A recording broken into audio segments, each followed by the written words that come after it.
gonna get started here. Hopefully we can find a world that is empty for virus. Here we go. Check our farm real quick. Been in the challenge.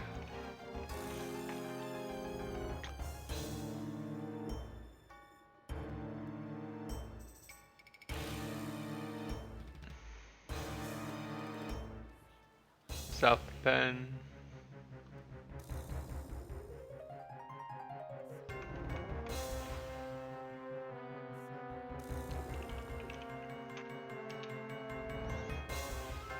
Put some fungus in.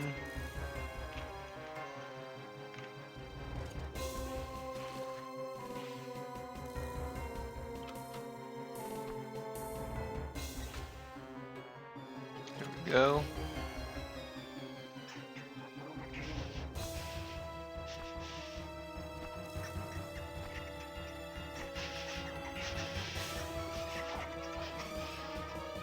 Take one out.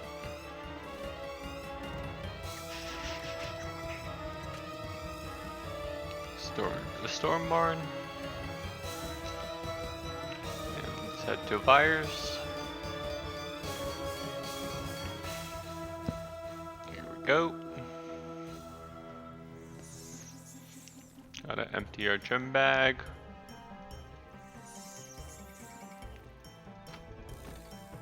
It's open. Close it. The gem bag. Go here. Let's hop.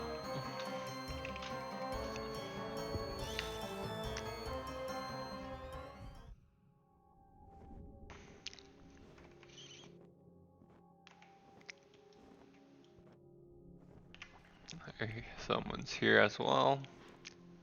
Let's keep hopping here.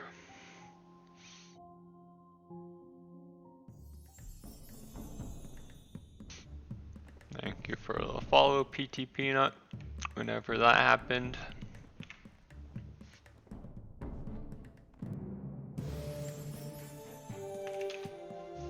Let's keep checking here.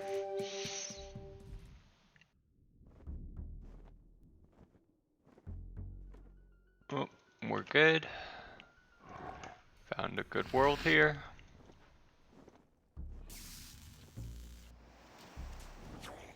Let's activate our aura. Let's start with salvation.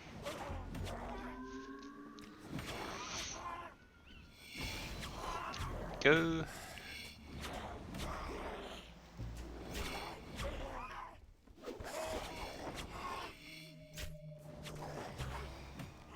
Whoops.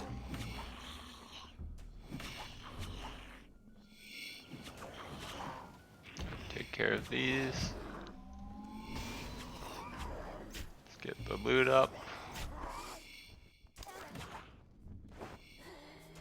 Look down. We're all set. In position now.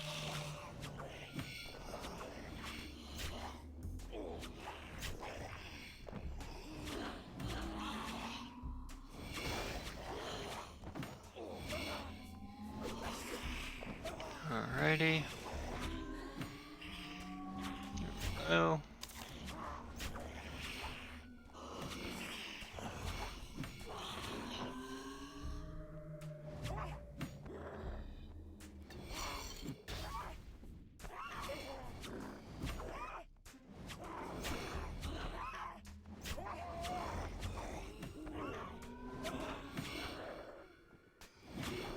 Let's see here. Alrighty.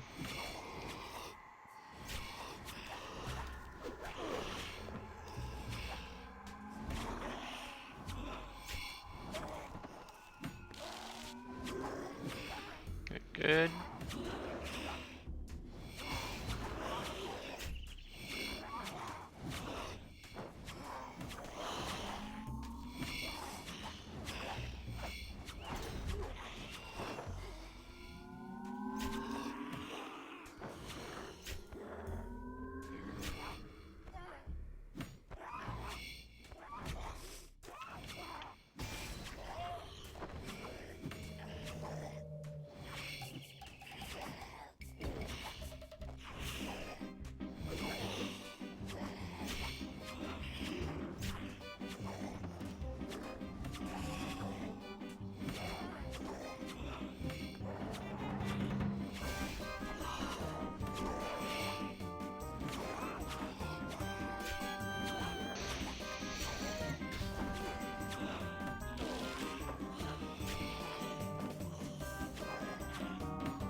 Alrighty. Not bad.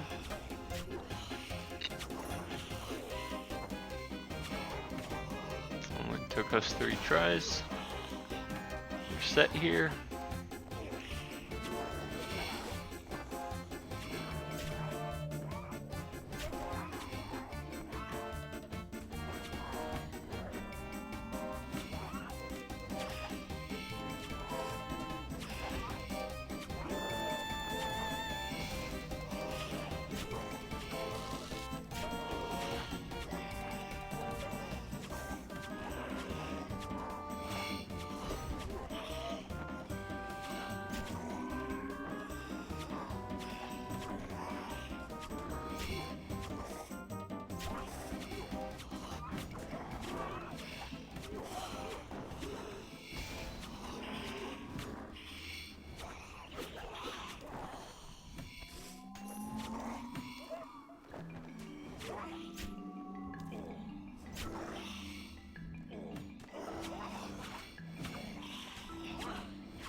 Alrighty.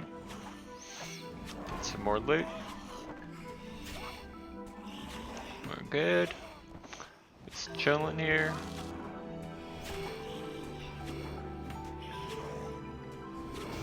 Nice.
Alrighty.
Alrighty. Not bad.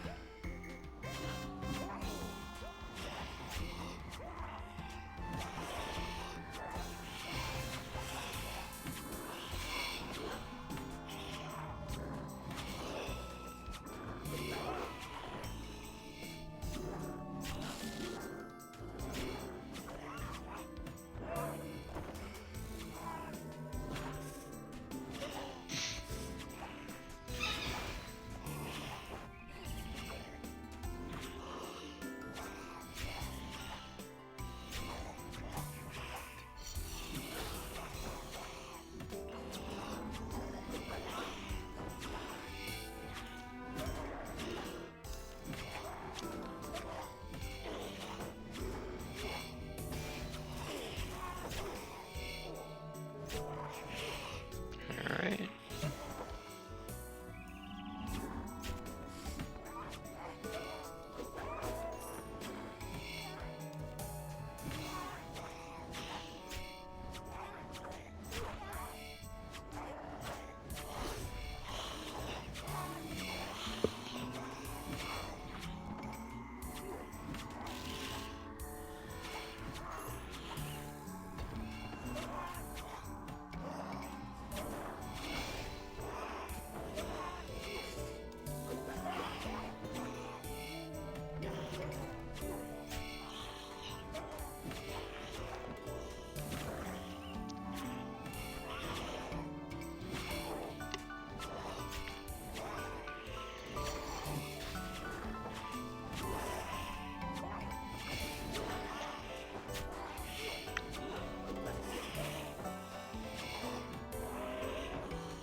Alrighty, let's see here.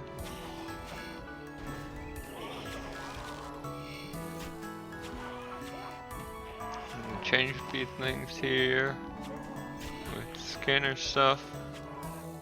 We'll come back.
Go.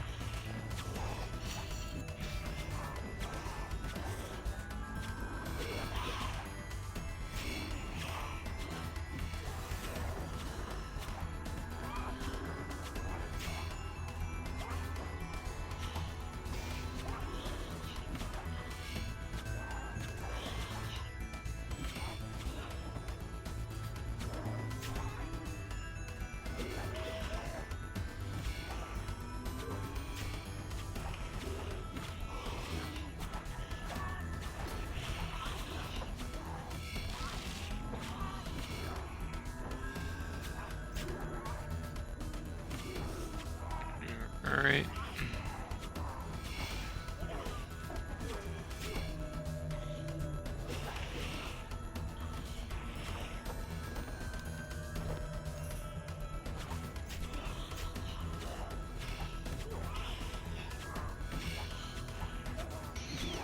Go.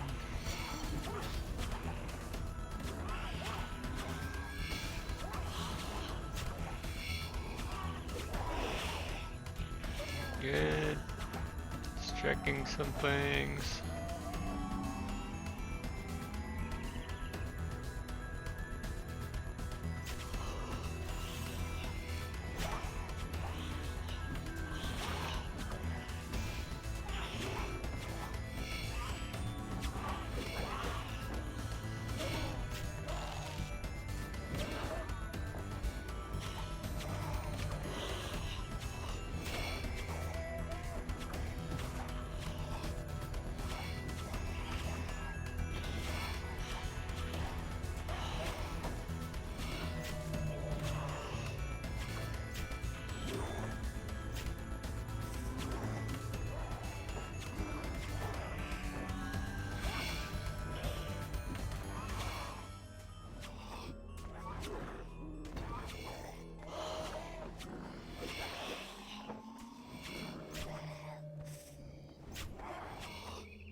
Alright.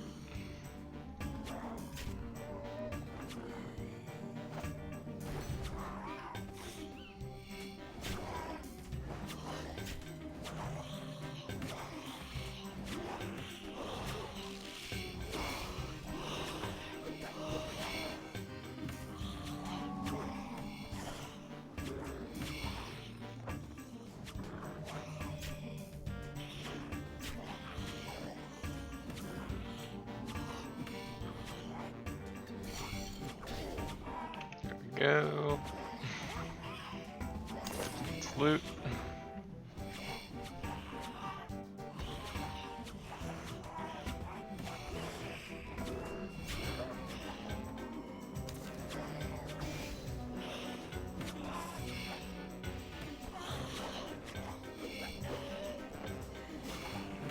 Bad.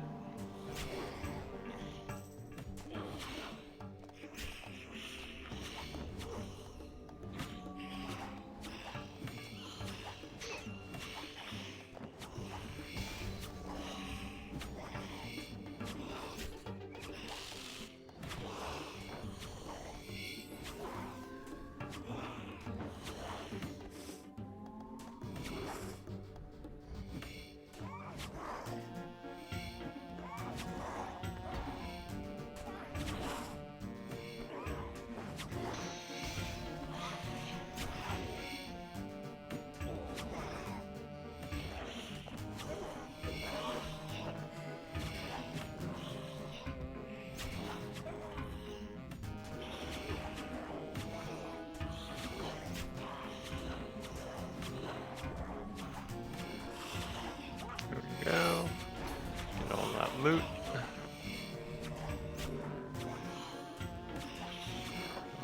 What else?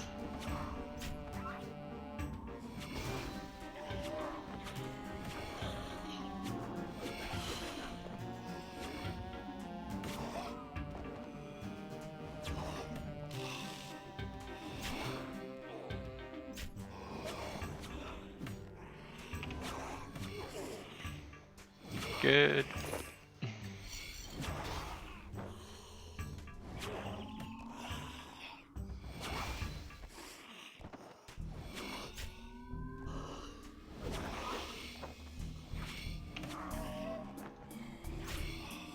Bad.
Alright.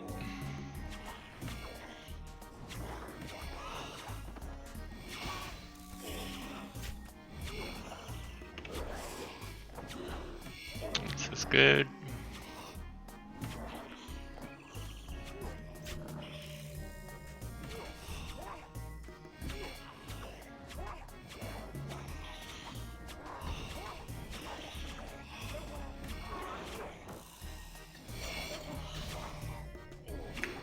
Good.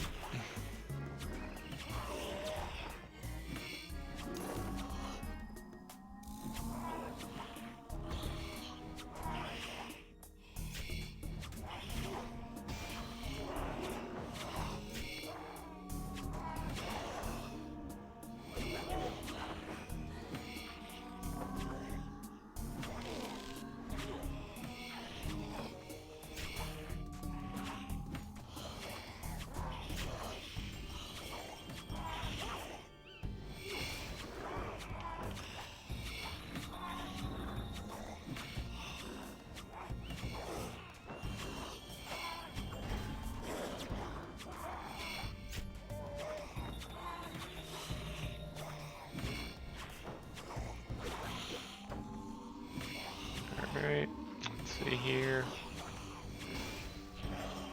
Check something.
Feels good.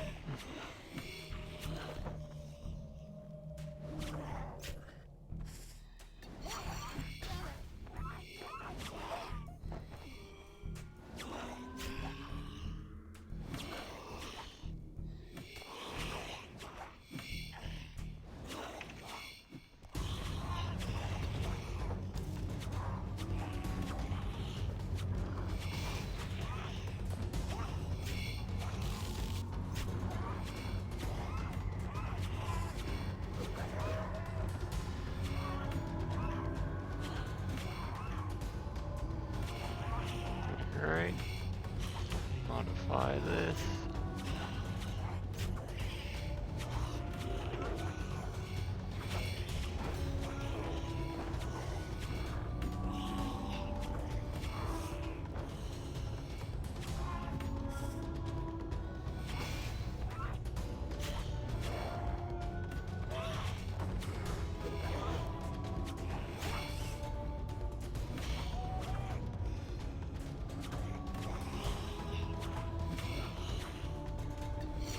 Alright.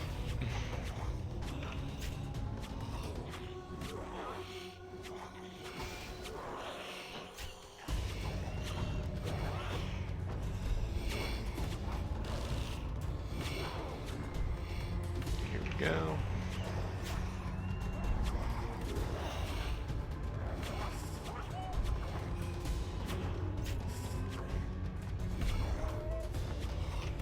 Good.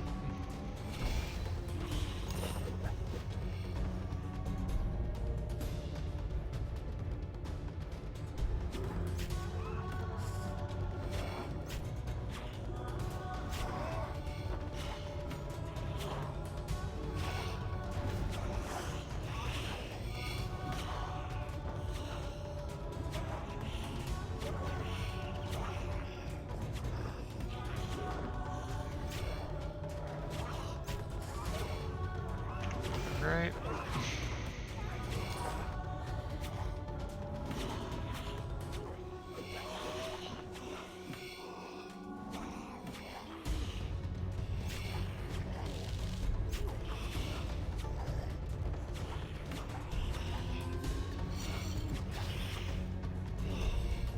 Good. Get more loot here.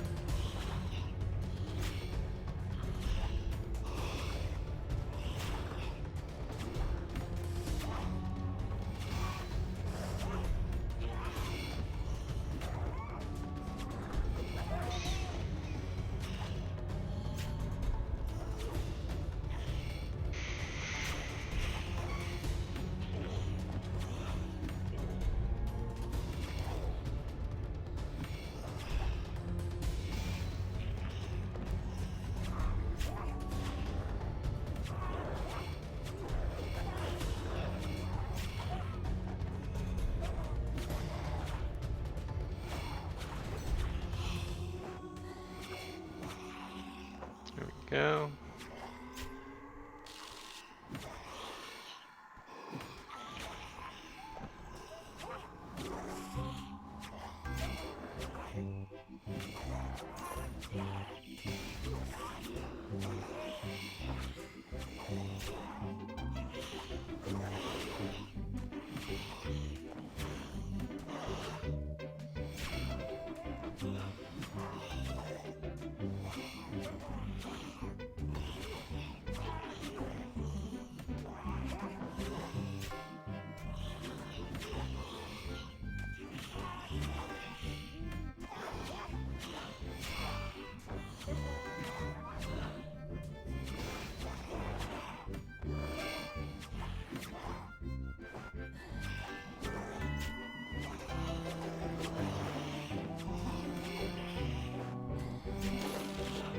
Alright.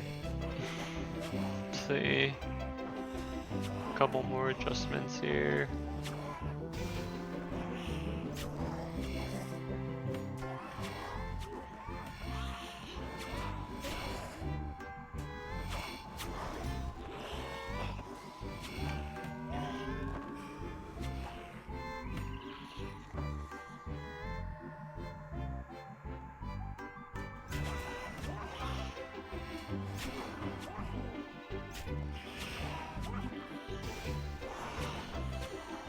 Alright, we're done making our adjustments. See here. Next thing, see if there's any good videos to watch. Queue some stuff up.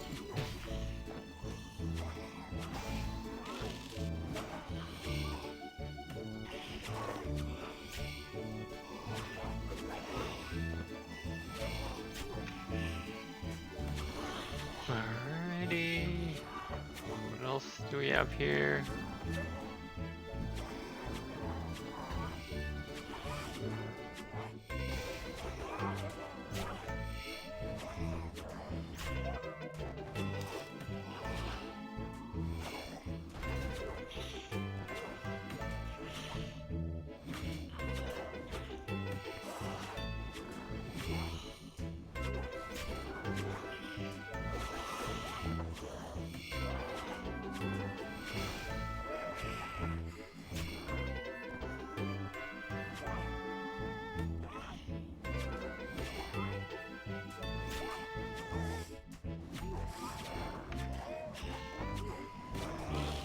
Go.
Nice asylum here.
good now.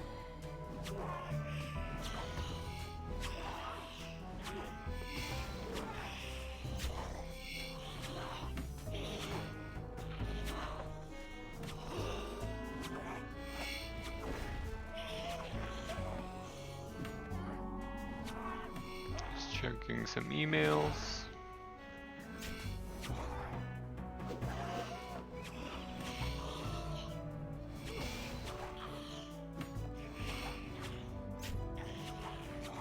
Go.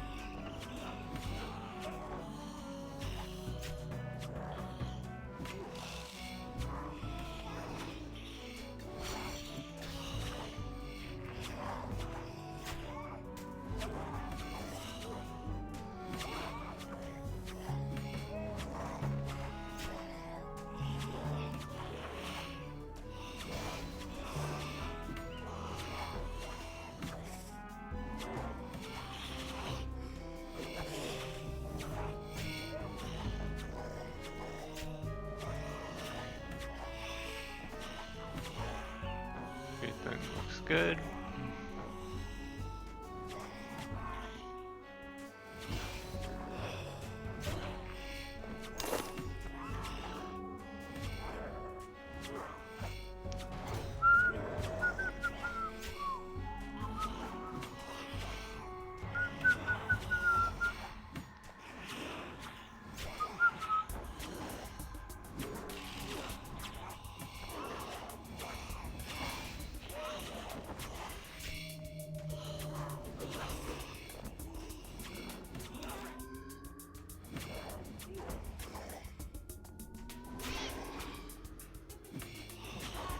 There we go.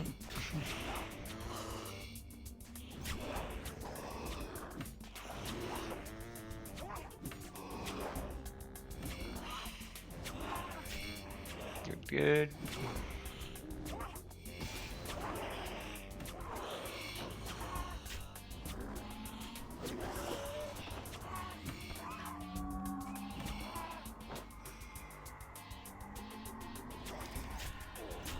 Let's take all the loot.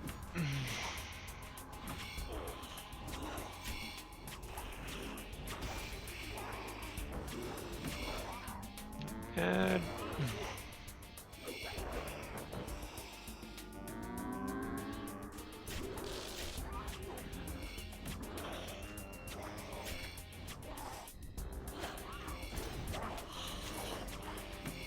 alrighty.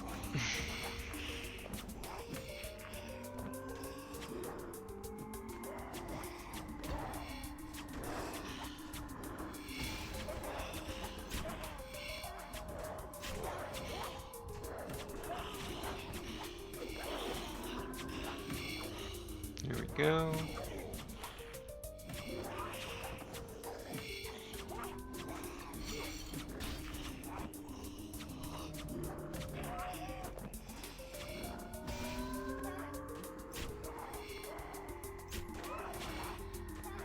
Bad.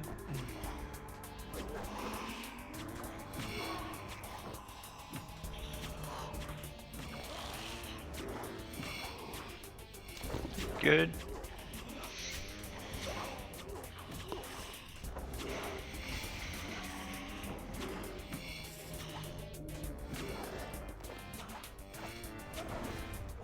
Alright, still leveling up our equipment.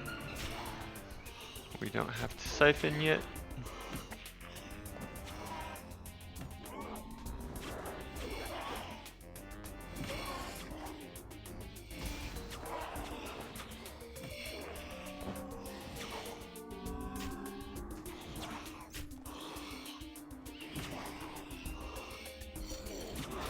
Go.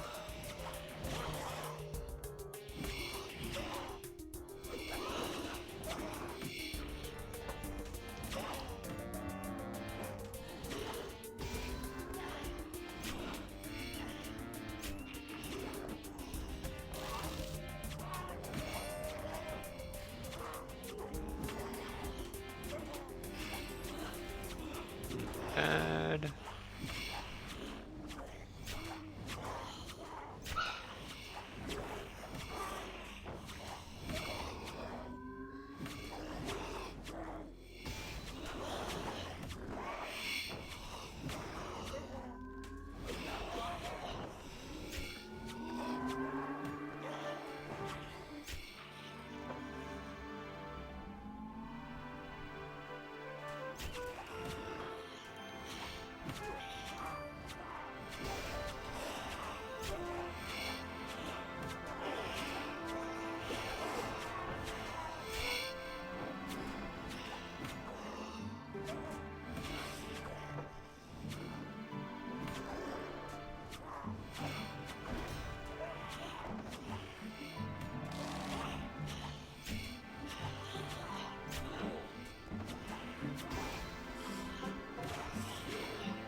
Alright. Wasn't paying attention there.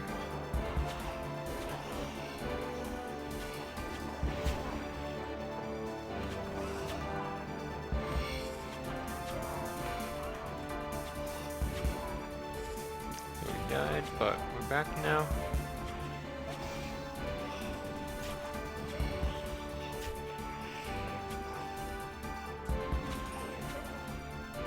Alright, we're good, well positioned.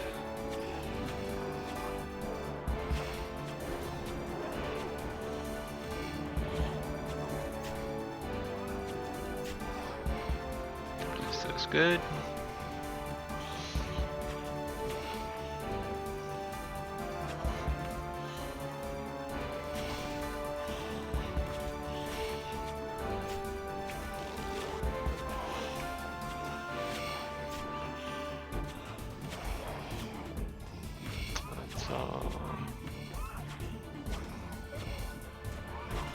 Let's see here.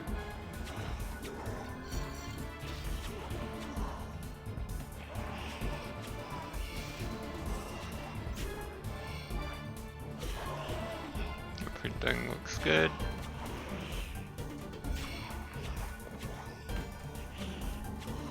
Go.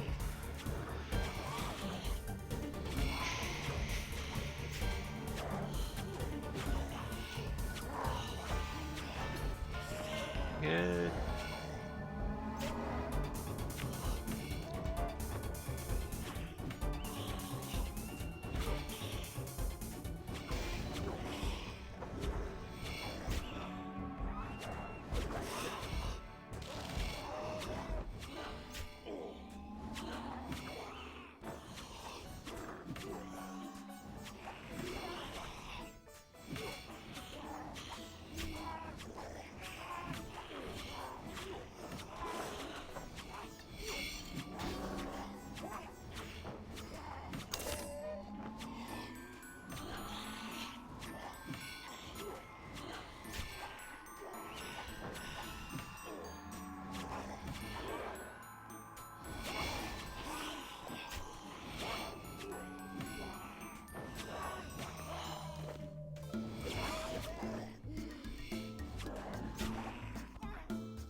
Alright, looks good.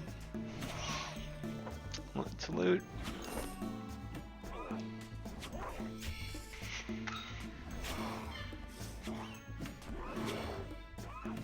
Keep going here.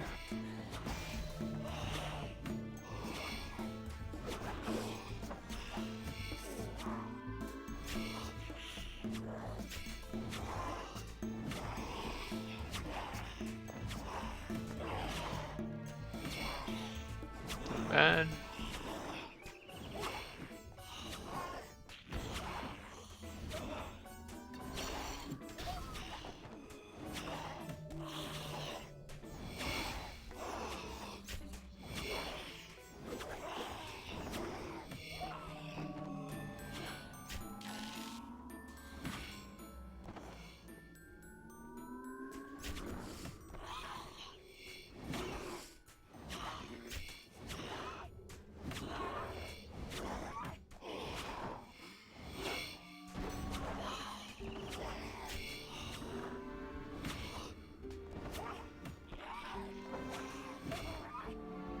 go.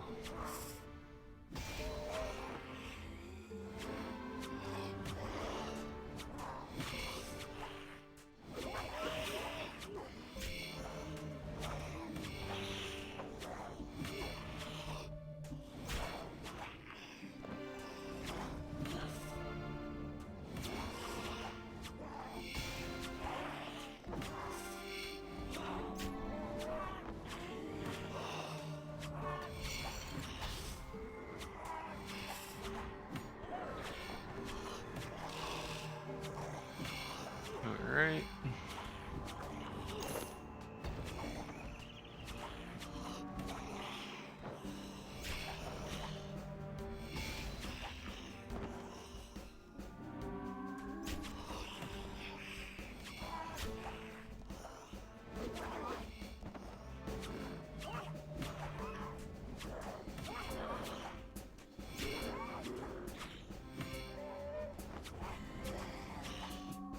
Not bad.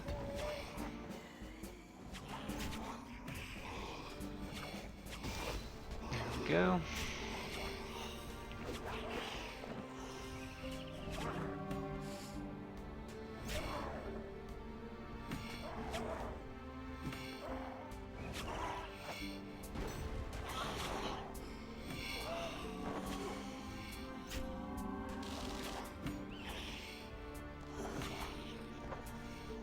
Good.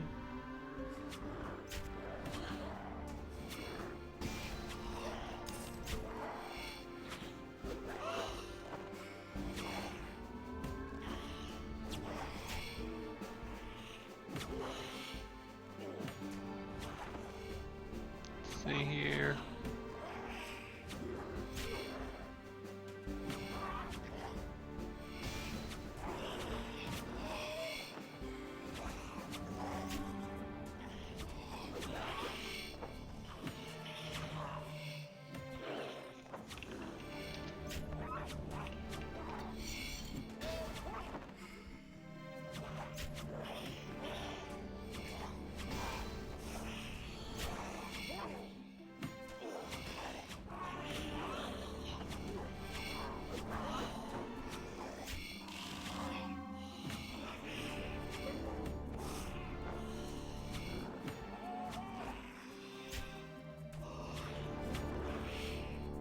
Go.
Alright. Let's take him down.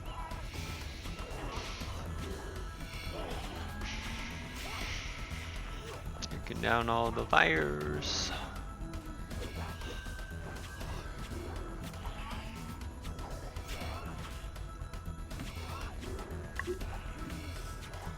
Alrighty. Let's do some push-ups. Go.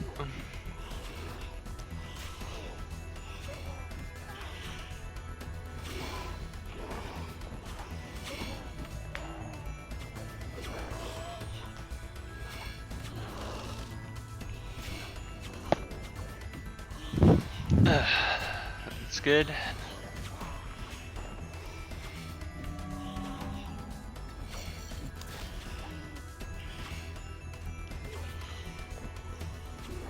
Alright, gonna go take a quick break here. and check something.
Alright, I'm back. Gonna watch some videos here. We killed these fires. Got some stuff queued up. Welcome to the biggest Without a Recipe season ever. Today we're making Pop-Tarts. Oh no. Oh, y'all. This is the greatest show. 5 episodes plus one very special live finale. Live finale. That's right, live. I'm sorry that I'm yelling. It's just very exciting. Oh my god. Go, go, go. I don't have enough time, Rachel. Franklin, please. Oh. No recipe, no clue, no hope. Come join us. It's gonna be huge. That's not too much time farting around. You're scaring our judges. This is off the rails. Suffering is funny. Zach, we can't lose episodes we're paired together. You do this. I want to please my father.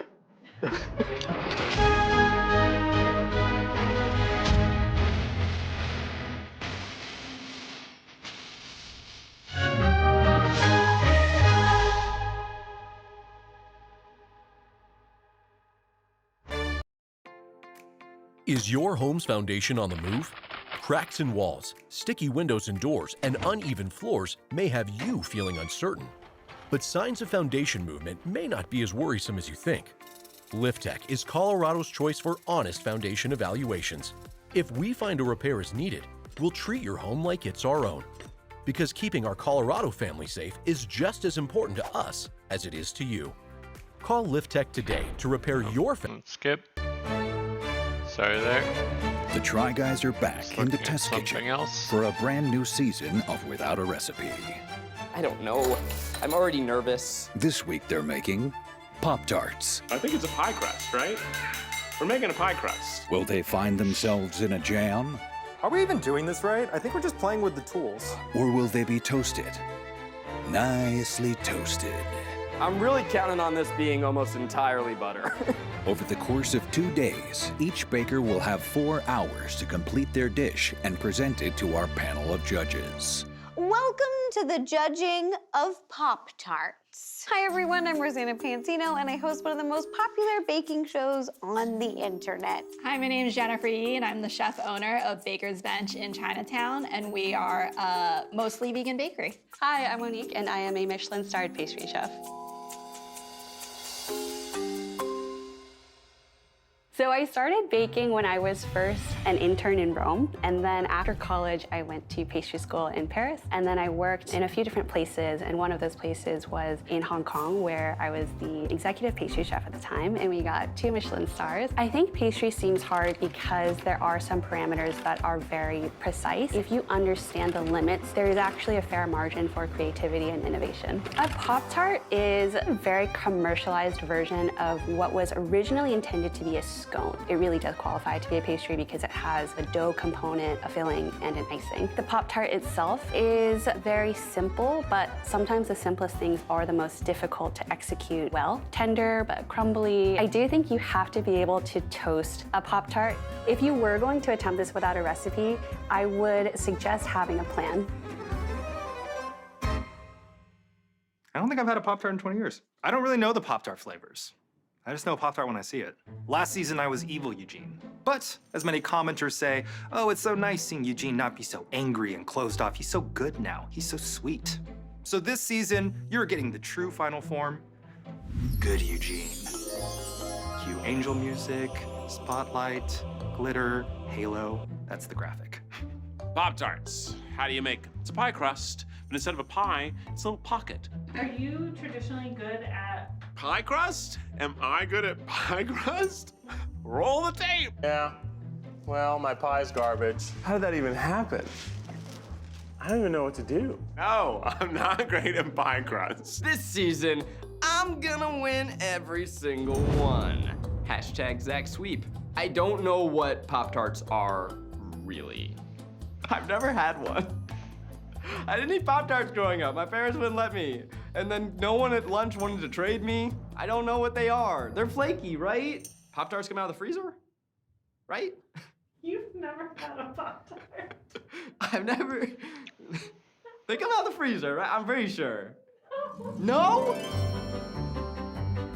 This, for sure, is more of a pastry than a cake. Pastry. It's a pastry. We're making little rectangular things with filling inside that you put in a toaster, they pop up, you eat them. Part of this complete breakfast. What goes in the dough? And time starts now. I'm not gonna run. Oh, my dad loves pecans. Mom, too. I'm gonna make a daddy's favorite Pop-Tart. It's gonna be a cinnamon and brown sugar infused dough, and we're also gonna put a little port wine in there. I don't know if my dad actually liked Pop-Tarts, but probably because there wasn't one made specifically for him. They're plain, and then the stuff inside is what's crazy tasting, right? Right? Yeah. Maybe? The Zach sweep is off to a strong start. We're going 6 for 6. Today, I am making a Pop-Tart. All right. You ready for this? Ready? That's right, it's going to be a tart pop flavored Pop-Tart. Soda and tart, how do I say that? I'm making cherry cola, bitch. How is your frosting not gonna melt in the toaster? How does my frosting not melt in the toaster? Not something I had considered. So my first 100% good recipe, special effects graphic there. I'm just telling the editor something Good. Angels. I'm making a patriotic Pop-Tart. That's right, I'm basically creating the American flag and America's favorite snack. And in the inside, I'm gonna combine different things that I think are like truly American foods. Apple pie, beer, and cheese. But not just any cheese. You know, some cheddar to be fancy, but really a lot of Kraft singles. Could it work? Who knows? But in the end, I get to tell the judges that if they burn my Pop-Tart, they are Good. technically burning the American flag, which is a felony. First, the bakers will have 1 hour to make their dough. Are there eggs? Maybe there are eggs. There's always an egg. Or milk. Is there milk? There's milk. Ketchup? Does that go in? Okay. Why are we paired together, Zach? You don't know. So for the dough, we're going to start with our all-purpose flour, add a little bit of salt, sugar, baking powder, and this is more for that sort of scone texture. I just put my sugar and flour in together, willy-nilly. Is it just butter, flour, and sugar? Do you think that you pre-mix the sugar in with the flour? Salt. I'm gonna put a teaspoon of baking powder. Are you worried? I'm trying to. He's like a velociraptor. Clever girl. For our fat, we're using a mix of oil and butter. Oil gives you more of the mouthfeel of something being moist. I'm gonna use 2 sticks of butter, 1 hard, 1 soft. Wait, why? Well, because I don't know what to do. Soft and hard butter. I like my butter like I like my men. Soft. So if you're making a dough that has too much butter, it could end up very greasy. I think I need a lot more butter. This is not enough. I'm gonna have to double this. The one thing I know about pastry is that there's a lot of butter in it. Lot of butter. I think we're doing great, Zach. Call up Paula Dean. Except for the racism. I do generally believe that butter is better, but there is a limit because when you bake it, that butter will just melt and make everything that's super soggy. Chunks of butter in it. Maybe I put in 4 sticks of butter. Well, that'd be too much. This is the amount of water that we're going to be putting into this dry ingredients. Is there milk in pastry? Yeah, there has to be milk in pastry. If you are going to add more liquid than this, that would be a mistake. But maybe it needs a little egg so that it's a little more structurally sound. You don't necessarily want it to come together as if it were a brioche dough. It will start to look wrong and you'll be very tempted to add more, but don't do it. I'm gonna put an egg in it. Where's that cake? Where's the cake? Do I need baking soda? My brain's not working. Good Eugene doesn't know, come on. Okay, I'm gonna pray on it. Pray on it? Because I'm good, Eugene.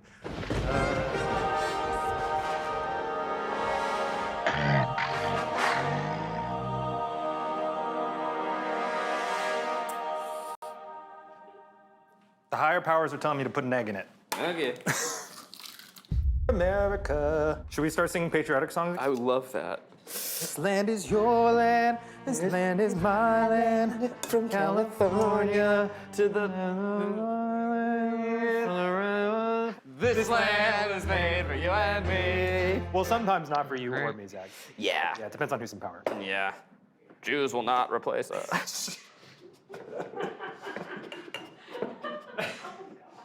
The China virus. So I'm going to mix this till it looks like sand. You want to be careful to not mix it for too long. I would not use a stand mixer. Oh, it feels like frosting. There it goes. It's looking doughy. Do you need pastry dough?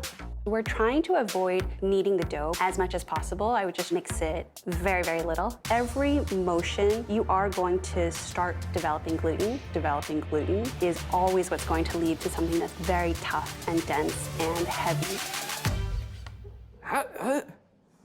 Did I just make perfect-ass frosting? It's the wrong episode. Don't overwork it or play with it because it will ruin the final product.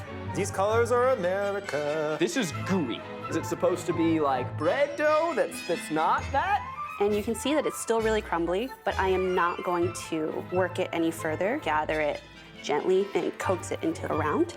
Oh my God, I can see a full chunk of butter. There's a big one. The only thing I know about working with pastry is that sometimes they laminate it, which is what I'm gonna do because it's the only thing I know. What is lamination?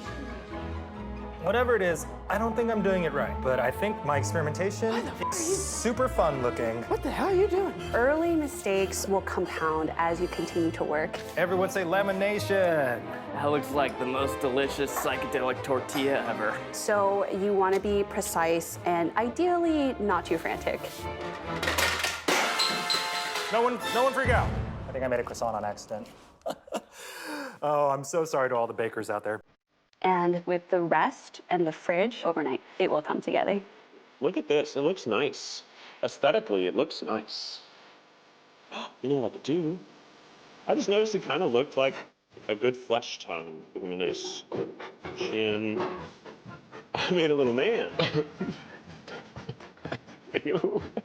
Just making it so while it sits, it has some personality. We don't think about the life the dough has while resting, and maybe we should. It's sort of like when you say positive things to plants, they grow better. This is Daddy's favorite.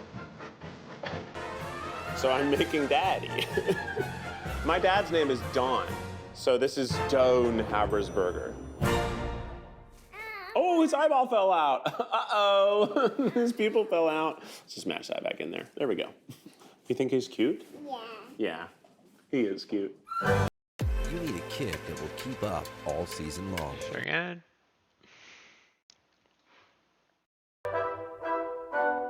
It's day 2. After leaving their dough to rest overnight, the guys have 3 hours to make their fillings and finish their Pop-Tarts. Here we go. Oh, shit, okay. Y'all ever see someone boil Coca-Cola? You're about to. Now we are making our filling, and we are going to start with frozen strawberries, which have defrosted, and we're going to just blend them up. Get some raisins, get some walnuts. I'll use pecans. Why the heck not? Let's get some sugar in there. Look at those brown sugar pellets go. You know, I'm just gonna keep the skins on because I do not have time to peel these. So you can hand chop or use the food processor, but if you hand chop, it will be more like a traditional pie filling. You didn't get me pitted cherries? You're so mean. You're gonna make me pit these? Zach, you've pitted cherries. With my mouth. I do it in my mouth, which I don't think the judges want. Making things too complicated would be a big trap. I might just be destroying a pot, who knows, right? Like, is that just the carbonation? You know, I think when you heat stuff like this, it becomes kind of like a goo. Rachel's nodding. That was an accident. So we got brown sugar, raisins, and nuts. Then I got a little bit of this port. I don't know, it doesn't say port. It says La Vieille Femme. What is wrong with me? This happens every season. I can't open anything. Why is this unopenable? Help, Mom. It feels like there's oil all over it. How'd you do that? How'd you do that? Amazing. What women can do. Truly the superior sex. I'm going off of some very Americana-inspired items. I got apple pie in the pot, some good old Budweiser, and of course, the 2 national cheeses. Cheddar and Kraft singles. Oh, yeah. I would say the key component is to have a pretty low moisture content. If you have a really wet filling, it will make your layers of dough soggy at the end, even after you've baked it. Cheers, America. Eugene, is your southern accent coming back? No. Did it come back? Uh-huh. I want it to taste like America in a Pop-Tart. I'm going to make this very not sweet. I'm taking into account the icing on top, so I want that to balance out the filling. Okay, we're gonna just do cherries and a ton of sugar. We're just going to be using this amount of sugar, and I would not use too much more than this, and I actually might not even use all of it. Let's sift some powdered sugar, baby. Oh, that's adorable. I want it to be more on the tart side so that when you have everything together, it comes to like a reasonable amount of sweetness. Oh, look at me go. Oh, this is just the cutest thing that ever was. Christmas. The icing is also going to be super sweet. That's so much sugar. And it also has a very concentrated strawberry flavor, and that will also help to make this a little more delicious. Yeah, I definitely think it's gonna be a lot of sugar. I'm hoping that using powdered sugar instead of regular sugar means I don't need to use like any other thickener. We're gonna make good stuff this season. I can't see the controls. It's like I'm Indiana Jones. And it will be cooked down so much that it almost becomes a paste, so it's like a very, very reduced jam. We'll make a little wine, raisin, pecan jam of sorts. Look at how it blurps.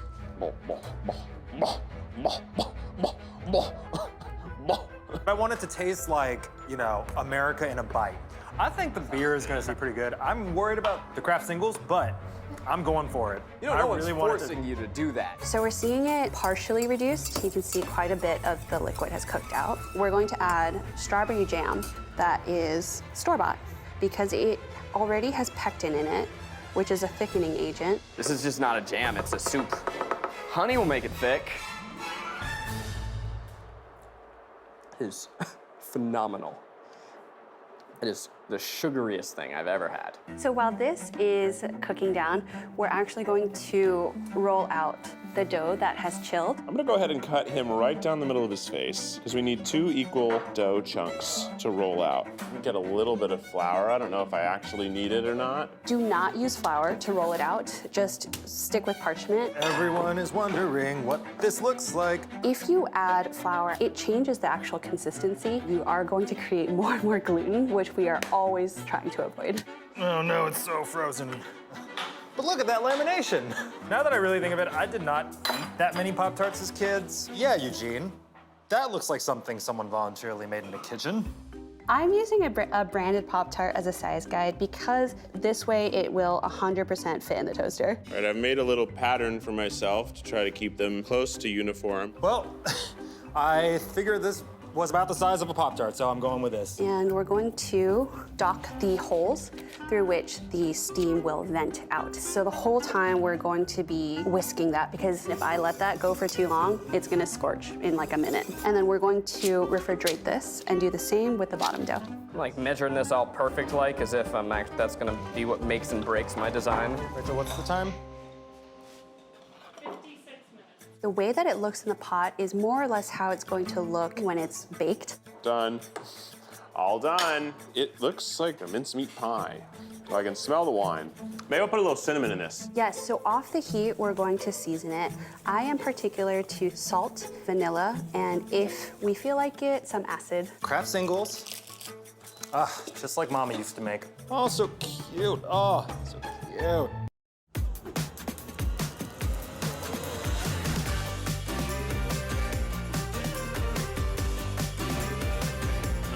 Skip. Oh my God, guys.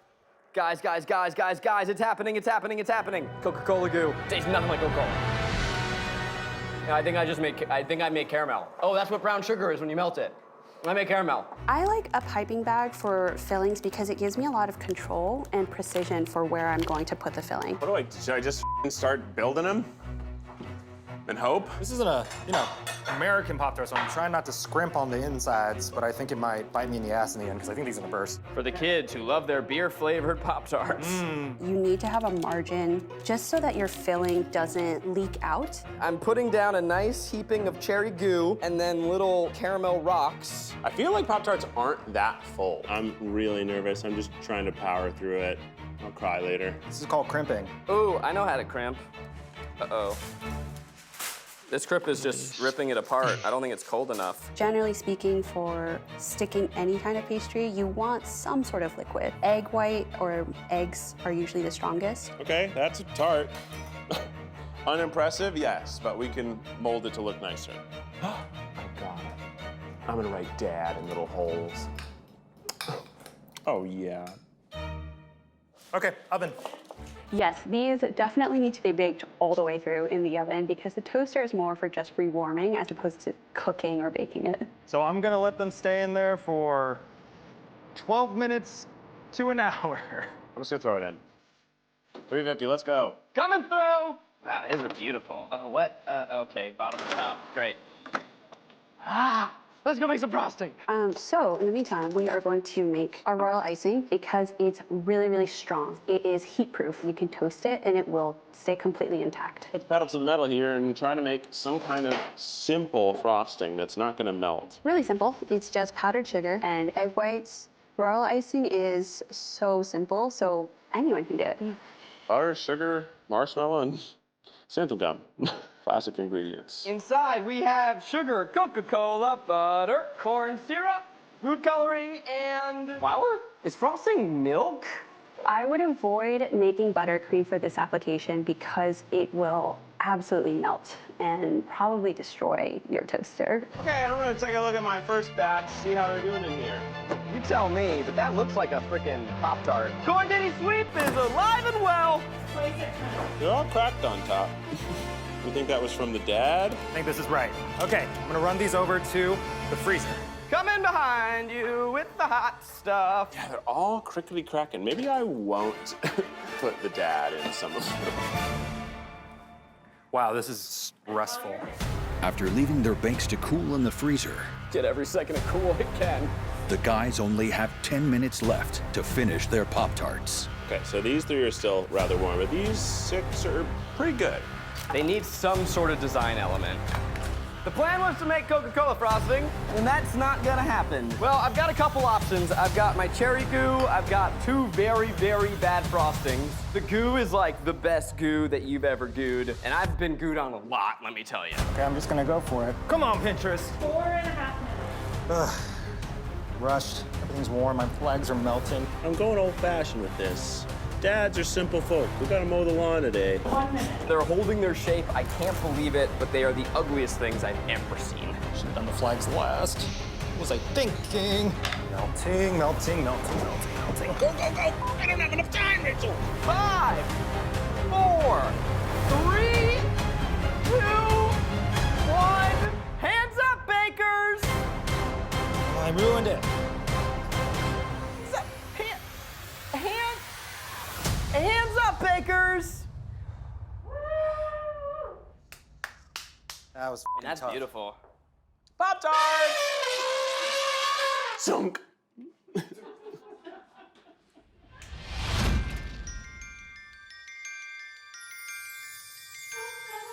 Welcome to the judging of Pop-Tarts. Today we are judging on taste, creativity, presentation, and is it a Pop-Tart? Processed foods are actually the hardest things to recreate at home because we just don't have those same ingredients. Pop-Tarts are probably really hard to make. I'm looking for something that is flaky, that still has some texture, nothing soggy, and what I'm not looking for is anything that is just melting in the toaster. I've actually never had a Pop-Tart, so I'm excited to see where this goes. Pop-Tarts. You know, my dad loves cinnamon and raisins together. I used to call all the things that my daddy loved Daddy's favorite. Especially he had like this coffee cake that I've talked about a lot, and it had cinnamon raisins and pecans on it. So I made a cinnamon raisin brown sugar pecan filled Pop-Tart, and to age it up and to make it more desserty, I added a little red wine into it as well. So in the filling are minced pecans, raisins, brown sugar, cinnamon, sugar, and a little bit of red wine. These look they like look Pop-Tarts. great. Thanks! I like that I'm seeing that it's golden brown, so I think that it's baked well. I see the filling is a little fuller on some than the other, so I'm a little concerned. The icing does still look a little bit wet, which might not hold up so well in the toaster. I could not figure out how to make that icing the way they do it. There's marshmallow in this icing. Just a little. A little. What It's else is actually in it? marshmallow fluff. Oh, interesting. Should I put them in the toaster? Should they put them in the toaster? I think Jen could pop them in the toaster. Pop them in there. I'm actually worried about this icing sticking to the grates of the toaster. Here, just not overfilling is a big concern. I'm really worried about this icing. I'm very excited. It smells good. Nothing bad seems like it's happening. I feel like these are the most adult Pop-Tarts. Are they toasted enough? Do we feel like we should plunge them some more? Oh, I don't know. No, let's take them out. Okay. That's good. A little caliente. Yeah, it's hot. It's hot. It's hot. Just like a real Pop-Tart. They were toasted. The bottom looks great. Look at that. Yeah, look at that. This is really hot. I'm gonna crumble. Yeah, this is I'm really gonna cut hot. this in half, let it cool down just a little Cut it bit. right open. Get This thing, this Hey, is look hot. at that cross section. This Cool. looks great. Yeah. Oh, mine broke. That's okay. That's that crack. That's what they do. That's what Pop-Tarts do. Shop Black Friday deals. Hashtag ad. There's that wine. The wine hits first, and then Yeah, you the get, wine hits first. and then the raisin is last. It's all grapes. The pastry isn't dry. It's flaky. It's holding its shape. Technically, it works. I love to hear that. It's odd, but it's pretty good. It is pretty good. The flakiness of the edges, I love it. Flaky and buttery. And they also look incredibly appetizing. It's really close to the original brown sugar cinnamon. And I feel like I'm at a holiday party. And I'm like, I have a bunch of stuff on my plate, and I'm kind of like mishmashing it all in my mouth, and it tastes like a holiday party kind of smashed together into a Pop-Tart, which is good to me. It's very well calibrated, to be honest. The pastry is a little bland and the filling is a little much, but altogether, it's calibrated. It's a Pop-Tart. I actually don't mind the taste. It's odd, and I've never had it before. It's like an adult cereal. Like, I feel like I've just had cinnamon raisin cereal, and then I had a glass of wine. Yeah, exactly. That sounds like a dad's night to me. Worked so hard mowing the lawn all day, finally got a chance to himself, but there's no food left, so he just made himself a little bit of Raisin Bran and a glass of wine. My hand's really sticky just because of the top layer of icing. I think it might be the marshmallow, but it's really sticky. You were just trying to find something you don't like, aren't you, Ro? Just love it for once. I said it tastes great. It melted great. It's good. It's Feels just like really pulling teeth sticky. with you sometimes. It's- Just be it's- like, I'm impressed, I love it. Keith, when you make something that's good, we gotta, dissect it. You know what I mean? We dissect it when it's bad too, so maybe when it's yeah. good, we just let the kite fly. I have two final questions, judges. One, is it a Pop-Tart? Yes. Yes. No. I think I'm kind of hung up on the fact that it's not technically toaster proof. Oh. I would say like 90% yes, it is a Pop-Tart. That's a passing grade for me. I'll take it. And then question number two, does it remind you of my daddy? As someone who's never had a Pop-Tart or met your dad, I'm going to stay out of this one. Judges, I appreciate your time and critique. Thank you very much. Thank you, Keith.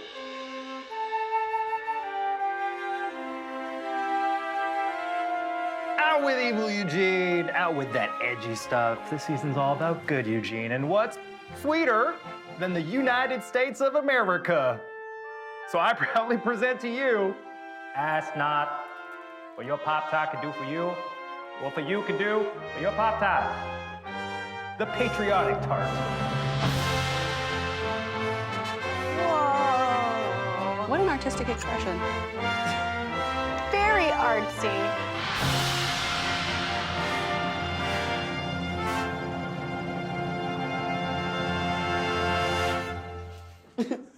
We're speechless. What does freedom taste like? Apple pie, Budweiser beer, and craft singles. Oh no, these are thick. Eugene, these are extremely creative. It's a creative theme, it's a creative design. I have never seen a patriotic Pop-Tart before. It looks like the gluten was a little bit overworked, but we can Like the American people. Overworked. How are you feeling Patriotic. about these going into the toaster? I'm just curious. Like America, we come together in what is considered a grand social experiment. And sometimes you just have to try. Because if you never try, you'll never know if you can succeed. Yeah, clap for that. There we go. Yeah, I think that was the point. Didn't answer my question. Toss them in the toaster. Drop them in the slots. I feel like we're doing food science. Yeah, so just so you know, if you end up burning the flag, that is a crime. Yeah. Wow, that thing just weighed down the actual pedal itself. I'm excited, but also concerned. It's immediately burned. Oh, it's smoking. Liberty is not holding up well in this toaster. It's smoking. She's on fire. Can't What else is in America is famous for fireworks? Maybe don't look directly over it. They're all on fire. Looks like a little bit of icing and maybe a lot of those sprinkles. I saw a flame. Okay, we're done. I also forgot the size of toasters. This is the state of the country, toaster fire. Not a dumpster fire. Toaster fire. America. Well, no, now it's kind of like a Jackson Pollock. Oh, it's very heavy. The weight of history. Oh, yeah. Yeah. Ooh, that smells smells nice, flaky sound. Really? So there's cheese, apples, and beer. Yeah, I reduced down some Granny Smith apples with like cinnamon and nutmeg and Budweiser and sugar. That's very weird. Just like this country. I think I like it. The beer goes really well with the apple pie actually baked in. How do I explain this? It's like if a Danish and an apple pie had a baby.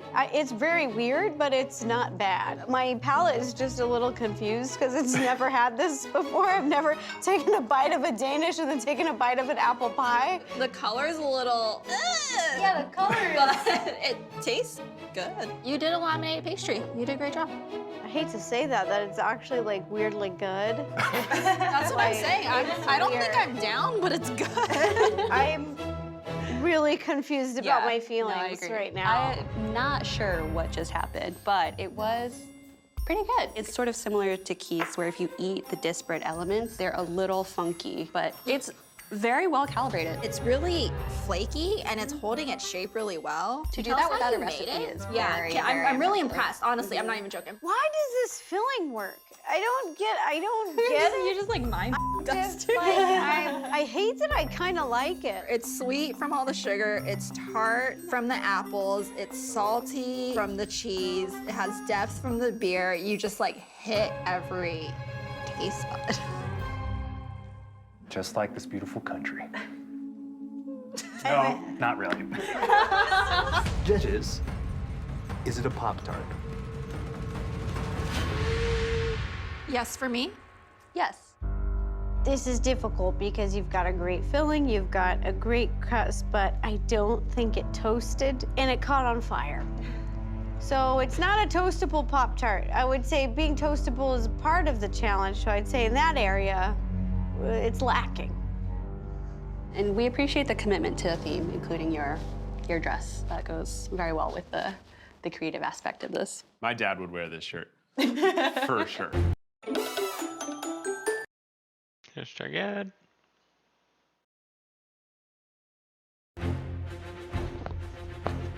Judges, as we begin, why don't you crack into a little cherry Coke, or as I like to call it, a tart pop.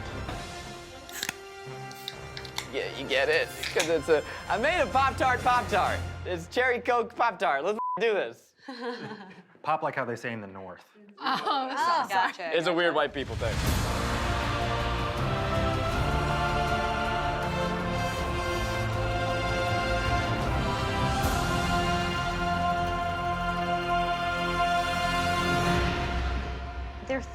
These are, Zach, these are thick. This is the year of Thicky Zach. What can I say? These are some thick Pop-Tarts. Thank you. They look like they've been murdered and like dragged through like dirt or something. For some reason, they look very violent. Tell me more. They do kind of look like they were like shot. What is on top? What is that? Cherry goo. May shock you to learn, looking at what I've created, didn't grow up eating Pop-Tarts. Hey, they fit. Yeah. All up in there. Well, they're meant to look like. Oh! Zach, you're so strong now. Thicky. It looks like pie. It kind of looks like pie. I use all natural ingredients. There ain't no, well, except for the Coca-Cola.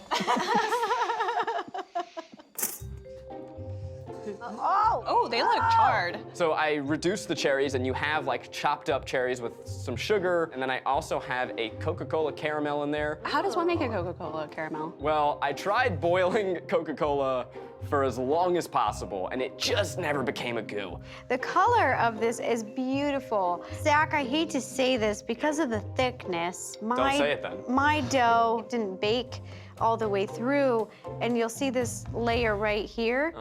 It's just soggy. It's still soft. It's not cooked. Or maybe try it anyway and ignore it. Here goes nothing. I think that the cherries are really good, and I'm proud of myself. What's this? What's I do this love crunchy? cherries. This crunchy bit. There's like a.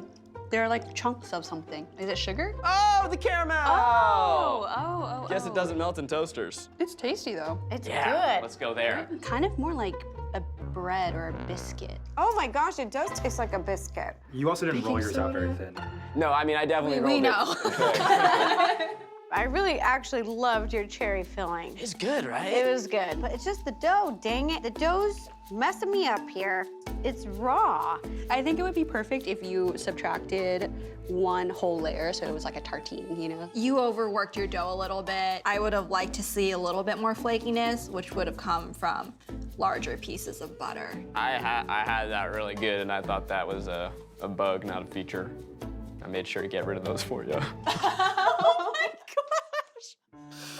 This is supposed to be the Zach Sweep hashtag. Zach Sweep. You did a lot of subtraction here. Yeah, I took out all the stuff that you would have loved and made sure that you didn't get it. If I It's could, like real quick. not as fun. Just want to go ahead and just. Can you see how that one tastes? I think the biscuity part will soak up quite a bit of it. I think it will actually. Now it's great. Actually, you can taste it now. Judges, is it a Pop-Tart? It's a barely passing Pop-Tart for me, but it is a Yeah. Pop-Tart. Yeah. It's a Pop-Tart. And I look forward for you ranking these Pop-Tarts. Pop-Tarts. The ones that we decided are Pop-Tarts. Guys, you all did a great job. Making Pop-Tarts is difficult, even when you have a very clear set of directions. So the fact that you did them without a recipe is truly impressive. So the Pop-Tart that's in 4th place, unfortunately, the dough left us wanting more. We wanted a little bit more flavor. The texture was a little off. So I'm sorry, Elephant. Your Pop-Tart has made it to 4th place.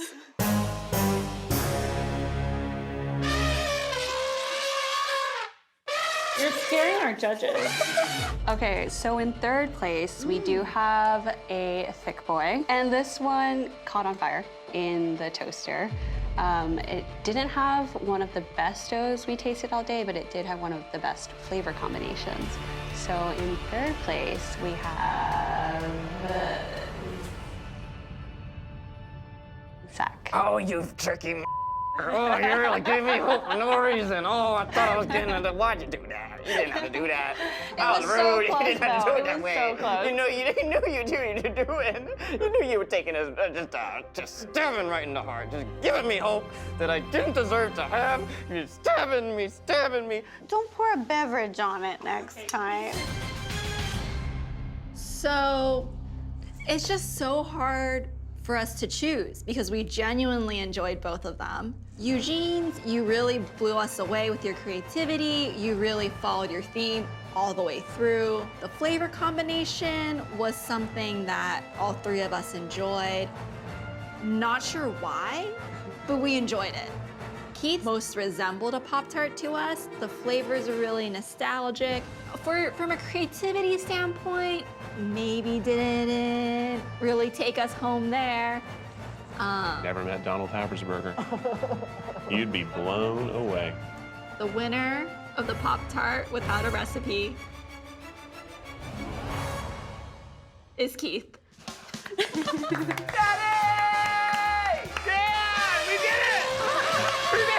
Oh, that's so great. I'm relieved. Call your dad. I'm gonna. Yours was kind of just slow and steady. Turtle wins the race. It just kind of met all the marks of a Pop-Tart. Well, congratulations, Keith. We've got more episodes plus a live finale. Tickets are still available. Go to tryguys.com/war. We'll see you next week. Zach Sweep.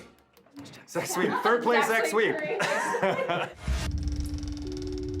Next time on Without a Recipe, hamburgers. I don't learn anything. What's the point of that? It's not with a recipe. Oh, Keith, they're too hard. But what do we do at this point? It's a unique burger. Please, it's a unique burger. Just try it. Just put it in your mouth. All right. That's pretty good. Let's move on here. Part of this video was sponsored by Google Domains.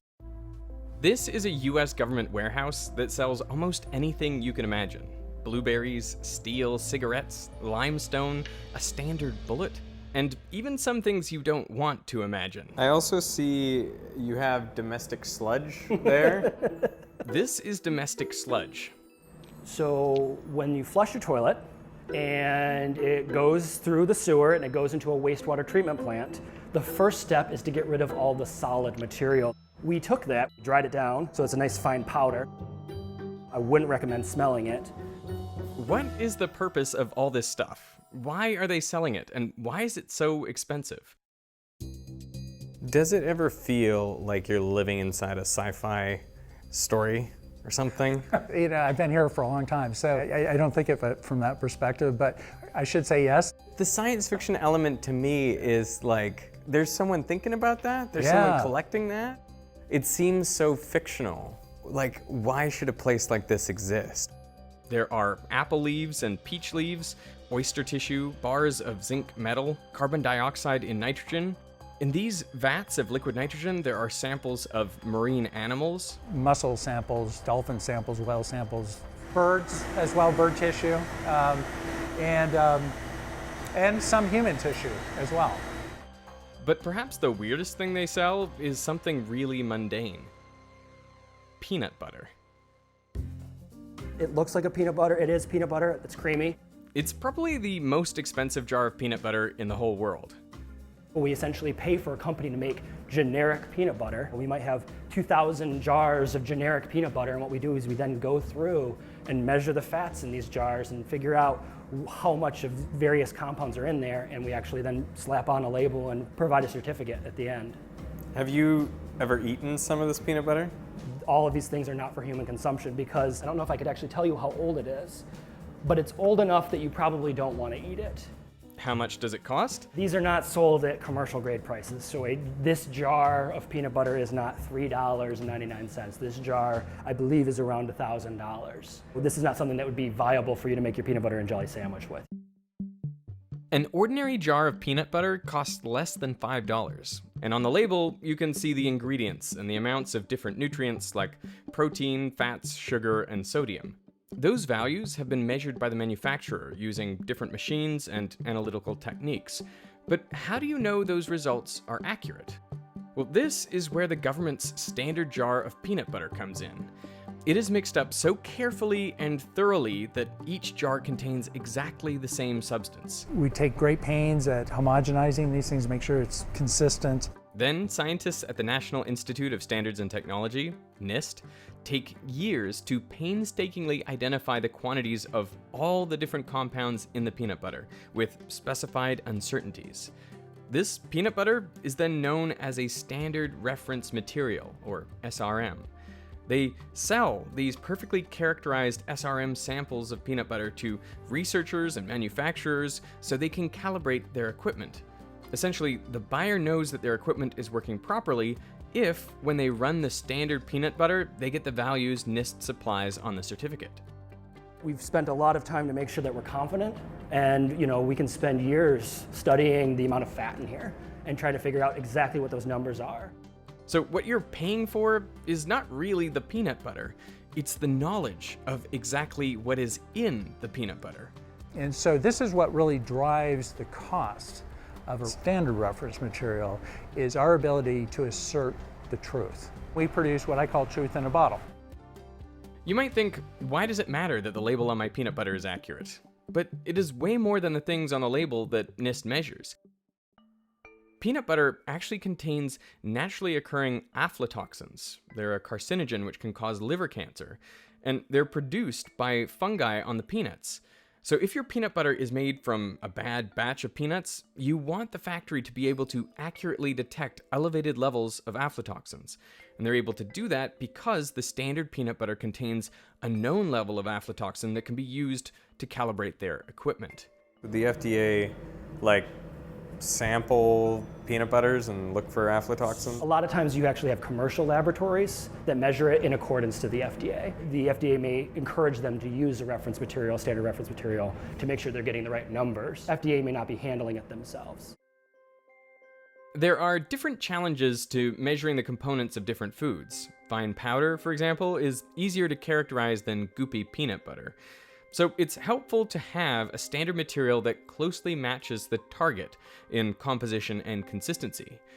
But it's also impossible for NIST to characterize every different type of food. We're not going to make a trout and a perch and a salmon material, all these different with the same numbers. We're going to kind of grab an average fish and kind of treat that. So if you're measuring it in other fish, you can usually use it as a surrogate. So you have a standard trout? Correct, yes.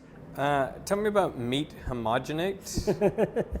It is a mixed meat product that has been mixed thoroughly, been ground into a very fine particle, and packed into a very nice tin. Why do you mix chicken and pork? Why not just have a chicken reference, a pork reference? We never do this by ourselves. We always work with these industry companies and say, hey, what kind of mixes do you need? And then we request that kind of material to be blended. For a reference material to be useful, it doesn't have to be the exact material a manufacturer wants to characterize, it just has to be close enough. NIST sells around 30 different food items that are spread around their food triangle. At the corners of the triangle are 100% carbohydrate, 100% fat, and 100% protein.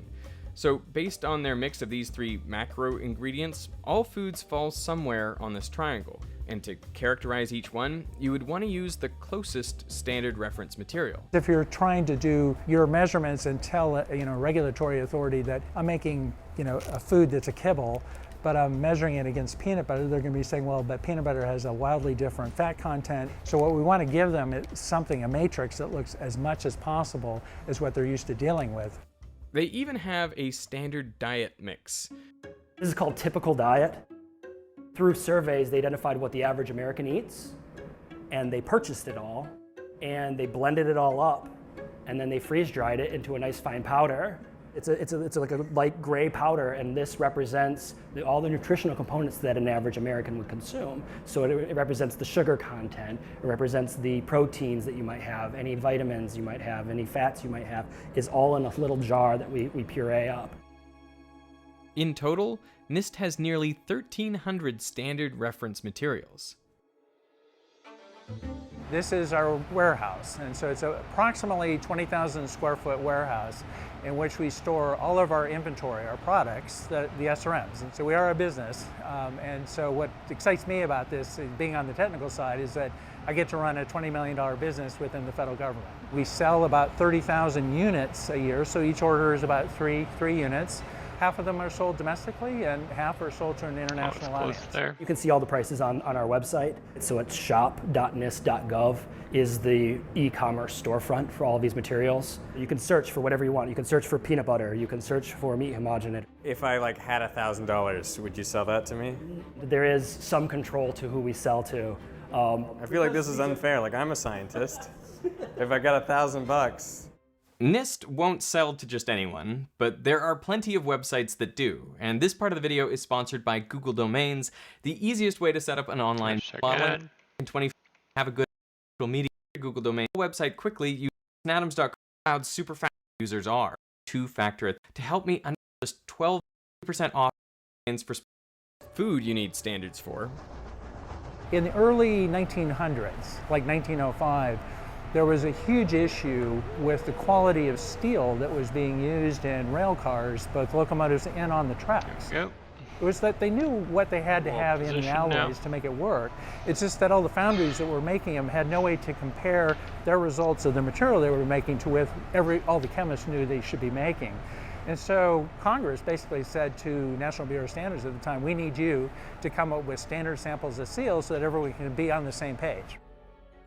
And so what we did was we made these standard steels, analyzed them for all their constituent parts, so all the elements, the chrome, the iron, the hydrogen, carbon, and then distributed that to the stakeholders, again, the foundries, so that they can intercompare and compare their results to a known source of steel. And those were our very first products that we produced. Steel is still one of the most important SRMs at NIST.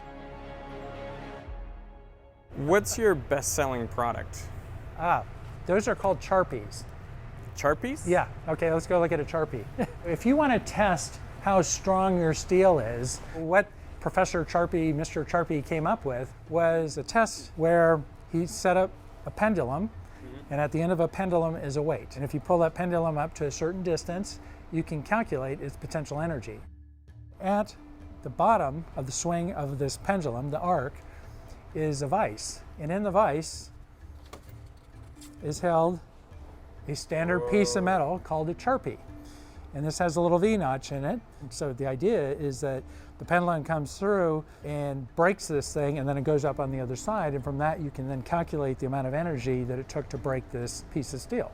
Every company in the United States, and frankly internationally, now has to check their materials against our Charpies annually, because the kind of steels they're making are used in pipelines, or they're used in defense industries, for tanks, for things that store nuclear waste. So I have a joke, I love things that break or burn, and these things break, and they have to break, and they can't reuse them, so we sell a lot. How many would you sell in a year? We sell, of those, of all the different kinds, we sell about 8,000. 8,000, wow. Yeah. NIST has been making these standard reference materials for over a century. This is what our very first standard sample number 1 looks like. It is the real deal, and it's gray powder, it's limestone. We are still making limestone number 1 for 110 years, and it is still so popular that we sell 40 to 50 units a year of this. Isn't that wild? Very few companies are in existence that are still selling some of their original products, and we do.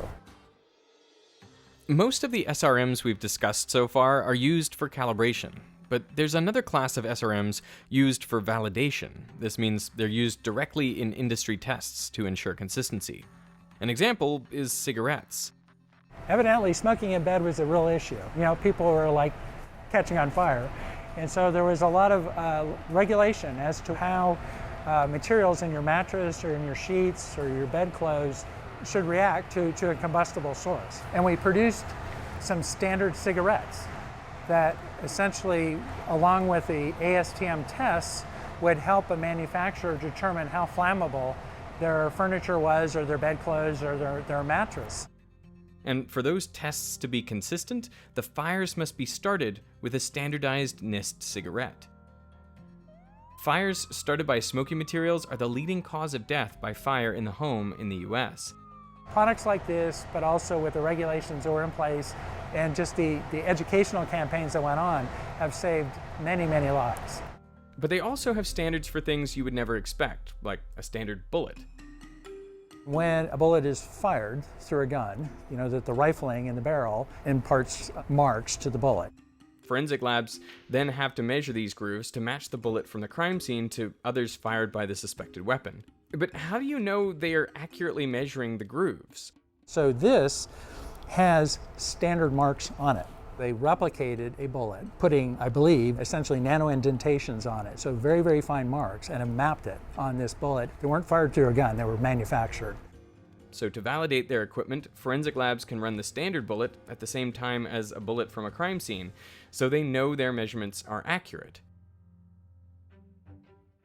The goal of every standard is to quantify something about the world, something important that's usually pretty hard to measure, like house dust.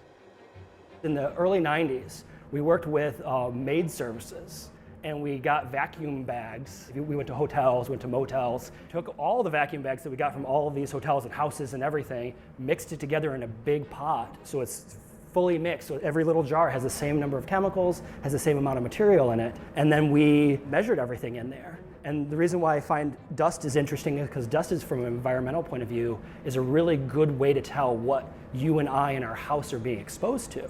Identifying dangerous contaminants is a big part of what these standard reference materials are for, which is why they have several types of lead paint, or water from a glacier in Greenland. These are so rare that we have to limit distribution of 1 unit per customer per 3 years. Whoa. Or dirt from New Jersey and Montana. We have a lot of soil samples. They had the permission to go into essentially a contaminated industrial site in Bozeman, Montana, and collect a bunch of rocks in a 5-gallon pail and bring them back and crunch them up. And so these are certified, again, for things like toxic elements. Now, the ultimate way to measure what contaminants we're exposed to is by what comes out of us. Which is why NIST sells domestic sludge. This is a record of what has come out of our bodies and down our sewers. Researchers can examine it for traces of toxins or heavy metals, contaminants that many of us may be exposed to without knowing. It's really about environmental monitoring. And next year, they're coming out with an actual human poop product. It's been in the news quite a bit is, health is related to your microbiome, right? We're starting to understand that your gut flora and what's in your stomach is hugely important to your health, your mental attitude, just all sorts of things. Fecal matter is an incredibly difficult matrix to measure and extract all the different components out of, and what this material will do is support measurements of the metabolites, and it will be distributed as a vial of powder, essentially. Do you know how much they got? A crap load. As our knowledge of the world evolves, so too do the standard reference materials stored in this warehouse. NIST is preparing to launch its first living standard reference material next year. The living cells will be hamster ovary cells that can produce monoclonal antibodies. Monoclonal antibodies now account for 5 of the 10 top-selling drugs and over $75 billion in annual sales worldwide. When monkeypox started spreading earlier this year, one issue with diagnosing the disease was that there were no clear laboratory tests to tell if someone was infected. NIST was able to create a positive control reference of the monkeypox DNA in just 30 days. This warehouse is a very strange place to walk around. So many disparate pieces of our world carefully characterized, labeled, and packaged up. It's a reminder that behind the scenes, invisible to most of us, there are a group of people working tirelessly to ensure that things are what we think they are. When we eat peanut butter on toast, we can be sure the peanut butter contains what the label says. When your blood test comes back with a cholesterol reading, you know it was calibrated with a standard. And when you walk into a steel-framed building, you know the steel has the appropriate structural and mechanical properties to hold up that structure. Our world works because, unbeknownst to most of us, there is a small army of people diligently checking that what is out there aligns with the standards. Even our poop.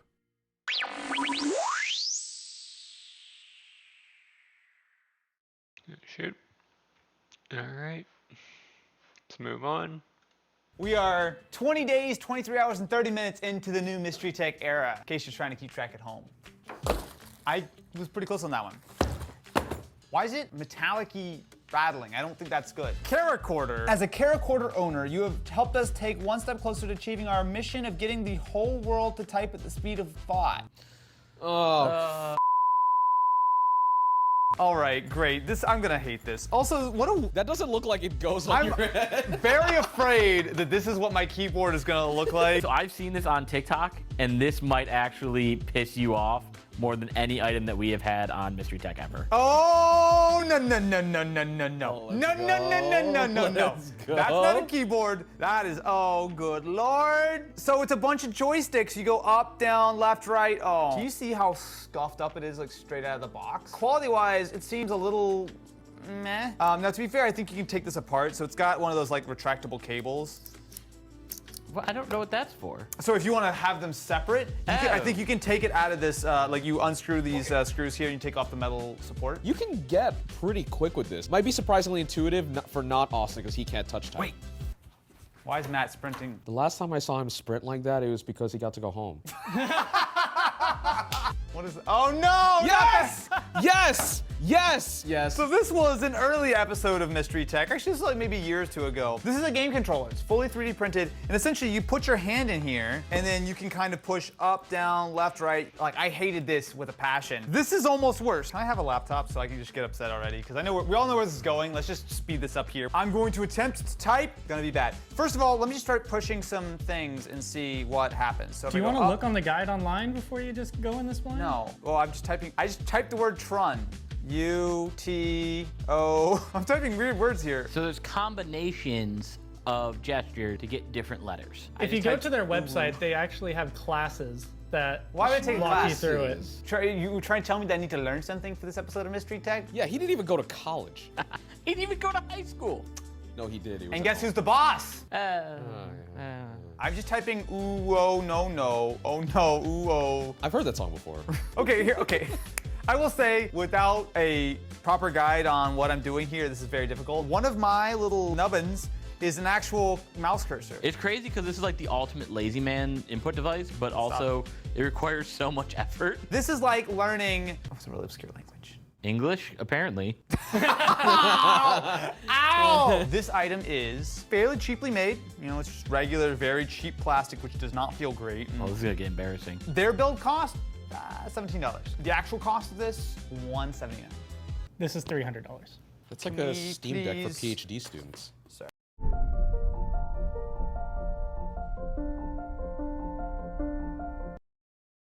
I'm just gonna. Here we go. Do you have a piece of tape? Can we just?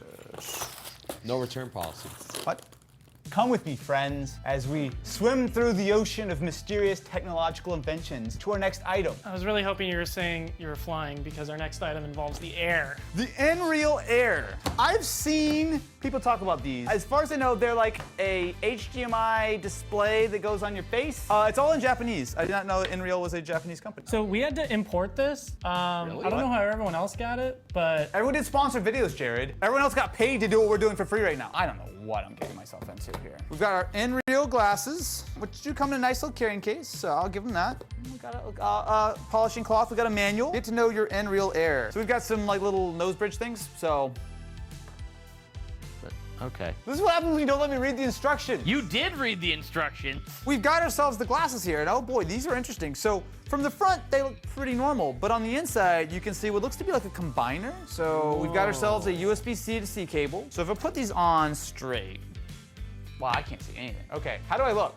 Do I look stylish and like I'm in the future? You look like you just had cataract surgery. You have to have an app, and then you also have to plug it in via USB-C? Yes. The USB-C plugs into like the end here. It will work with lots and lots of devices. Do I see a pixel? Nope.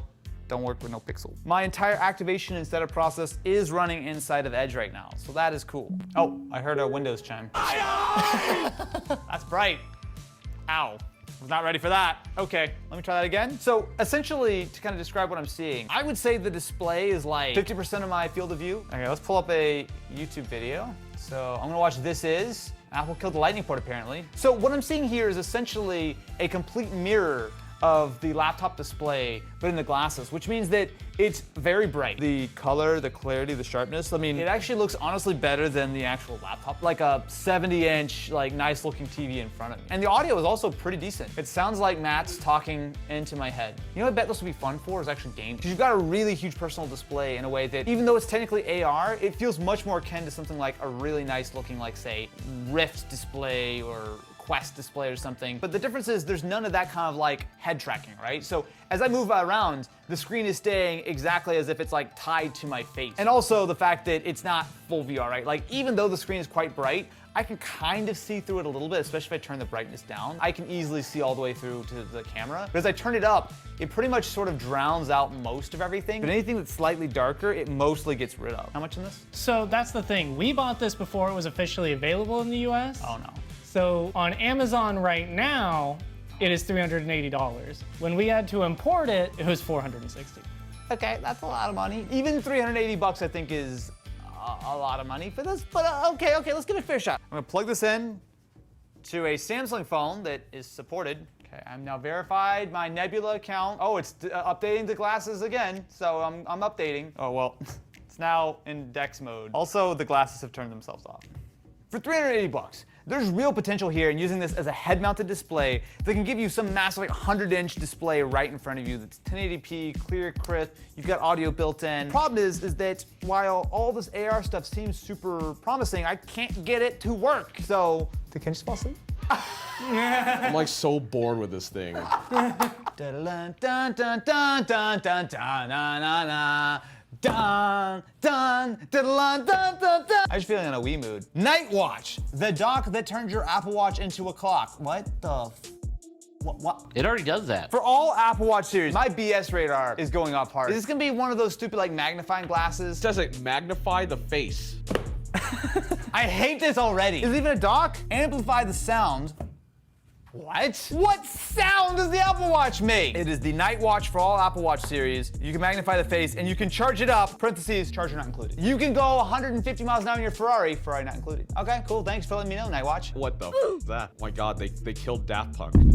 Oh no, they're already dead, sorry. Don't go there, Ken, okay? If I hear you make one more time. I'm gonna put them next to Grandma One more time. I'm gonna send you around the world. Oh, please do. I wanna go back to Japan. Oh no, you mean Malaysia. No, you're gonna be forced to listen to Robot Rock the entire time. Open the Apple Watch app, turn on nightstand mode, and then insert your charger in. When you slide the Apple Watch into Night Watch, nightstand mode will automatically turn on. So the problem with this is that, well, besides the fact that it's just a dumb magnifier, your Apple Watch is not gonna stay on. There's no tech here. It's just Apple Watch mode. I hate this. It just looks dirty because like every little bit of dust or anything is now magnified. I mean, okay, I'm looking at it directly. It does make it bigger. You said it made it bigger? Yeah. I'm gonna need to borrow that after we're done with it. How much was this? And if it's more than $19.99, you can just buy a regular alarm clock and be very happy with it. This was $85. Is that even real glass?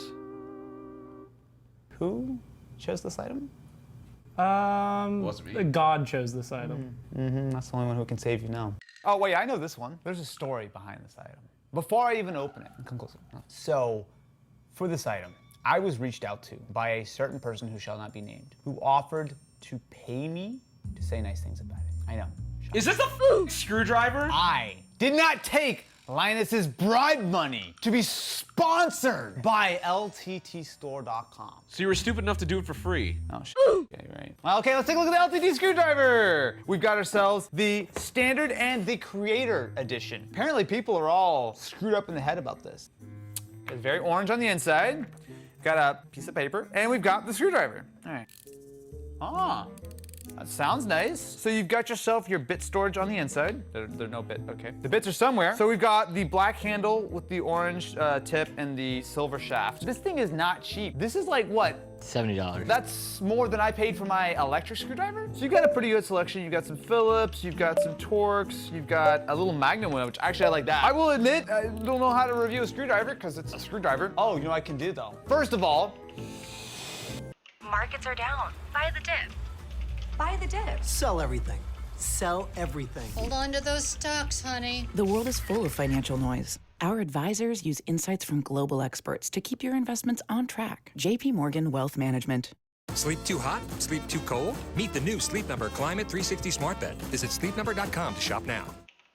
Cool. Second of all, just had to line this up. Let's take a look at the Creator Edition. We have, ooh, there is a white base as well as the stealth model. It's a PC I have to take apart anyways, so you're just gonna save the work for me. You can make me tear apart the PC? Oh, that's fine. That's fine, that's fine. I'll say it feels nice, and it also does have all the bits already loaded up in here, which is very much appreciated. But this has gotta be pretty nice to be worth the money. So I just did the math. Yeah. It looks like they're already close to selling over 100,000 of these. 100,000? 100,000. That's a lot of screwdrivers. This feels solid and sturdy. But also, as someone who builds a lot of game PCs, I'll admit, I don't really care about my screwdriver too much. You're looking for a high-end screwdriver. I mean, obviously this is well made. And if you were in the market, you can visit lttstore.com. It's kind of a lot of money, man. It's kind of a lot of money. So, this comes courtesy of a future friend of the channel. Hey guys, it's Alan from Card Arena again. I put in some more random gifts, hope you enjoy. He also put his Twitter, which is @CardArenaUSA. There's actually a lot of stuff in here. So we've got ourselves an Infernate V-Box. We also have something that's definitely meant let's for... go. Okay, you got me. We got some nice sleeves. Let's go! I saw that. Yay. White Cross. Oh, shoot! Let's go! Oh, dude, this is expensive. What the They're HoloLive cards. I didn't know if these even existed. go! And importantly, a Lost Origin Elite Trainer box. So this is a lot of I stuff. almost kind of feel bad. This is not cheap. So thank you very much, Alan. Austin, Ken, the rest of the crew are now gonna start opening some stuff while we eat some delicious snacks. Look at these dope sleeves. We have enough sleeves for the rest of our lives. Oh, there we go. whoa. Wow. A gold Galarian Articuno V that is wildly off center. Okay, I'll take that. Oh, and a hyper rare Lycanroc. See, there we go. Thanks, Alan, for the terrific pulls. That's a sus looking box. Don't damage the table. It's already damaged with termite. So, this looks to be a Valve Steam Deck. A way to take all the good and bad of Steam and put it in something that is not pocketable.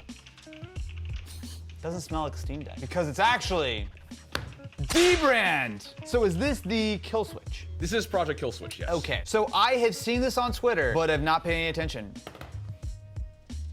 Thanks, Jared. It's actually a nice kind of like sort of grippy rubber kind of finish. You've got like kind of little grips on the side. You have easy access to your ports and whatnot. Warning, this is a magnetically detachable kickstand. Do not use as a handle, so. Oh. And it's keyed too, so it doesn't rotate. It's keyed. Yeah. That's smart. Okay. Oh, that feels terrific. Well, I think the idea is that instead of having their bulky case, or like the standard Steam Deck case, you could just throw this in a bag with the front cover. Oh, so it is its own case. Yes. It doesn't make it any bigger, I guess I'll say that. Especially when you take off the kickstand. You've got a hard actual shelf for the screen. This is actually pretty neat. So you've got your little caps for your thumbsticks, which look nice. Although not like this is the most original idea. I am probably one of the least big fans of the Steam Deck because I know while everyone universally loves this thing basically, I prefer the Aya Neo entirely because the Aya Neo is actually a reasonable size and this thing is larger than Ken's Ego. Unfortunately, just a few hours after we recorded this segment of Mystery Tech, D-Brand had to pull the kill switch from sale due to some issues with the magnetic kickstand and some fans inside Steam Deck. But everything I said still holds. This thing is cool once they, swap it out and it starts shipping again next year. All right. Hey guys, Yeah. welcome back to TC Play. Today, we are finally doing a broad in a pan. Oh my god, the cooking special. You didn't know you needed nor you wanted, but let's do it, let's go.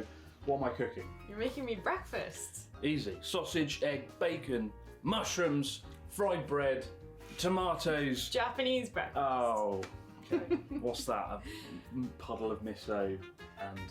What's that in breakfast in Japan? Like fish? Miso. Right. Rice. Miso rice. Tamagoyaki. Tamagoyaki. Ah, that's good. I like that. Can you do that? Easy. I'm the omelette king.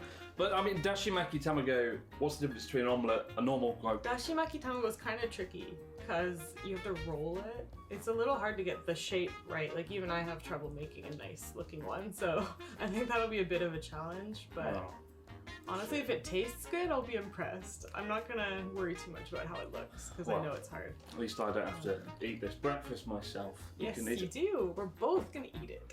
That will encourage you to make it. My lack of enthusiasm good. quickly going out the window here. All right, well, I've had my iced coffee. Ready? Nothing can stand in my way now. Let's make the ultimate Japanese breakfast abroad in Japan. Let's go. Off to the store. See you in half an hour. Good luck. Right then. It's morning. It's breakfast time. Let's go shopping at Aeon. the nice local supermarket of Tohoku, North Japan. Well, hey.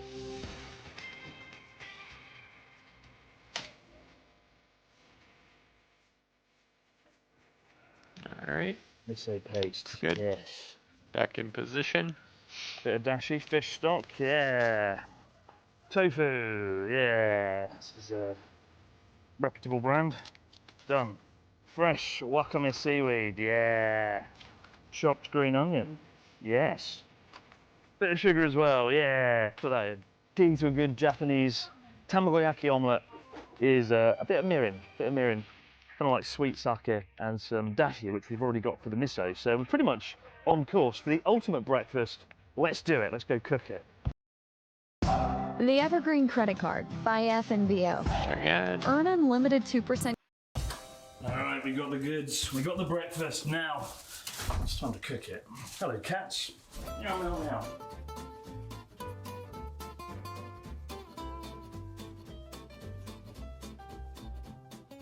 So we had a few items already. We've got eggs in the fridge. Wow, eggs, 6 of them. We also have some soy sauce, and the most important ingredient of all, caffeine. All right. Right then. Now what do we do? Tofu, green onions, mirin, cooking salt, cocaine, miso paste, fresh wakame seaweed, and dashi fish stock. Perfect. You know what you're making first? Bad. Do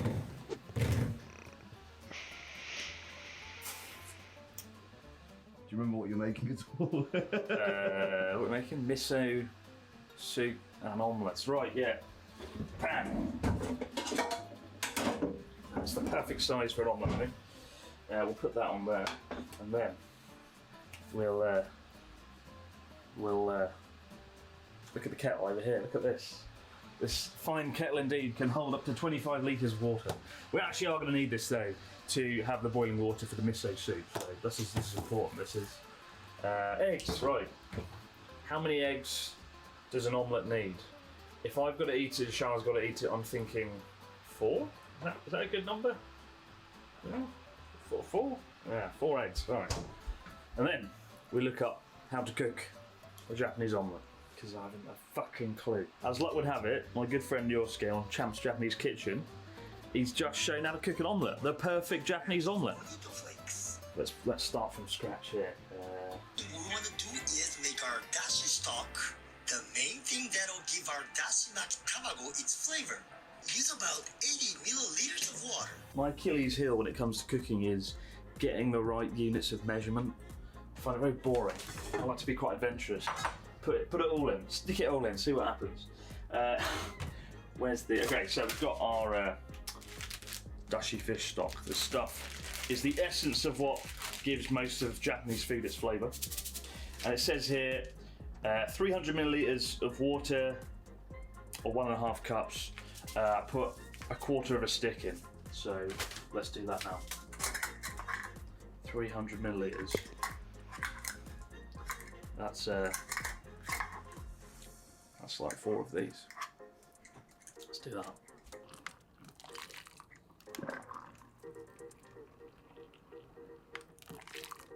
Here we go.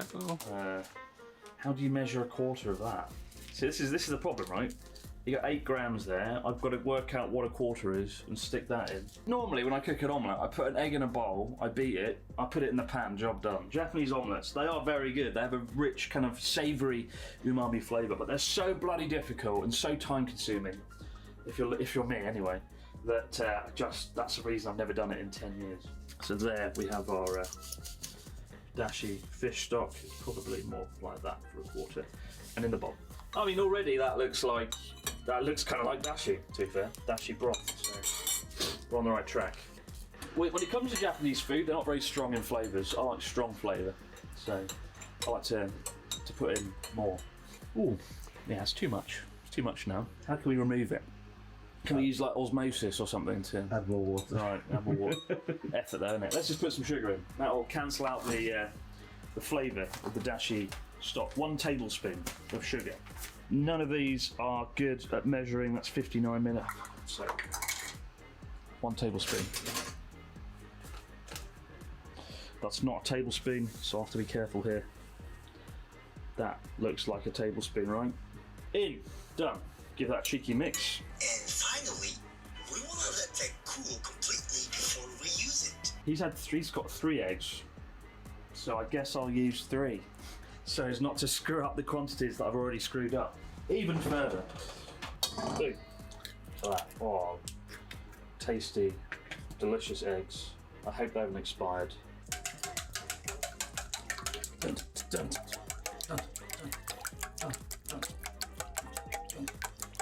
Alright, we're making progress here. What's next, Dilsky? All we need to do is add our dashi and sugar mixture. Yeah, this is the key difference, right? Between Japanese omelette and just a normal, like, Western omelette. It's a bit runnier because of the dashi stock that goes in it. But that looks pretty good to me. I think we've got the right quantities. Yes. Alright, so we're going to spice things up a bit. We're going to go extra mile, just like I always do on a boiling pan. And put half a teaspoon of soy sauce and half a teaspoon of mirin in. Mirin's kind of like sweet cooking sake. You've actually got to be over 18 to buy this, as I discovered today at the supermarket. I didn't know that until I bought it and got my ID checked. So there's a tiny bit of mirin and a teaspoon of soy sauce. It's about right. Probably a bit too much. But to be honest, this looks pretty good. I'm quite happy with this so far. We're not out of the woods yet. Got to actually cook the damn thing. And because I've never cooked a Japanese omelette, I am quite worried about getting it right. If you ever watch a video, they do a very good job of like shuffling the pan and flipping the egg and the omelette constantly over and over. I'm not going to be able to do that in any way, shape or form. So we're going to make our miso now.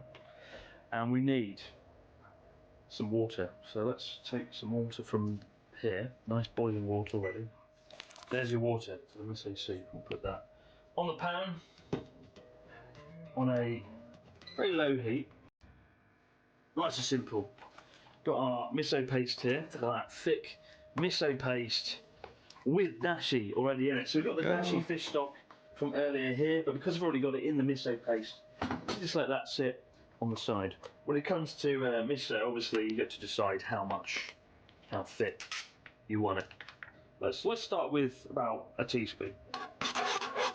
Change it up, add more, add less. Supposed to look like that. Give that a cheeky stir.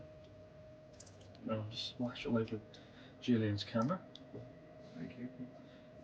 It's not breaking up, Julian. It's not hot enough. Shit. It looks cold. We came out of the kettle like piping hot boiling again. We've got some seaweed as well. That's a lot of seaweed, Jesus Christ. See, a lesser chef would have got simple, boring, like not fresh seaweed. I've got this nice, fresh, locally sourced seaweed. That's a lot of seaweed. Let's cut that up. Fucking hell. Oh, no. Here we go. There you go. Nicely done. I wouldn't normally recommend doing this, but yeah. Should have cut that up before I put it in, really.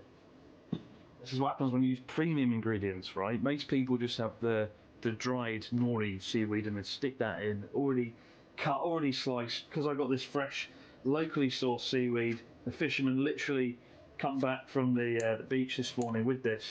I've had to do it with scissors, so you know, the price you pay for fresh ingredients, isn't it? I don't want to put this in just yet.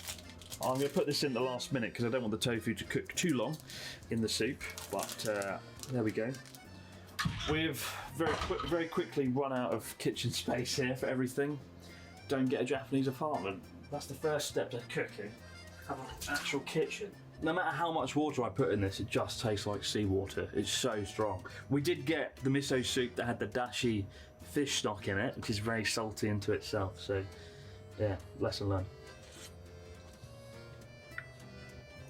It still just tastes like salt. What is this? This is awful. Should have just got like a ready meal packet miso soup, right? Might have been a lot bloody easier, wouldn't it? So we're just going to leave that to simmer. I've got it just about right. It's still a little bit salty, but we'll see what happens. All right. But now for the fun bit, the bit we've all been waiting for. The bit I am personally excited about the most, the omelette. according to Runescape, it's supposed to have it really, really hot. I'm gonna do it mid heat.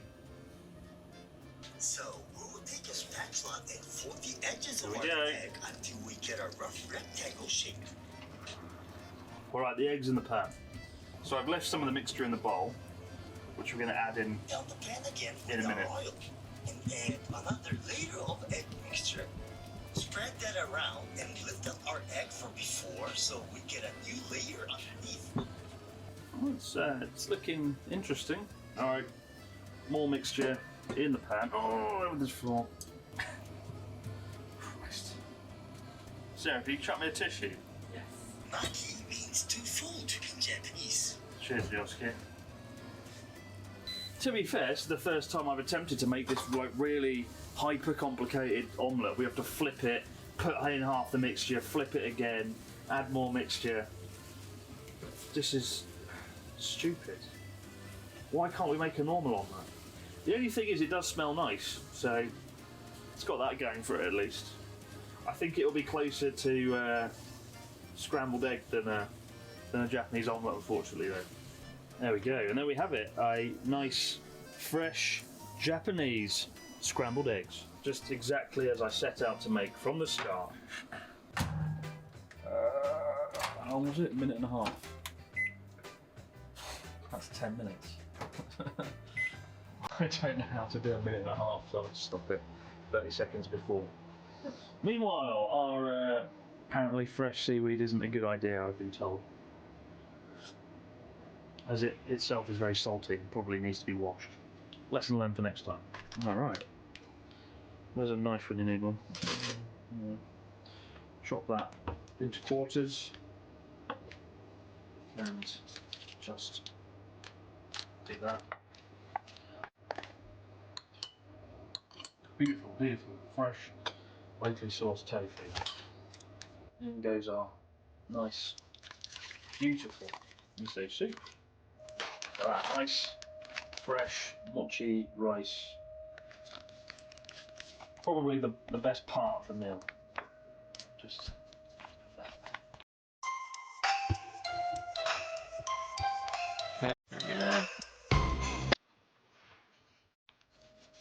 off the table time. Gotta make dinner. Breakfast time. Breakfast time. Breakfast time. Oh. Tree. Oh, tree. Yeah, come over here.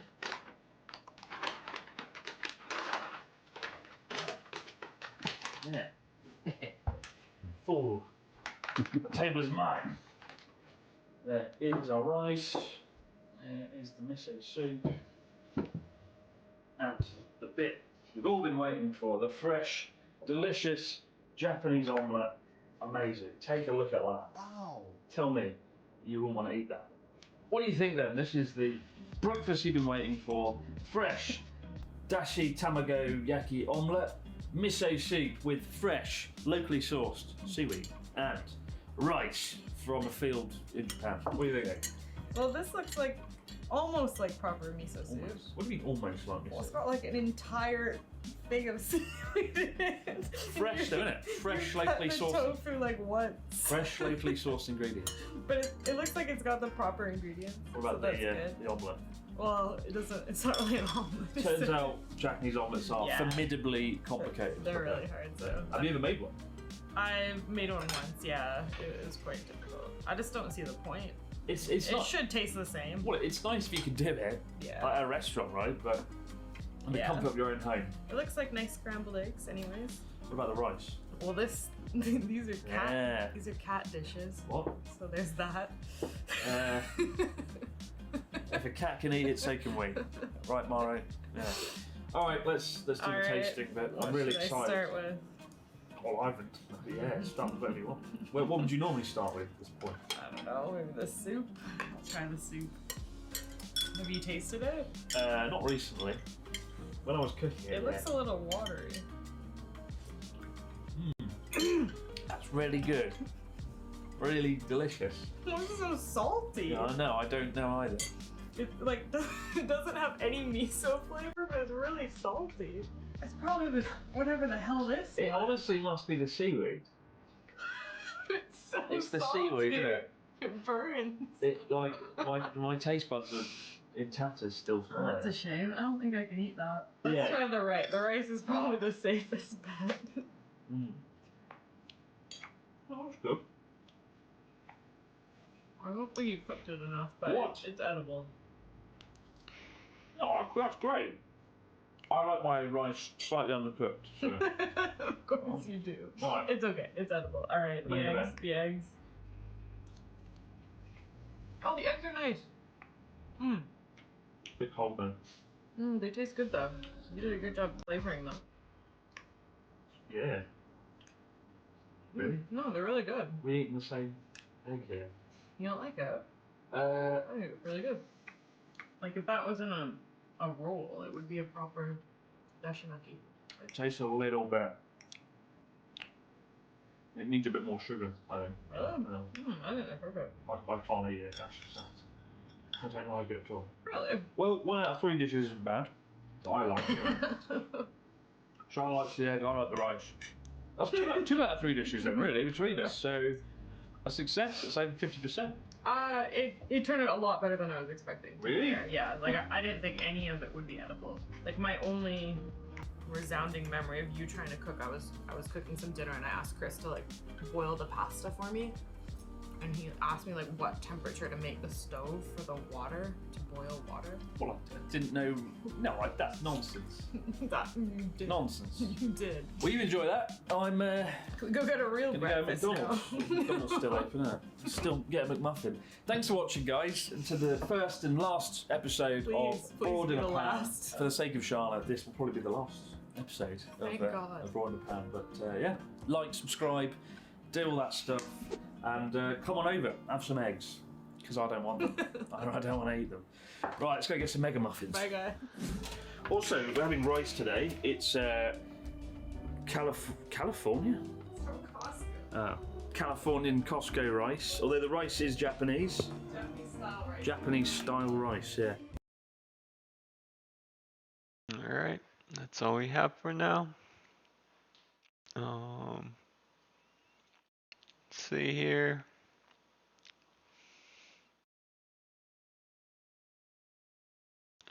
Anything else I want to queue up?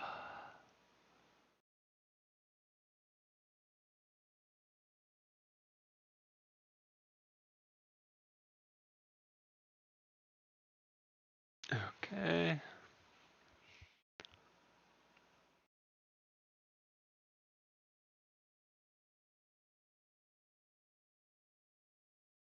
Let's see here. Go back to game audio.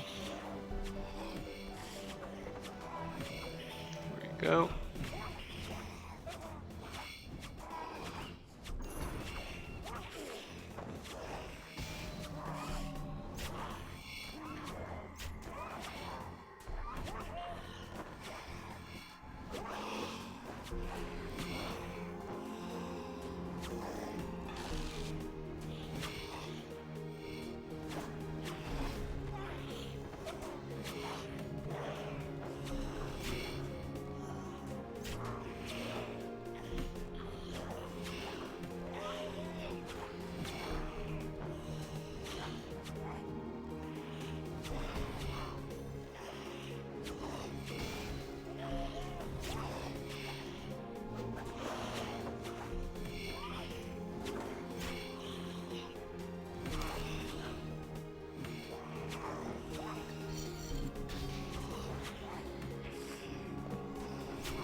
Alrighty. Good on buyers.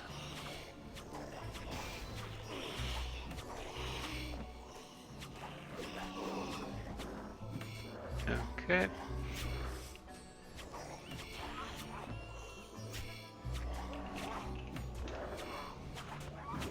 See here.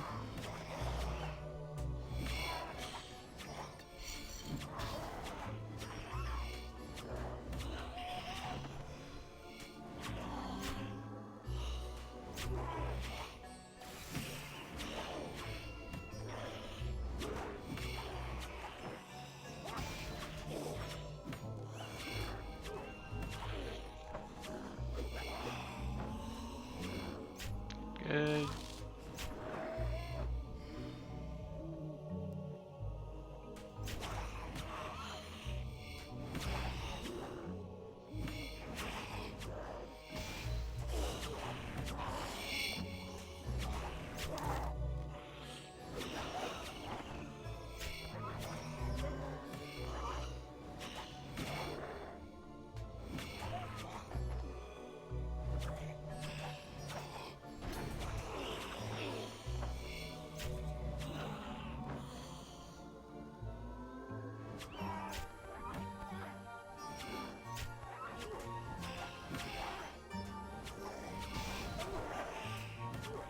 Alrighty.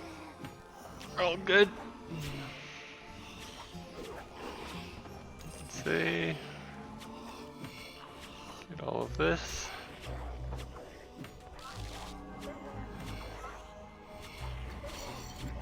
We're good.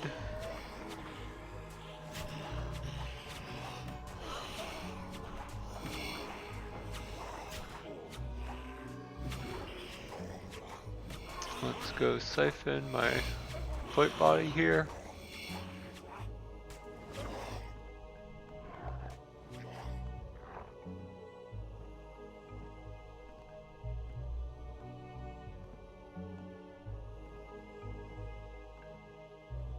There we go. Back out.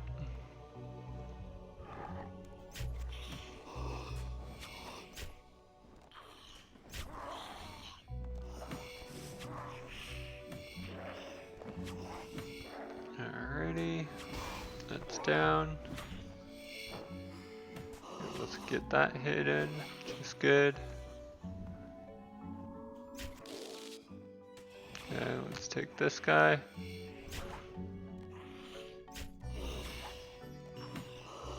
Got another here.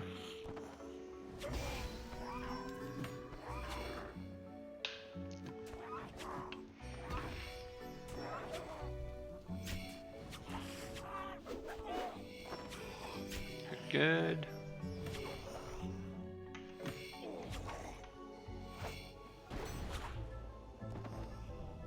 All right. Grab the Snapdragon.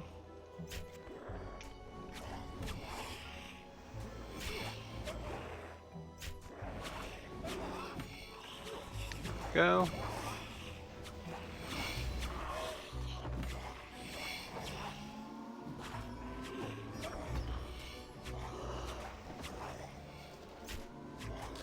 Good. Not bad. Boom. Just come down.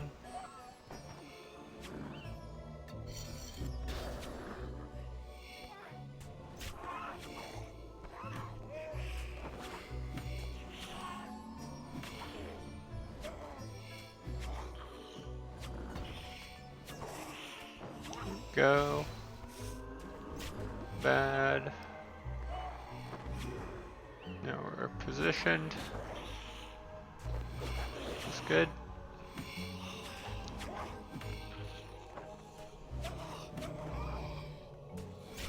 Gotta find more stone spirit so we can just keep pressing loot all.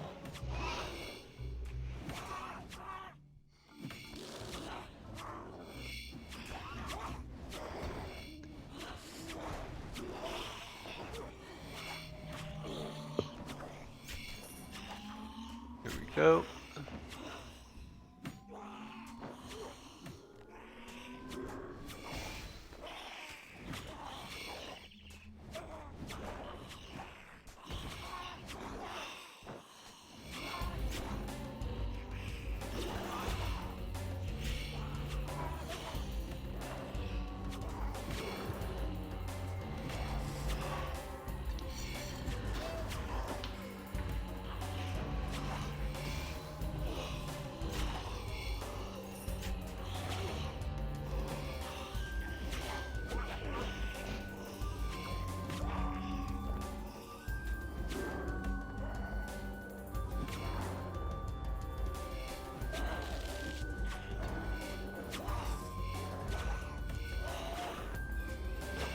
good.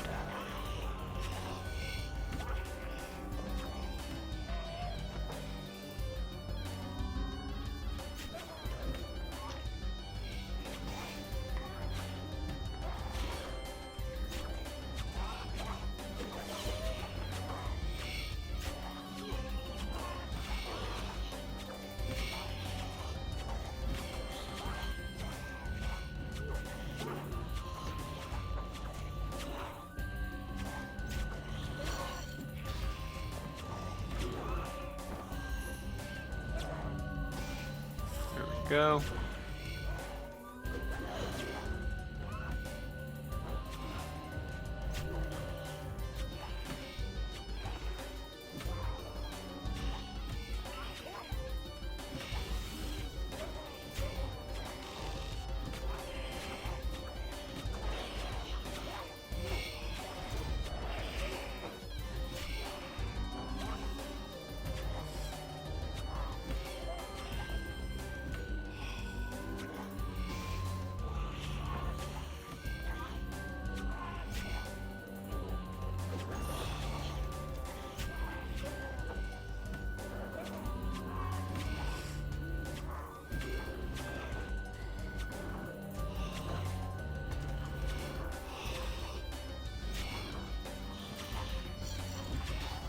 Alrighty.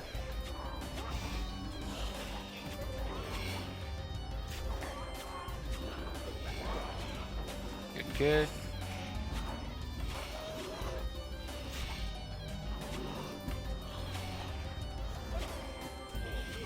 See here. Go check something.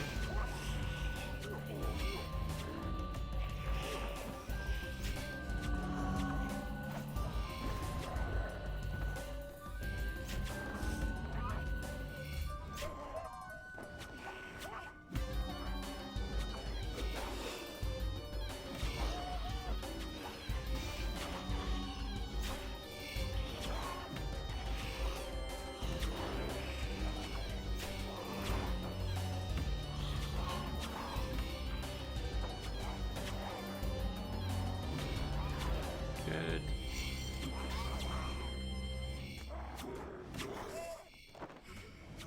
Alrighty. Whoops. Let's get this. Gotta go check something. I'll be right back.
Alright, let's keep going here.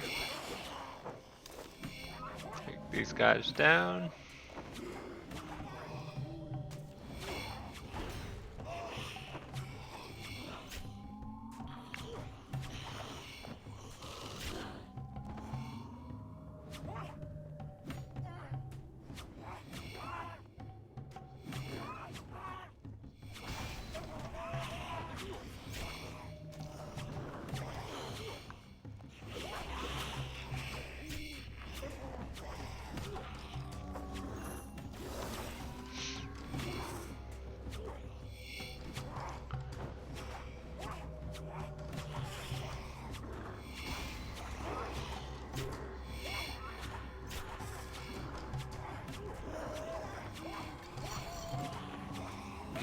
Alrighty.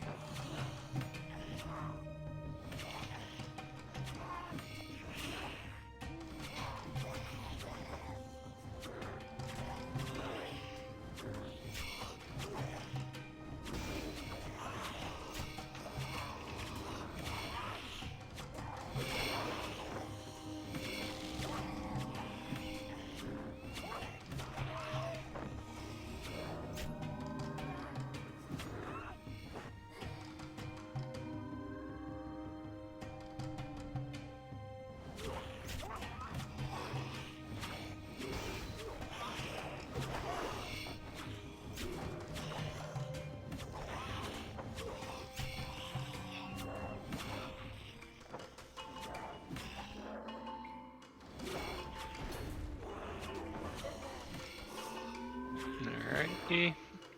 Let's see here.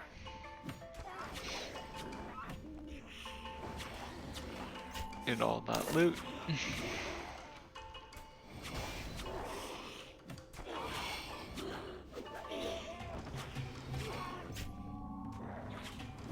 Good.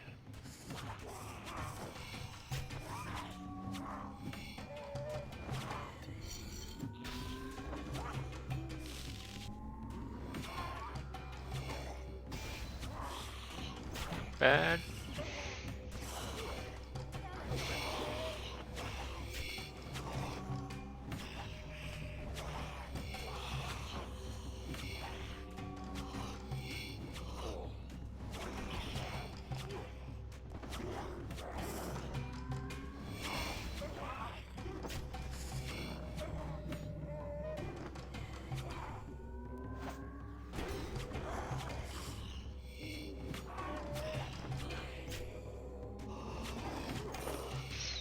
Here we go. Just fires all the way.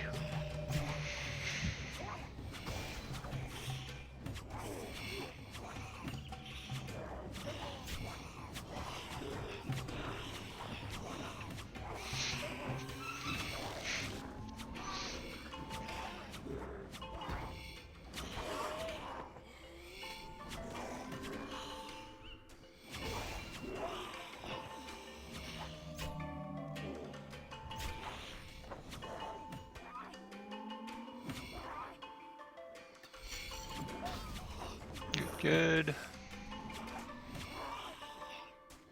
Have to go penance here, I believe.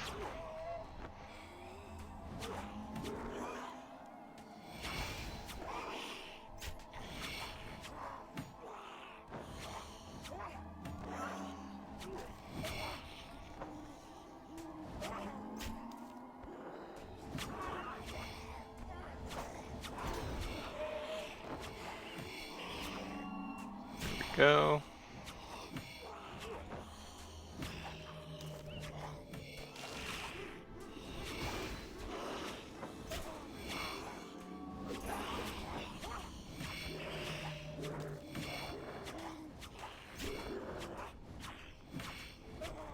Good.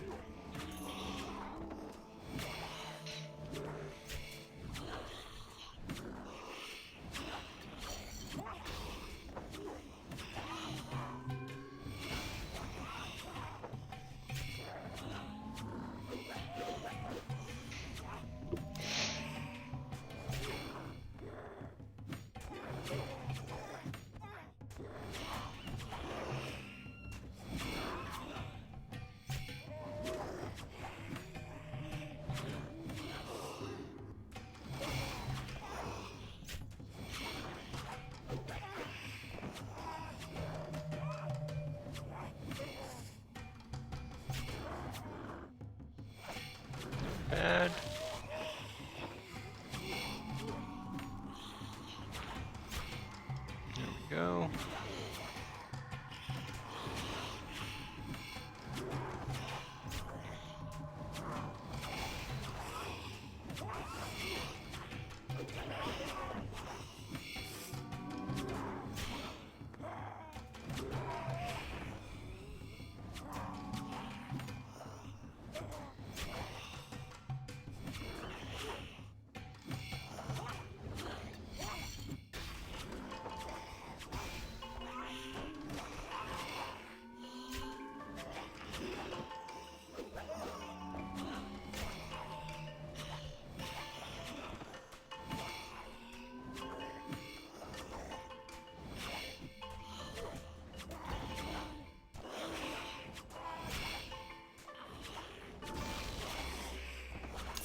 go.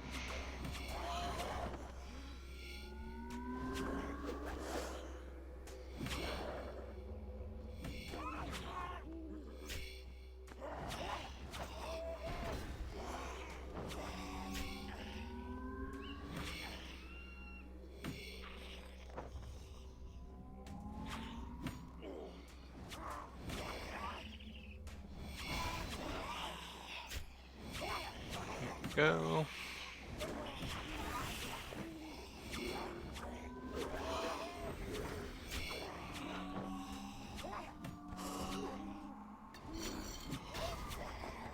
Let's get this.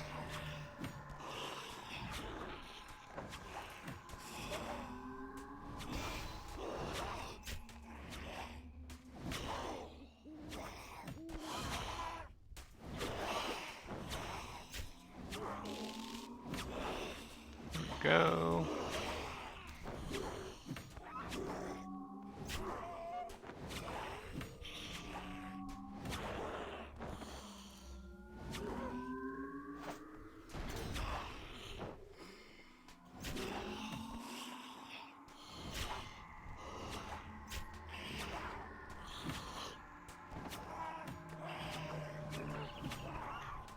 Good.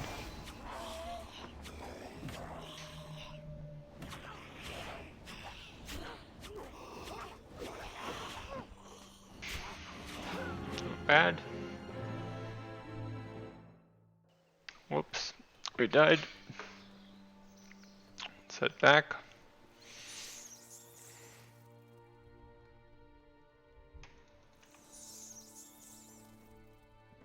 Pop open the door. Activate penance.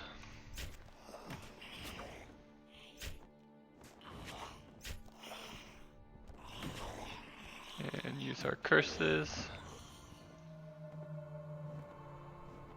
Here we go.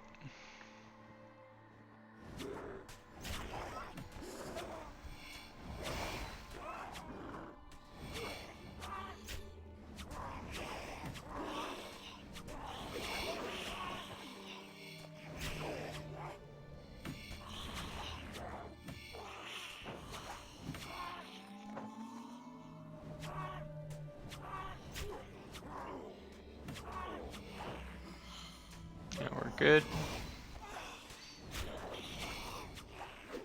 Let's keep collecting here.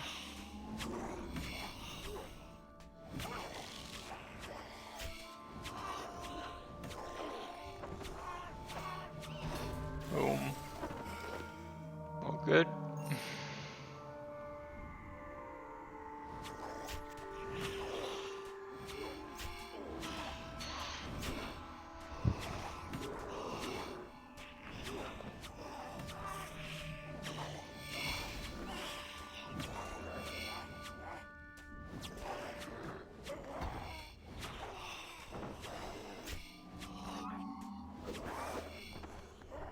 See here.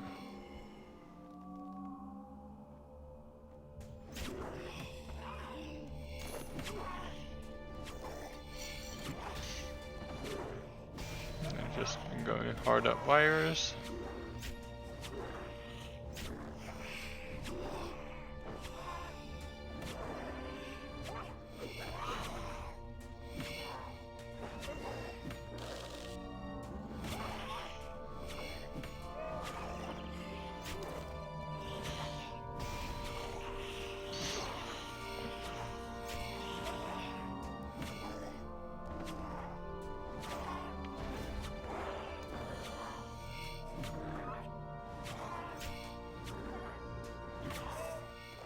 Here we go.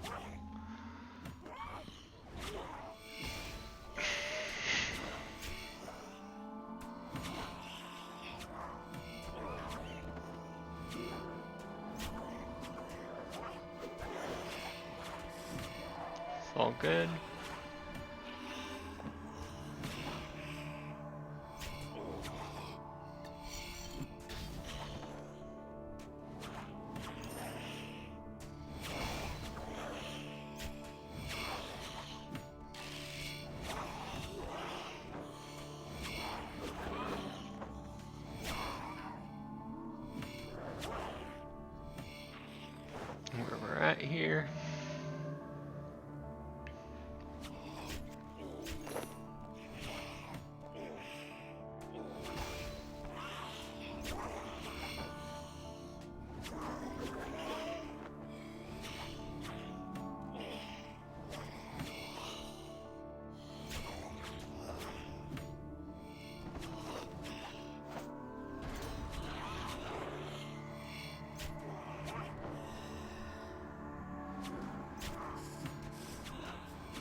go.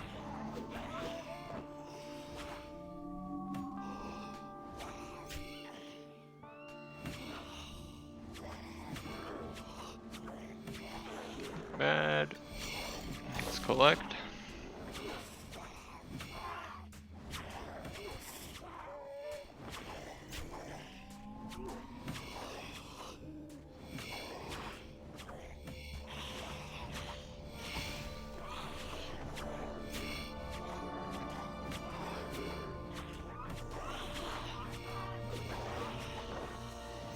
See here, get this loot. Nice torstal seeds.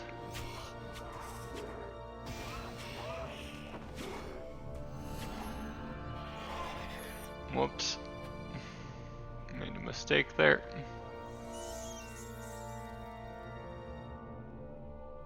Let's get back in here.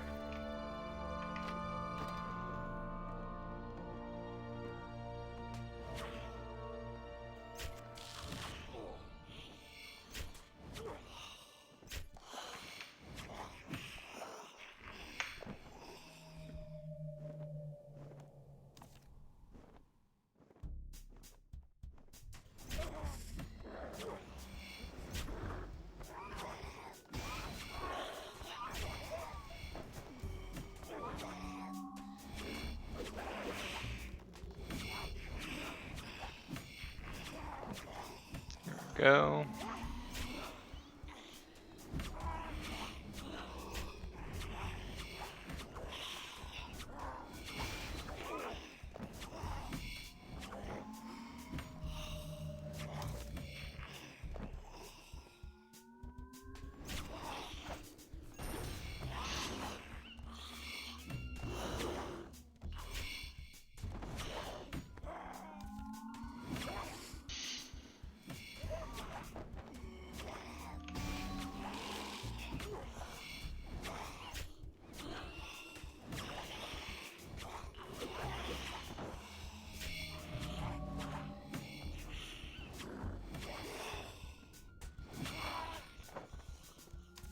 Alright.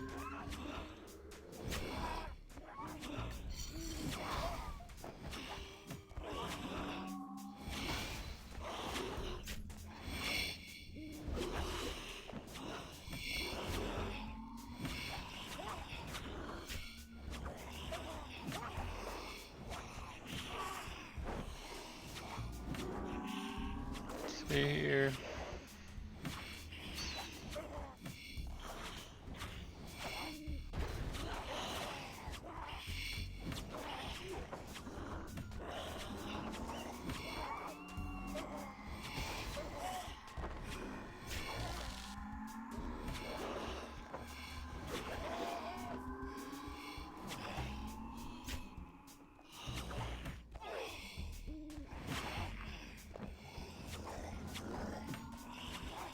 Alrighty.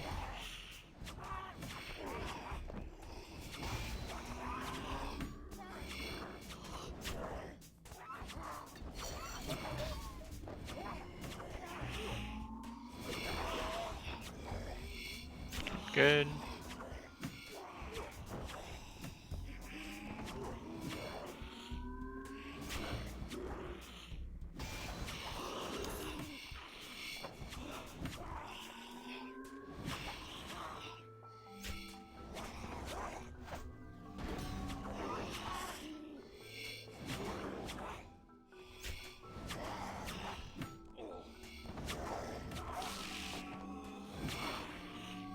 Alright.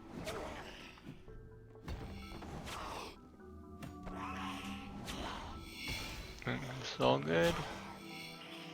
Let's loot.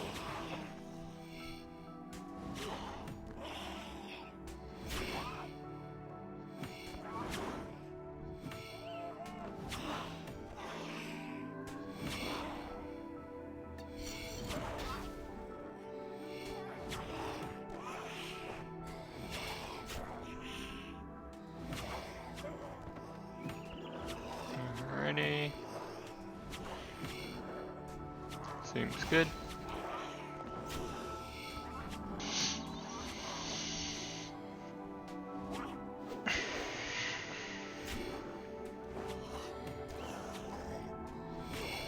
all good here. We'll do some push-ups here. Here we go.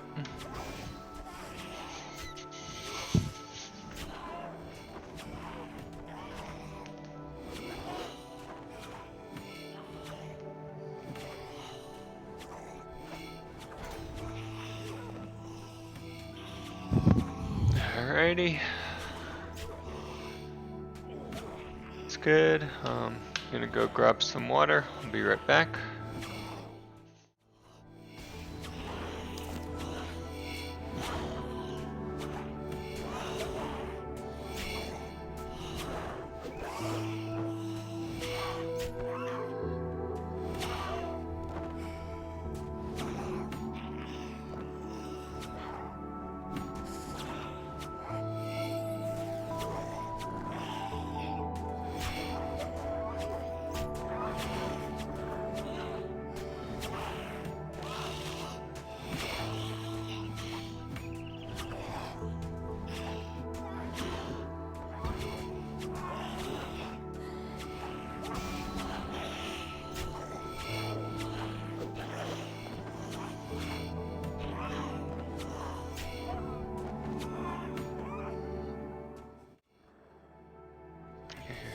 Here we go.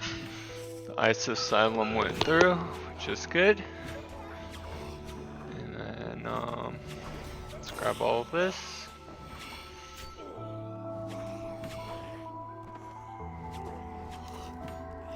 There we go.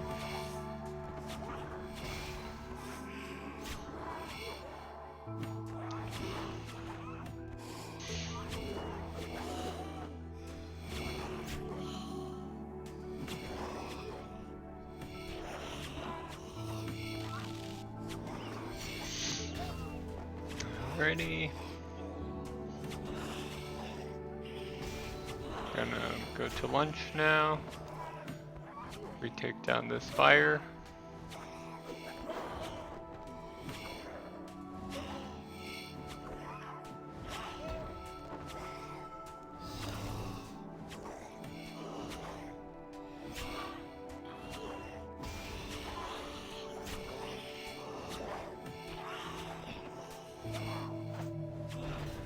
Go.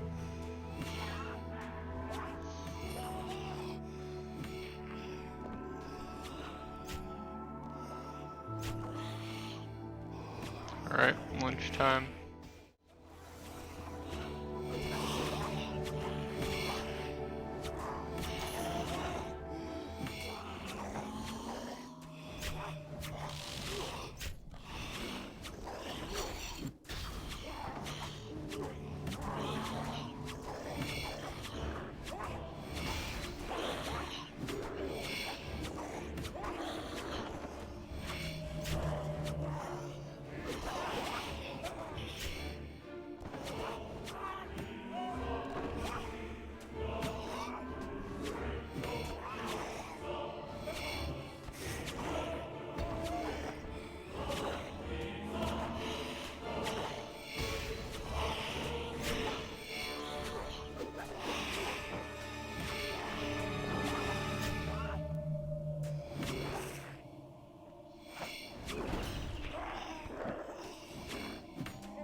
Alright, back from lunch.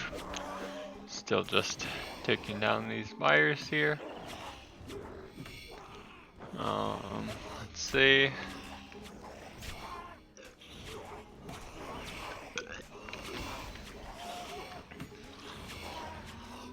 Not much really to watch right now, as far as I can see. We're just gonna kind of chill.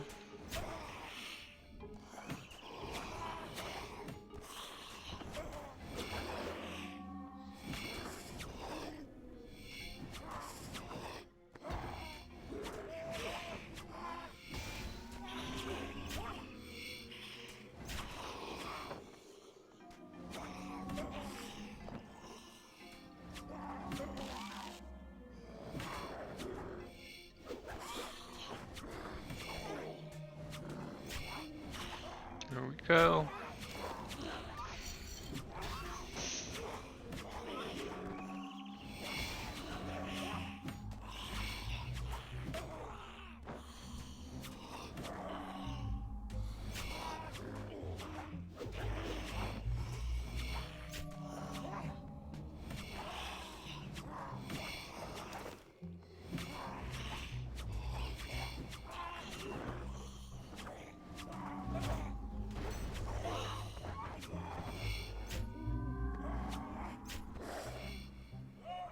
Good.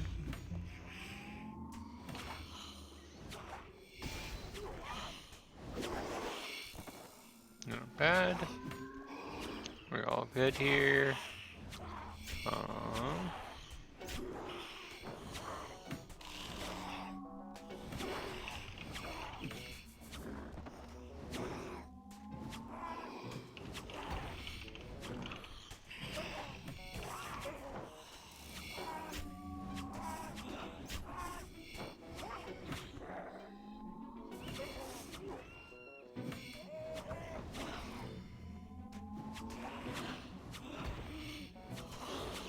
See here.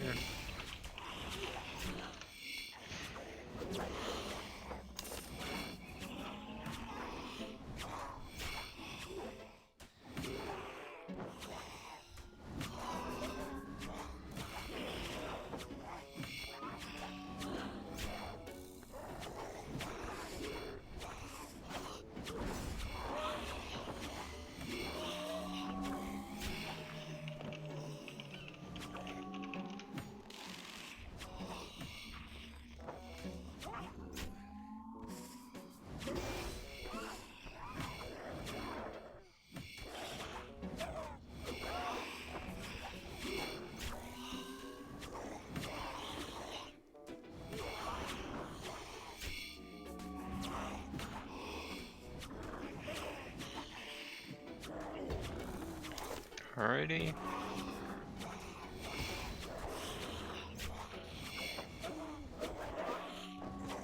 Here we go.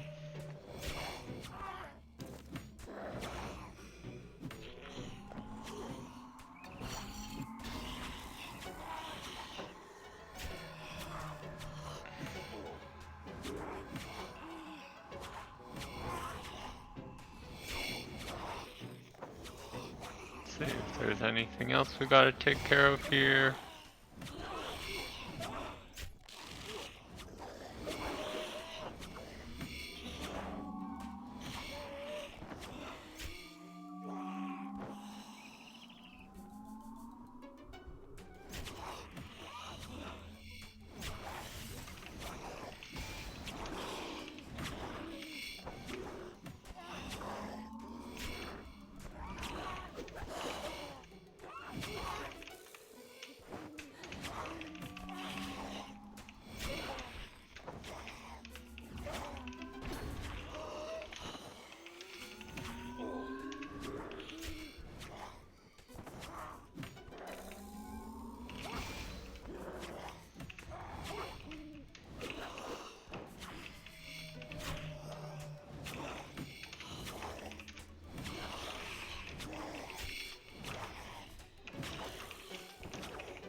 Turn on turmoil again.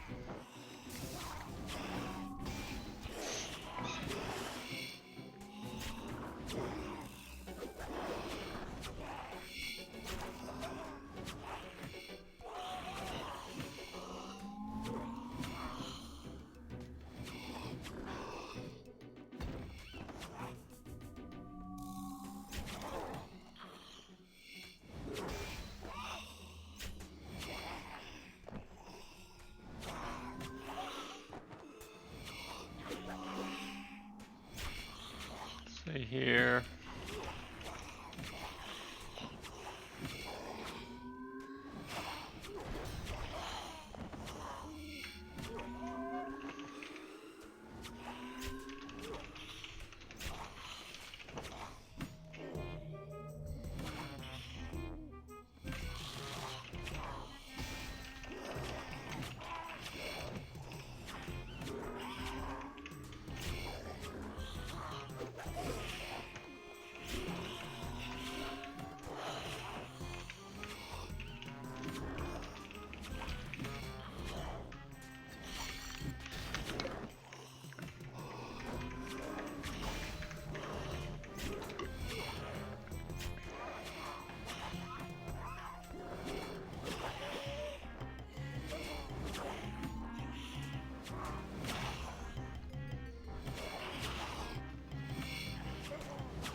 Alrighty, doing good here.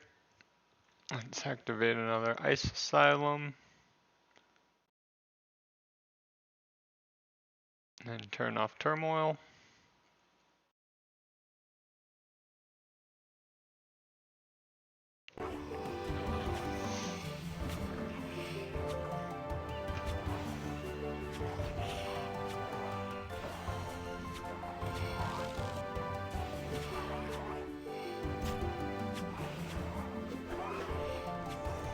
Bad. Here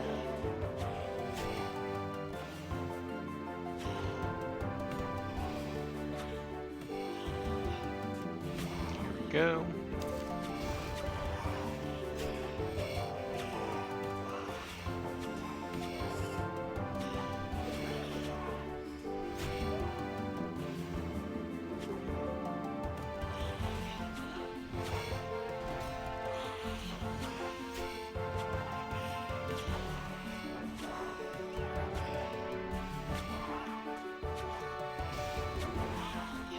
Go.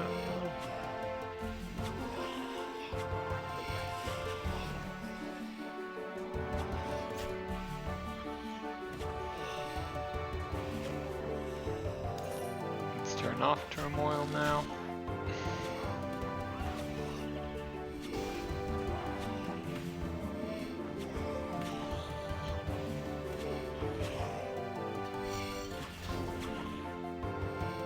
Looks good.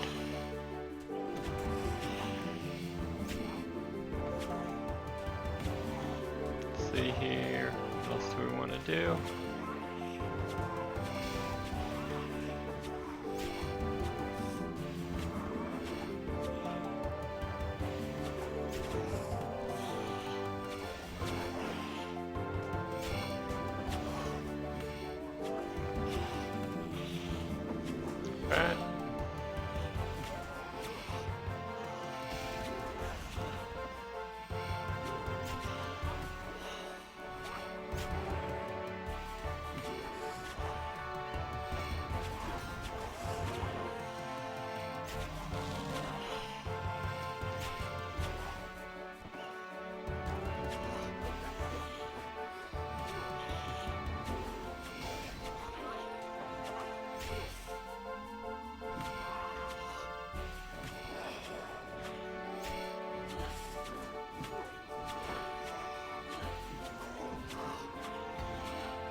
Alrighty.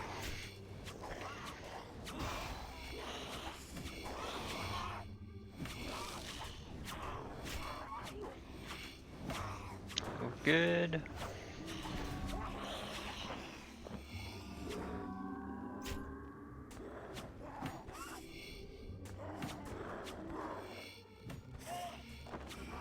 Let's see here.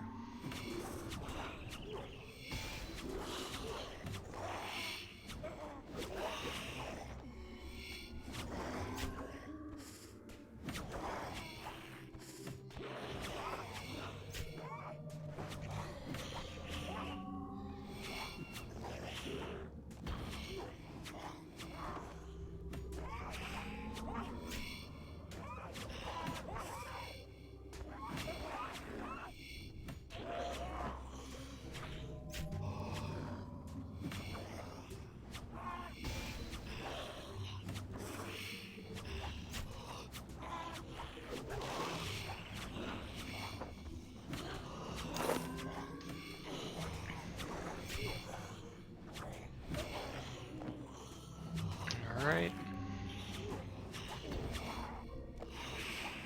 Check one more thing here.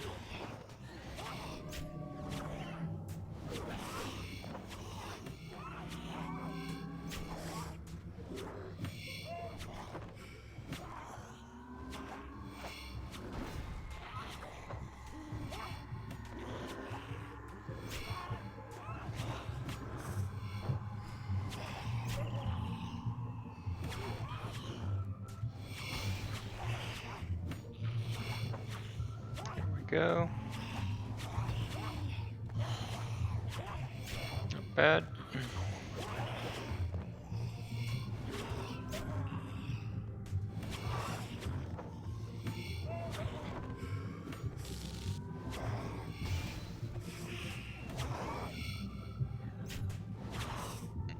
Let's turn on turmoil. Get an ice asylum ready as well.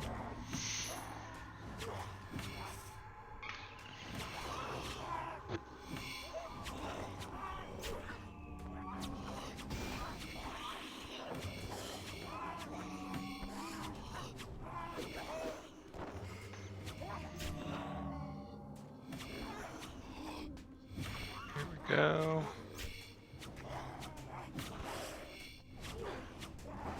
Let's see here.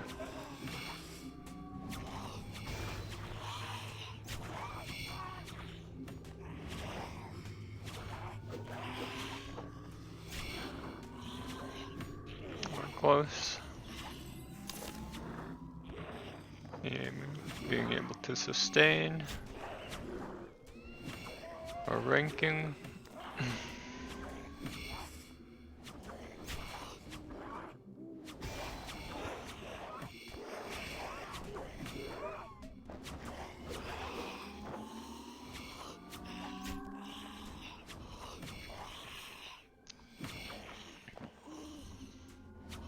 Here we go.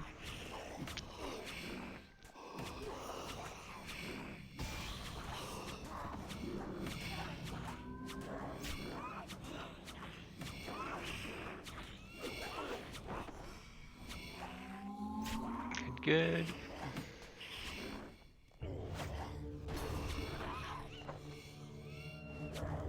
Keep going here.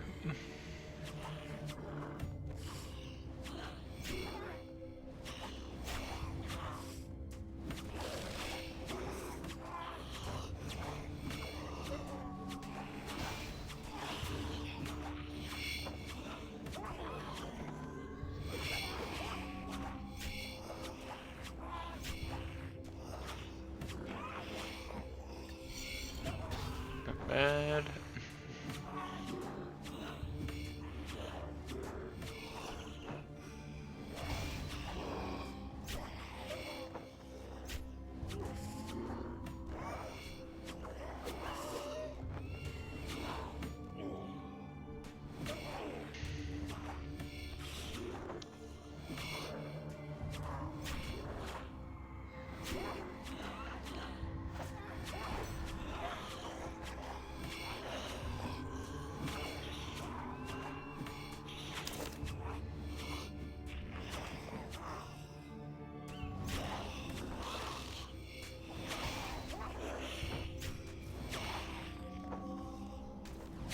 go.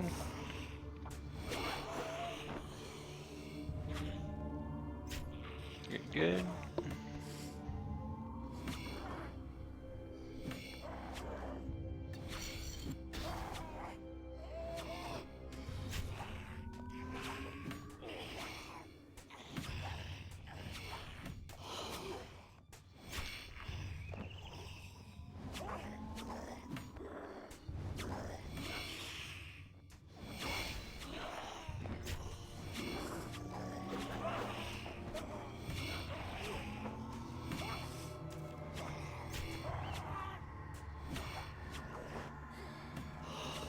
Good.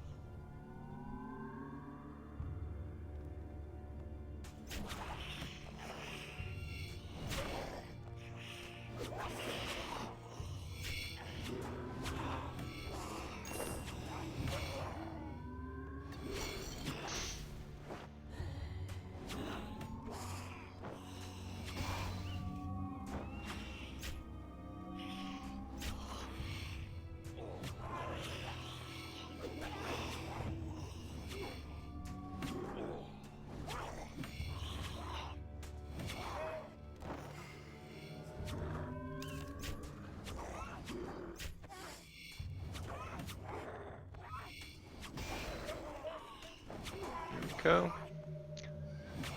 Good.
Go.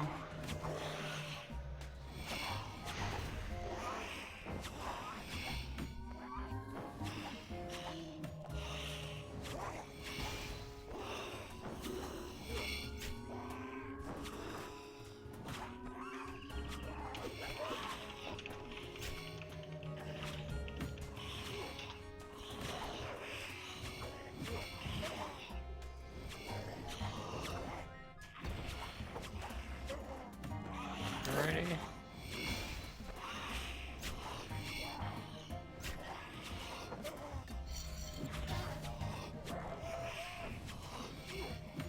Looks good. Nope, gotta turn off turmoil here. Getting low.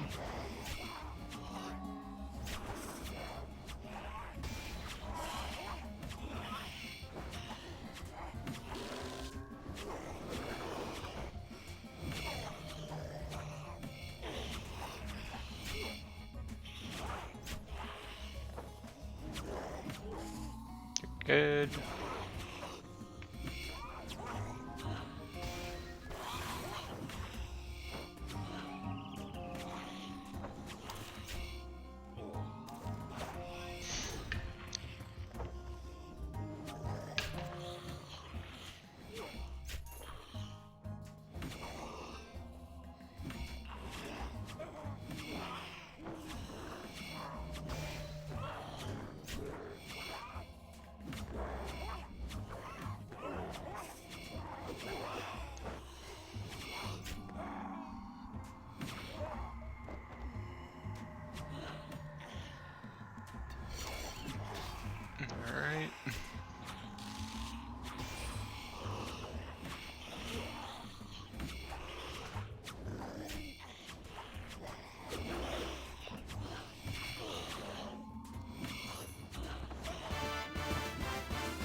go.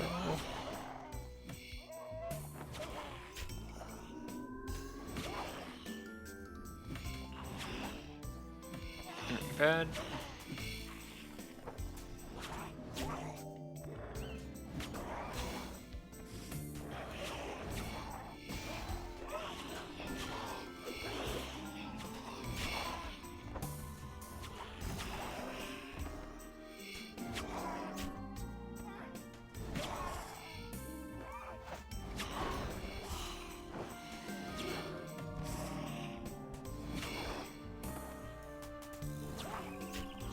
Good.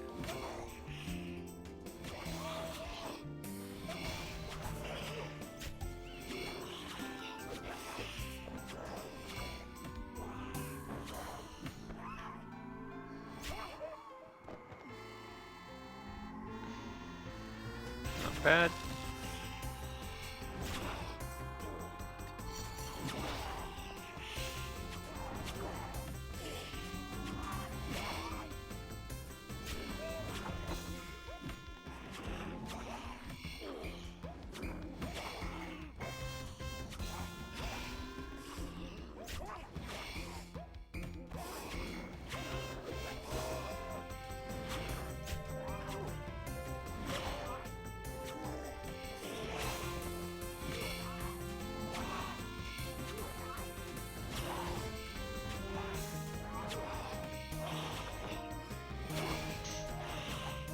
Alrighty.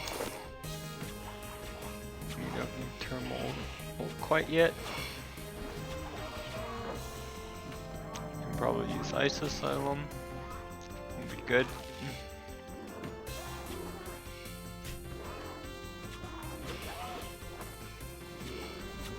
Here we go.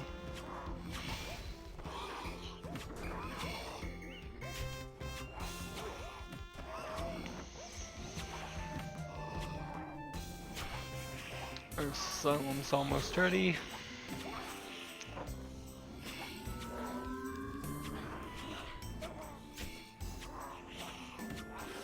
Heal up. It's all good.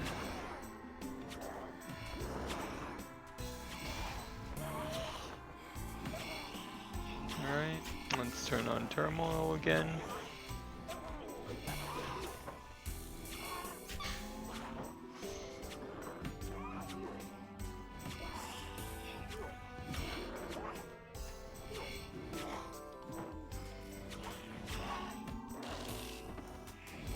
Not bad.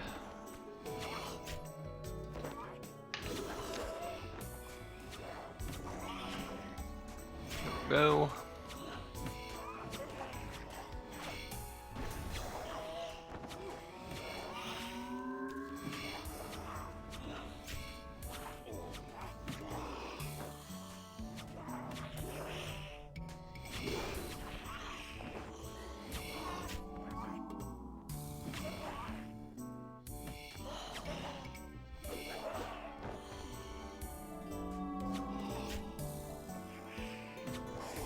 Good. What else do we want to do here?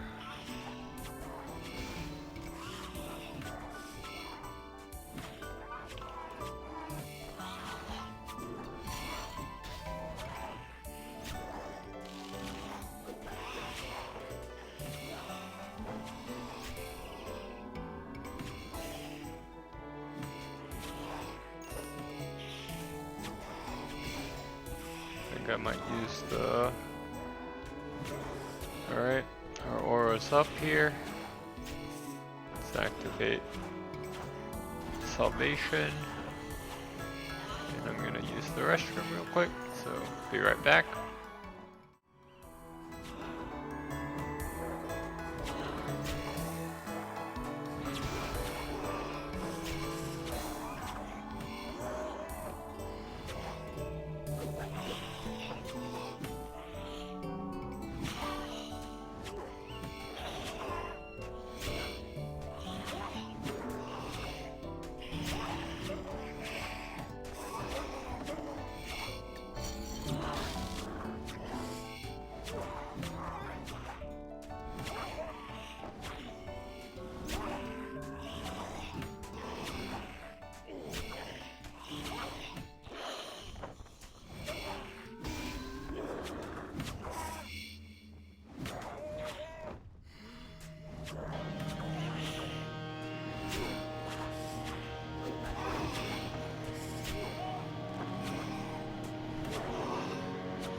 ice asylum going here.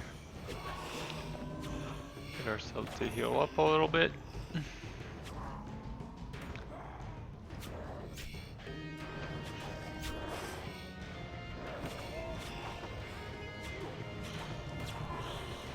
Alrighty.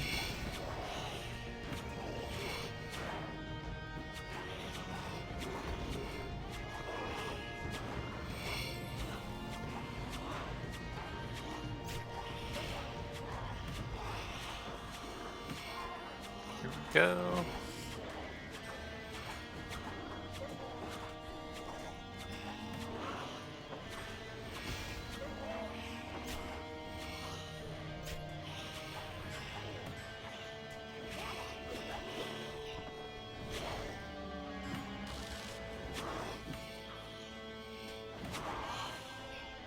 Good.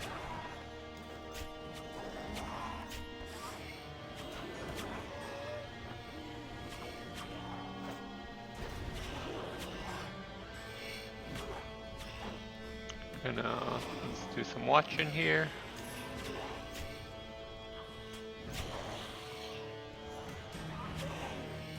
After a sacrifice. We're a bit late on that.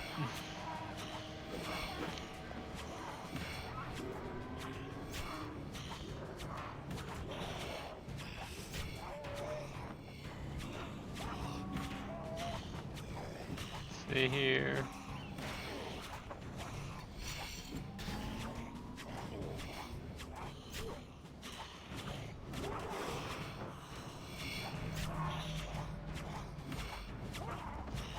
Let's loot.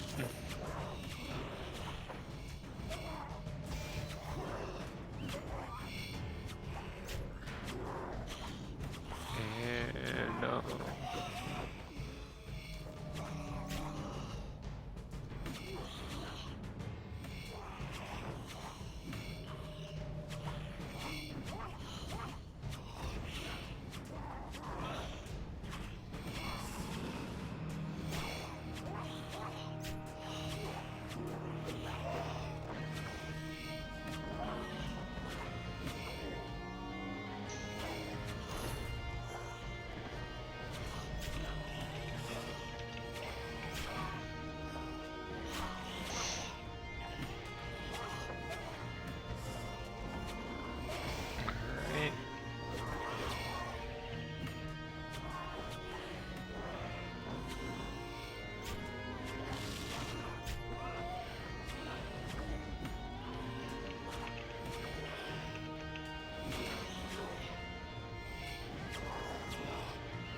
alrighty. So it's good.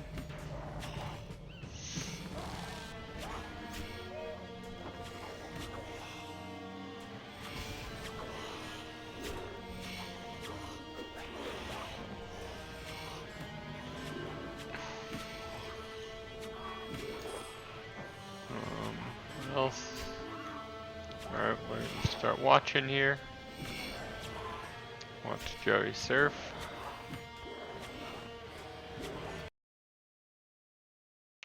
It's me. We are in the middle of nowhere in Chiba. It's a beautiful day and I'm hanging out with a certain someone because he has invited me to go surfing. So I'll be going surfing for the first time in my life. Oh, there he is. Who's that? Oh, hey. The fuck are those glasses? We're in Chiba. We're in Chiba. The place to be. The place to be to go surfing. Where all the waves are. All the way. Wow, you nailed it. All right, let's go. Felix is trying Shigekitsu for the first time. Shigekitsu? Because it's going to give you a kick of sound. Oh, Kick. Yeah, it's my favorite. That is a kick. They're good. Oh. They're so good though. Oh wow. Oh wow. They're all good, but like They're really sour. I have to make this face. Yeah. I would burn my tongue if I ate the whole package. Yeah, I would eat like 4 or 5 packets when I was a kid. It's just, my tongue would just be bleeding. Yeah, we're going to Amatsu. Originally we were going to go somewhere in Kanagawa, but the waves were not very good, so we changed it to Chiba. So we've driven about an hour and something into Chiba, middle of nowhere. No, not at all. Yeah, it's been a good. A little He's been nervous. backseat driving me the whole time. What the fuck do you mean? I feel like just like, which way am I supposed to go? Yeah. He's got a fucking GPS right there, and he's just like, Joey, am I supposed to go this way? He took a wrong turn twice, by the way. This is falling apart, Joey. Say something nice. Thanks for inviting me. Oh, thanks for coming on. Yeah. So we got the 2 surfboards back there. I've done surfing once in my life. When I was in school, I did it for like an after-school activity. So I kind of, yeah. You know, as someone who lived next to a beach for most of their life, it's surprising that I wasn't a surfer. I guess I'll be your sensei. Okay. For the day. Please teach me. Paddle. Stand on water. Yep. Rip 5 once. If you're a natural, that's thanks to me. If you suck, then I'm never inviting you again. Exactly. Backseat driver, I did it again. Fuck off, it wasn't me! Felix is like, I think we can go this way. This is It's like you can barely fit. Oh my god, this is so scary. Get me out of here. We're gonna make it out of this, don't worry. Surf's up, my dude. Might be a bit cold, but... Oh, that's what an Australian would say. I mean, Nihonjin desu. Well, here we are. I'm in my wetsuit. There's the board. It's flat enough where I think it'll be a good first attempt. I'm personally going to be very proud of myself if I can stand up for 3 seconds. Realistically, I think I'm going to be tired as fuck. It's cold. I'm doing it. I'm doing it. What are you doing out over there a little bit on the left? On the left? Just paddling is immediately tiring.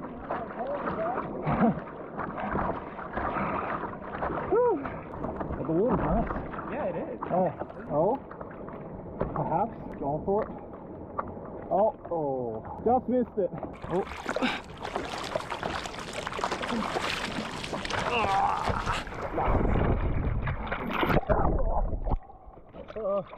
I gotta get my balance on this thing first. Oh, that's it. Yeah.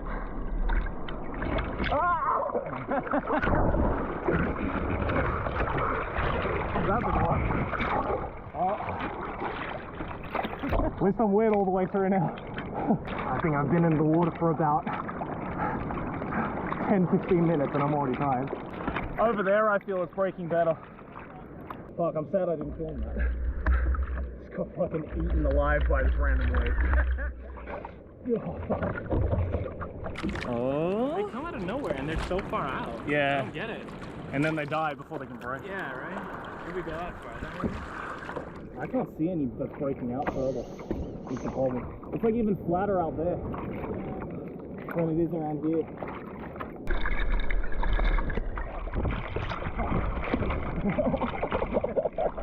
Felix successfully got a wave. How was that? Yeah? Looks good. Your turn. Alright. Let's keep looting.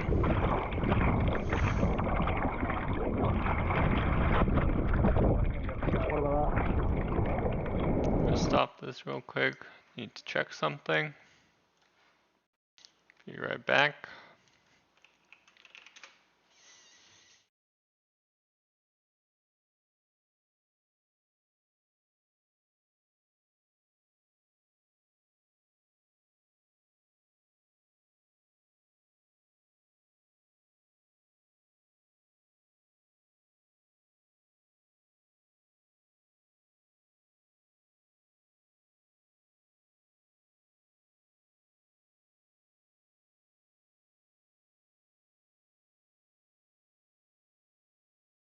Alright, let's get this.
Alrighty.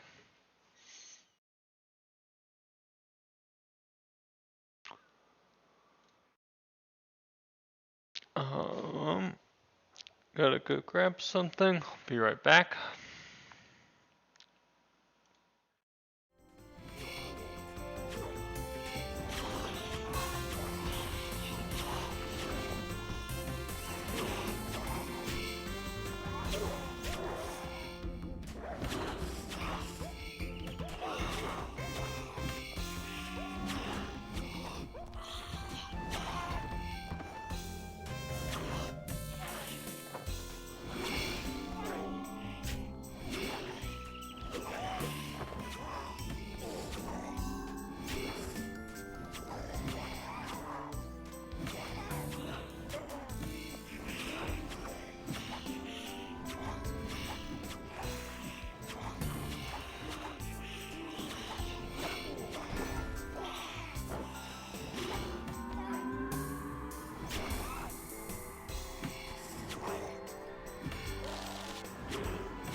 Alright, I'm back. Let's continue here. Wrong behind you.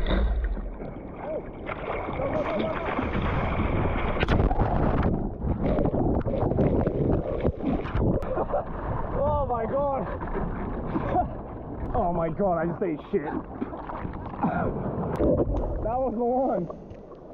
Oh damn it. I just like nose dived into the water. I think it broke right before me. Sometimes you just gotta eat shit. Yeah, I definitely ate shit there. Yeah, I saw the board fly out. Yeah.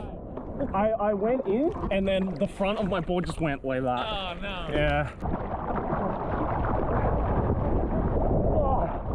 Oh, so close. Fuck. That was so close. A little more speed and you got it. Yeah. Oh my god, I'm absolutely bugging.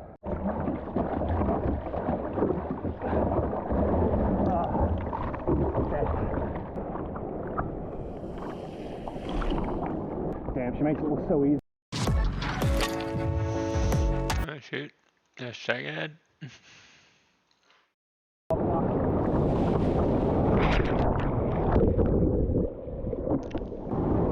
Oh, I'm about to eat shit.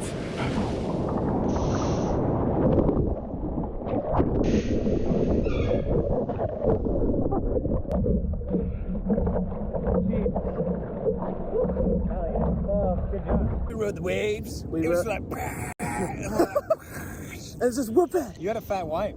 I did get a fat white. That was good. You saw your board go up in the sky. and Yeah. I was like, all right, he's done. Yeah. Ripperonis. My arms are just fucked. My arms are so I tried to fucked. warn you, Joey. I know. Where does it hurt? The shoulders? Just or? like Yeah. everywhere. Just all. Everywhere. I'm just so out of shape. I felt like I was out there for hours. I think we were out an hour. Really? Yeah. You were so close to catching one. I know. I know you It can broke do right before me, and so like. But one before it too. You Yeah. almost paddled into one. Yeah. You got it.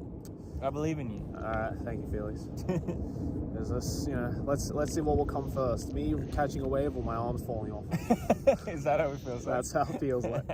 Felix has gone off by himself while I'm relaxing here because I'm just way too fucking tired. He's somewhere around here. He's one of these guys. I mean, surfing is definitely really, really fun, but holy fuck, it is so physically taxing and exhausting. But I think once I get a little bit more stamina and a little bit more practice, I think it's something that I can definitely get used to. And I think it's just a good way to also stay in shape as well. Also, can I just say, this sun is so fucking nice. This weather, I would like to remind everyone that we are in the second half of November.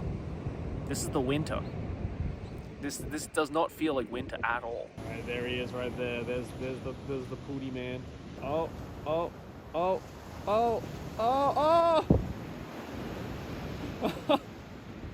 Oh, yay, shit, yeah, boy! Here he comes. Like David Hasselhoff from Baywatch. Of all the waves I caught on camera, I caught the one of you eating shit.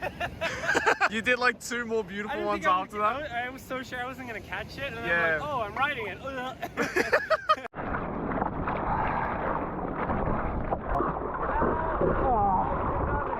Damn it. Come on, Joe.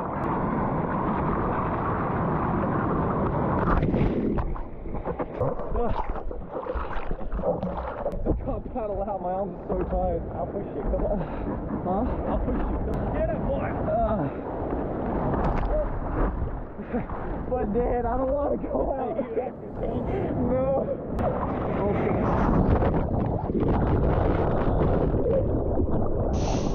Shoot. Oh, you're great. Yeah, you're eating alive.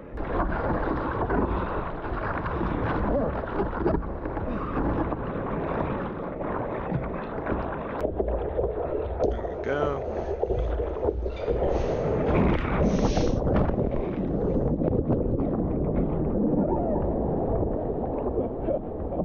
I couldn't stand up, but forget it. I'm done.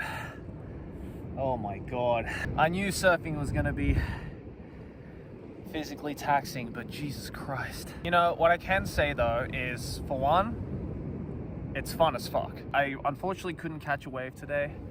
I mean, I caught one, but I didn't stand up, obviously. But even just catching that wave just felt really, really good. And then, obviously Felix being here to like help me, just be moral support and all that kind of stuff was also really good. 2 things I have discovered from doing this surfing. One is the ocean is fucking terrifying and powerful. Just the sheer amount of power behind some of these waves is nutty. And 2, and most importantly, I am so incredibly out of shape. I mean, we were probably out there for like, what, an hour and a half maybe, and my entire body is just aching. Like, my arms and shoulders obviously are aching, but like, my abs are killing me. Every part of my body hurts so much, except for my legs, because I didn't stand up at all, obviously. I do just want to be more in shape, not just, for my own health, obviously, but just, you know, so that I can actually do more of these cool activities while I can, right? These more physically enduring activities. Ends well, happy ending. Happy ending of me getting fucked. You tried hard. I tried all hard. that matters. No, it was fun. It was super fun. You rode one wave. I rode one wave. Yeah. I think though, when I rode that one wave, I was so overwhelmed that I'm just like, oh yeah, I have to stand up. I don't know what that was. Yeah. Did you just kiss the camera? That was an outro. Oh, thanks for taking me, Felix. It was a lot of fun. No, thanks for coming, man. Yeah, man. Hell Let's yeah. do more weird things. Yeah? What's next? Like surfing and You other should take me golfing. Yeah. We'll go golf next time. That's the next one. All right. Hell yeah. Deal. All right, cool. See you guys. Think you're brushing your teeth the right. Oh, would you look at that? Dell's done it again. It wasn't enough to have proprietary motherboards, power supplies, cases, and an upgradable Wait one moment.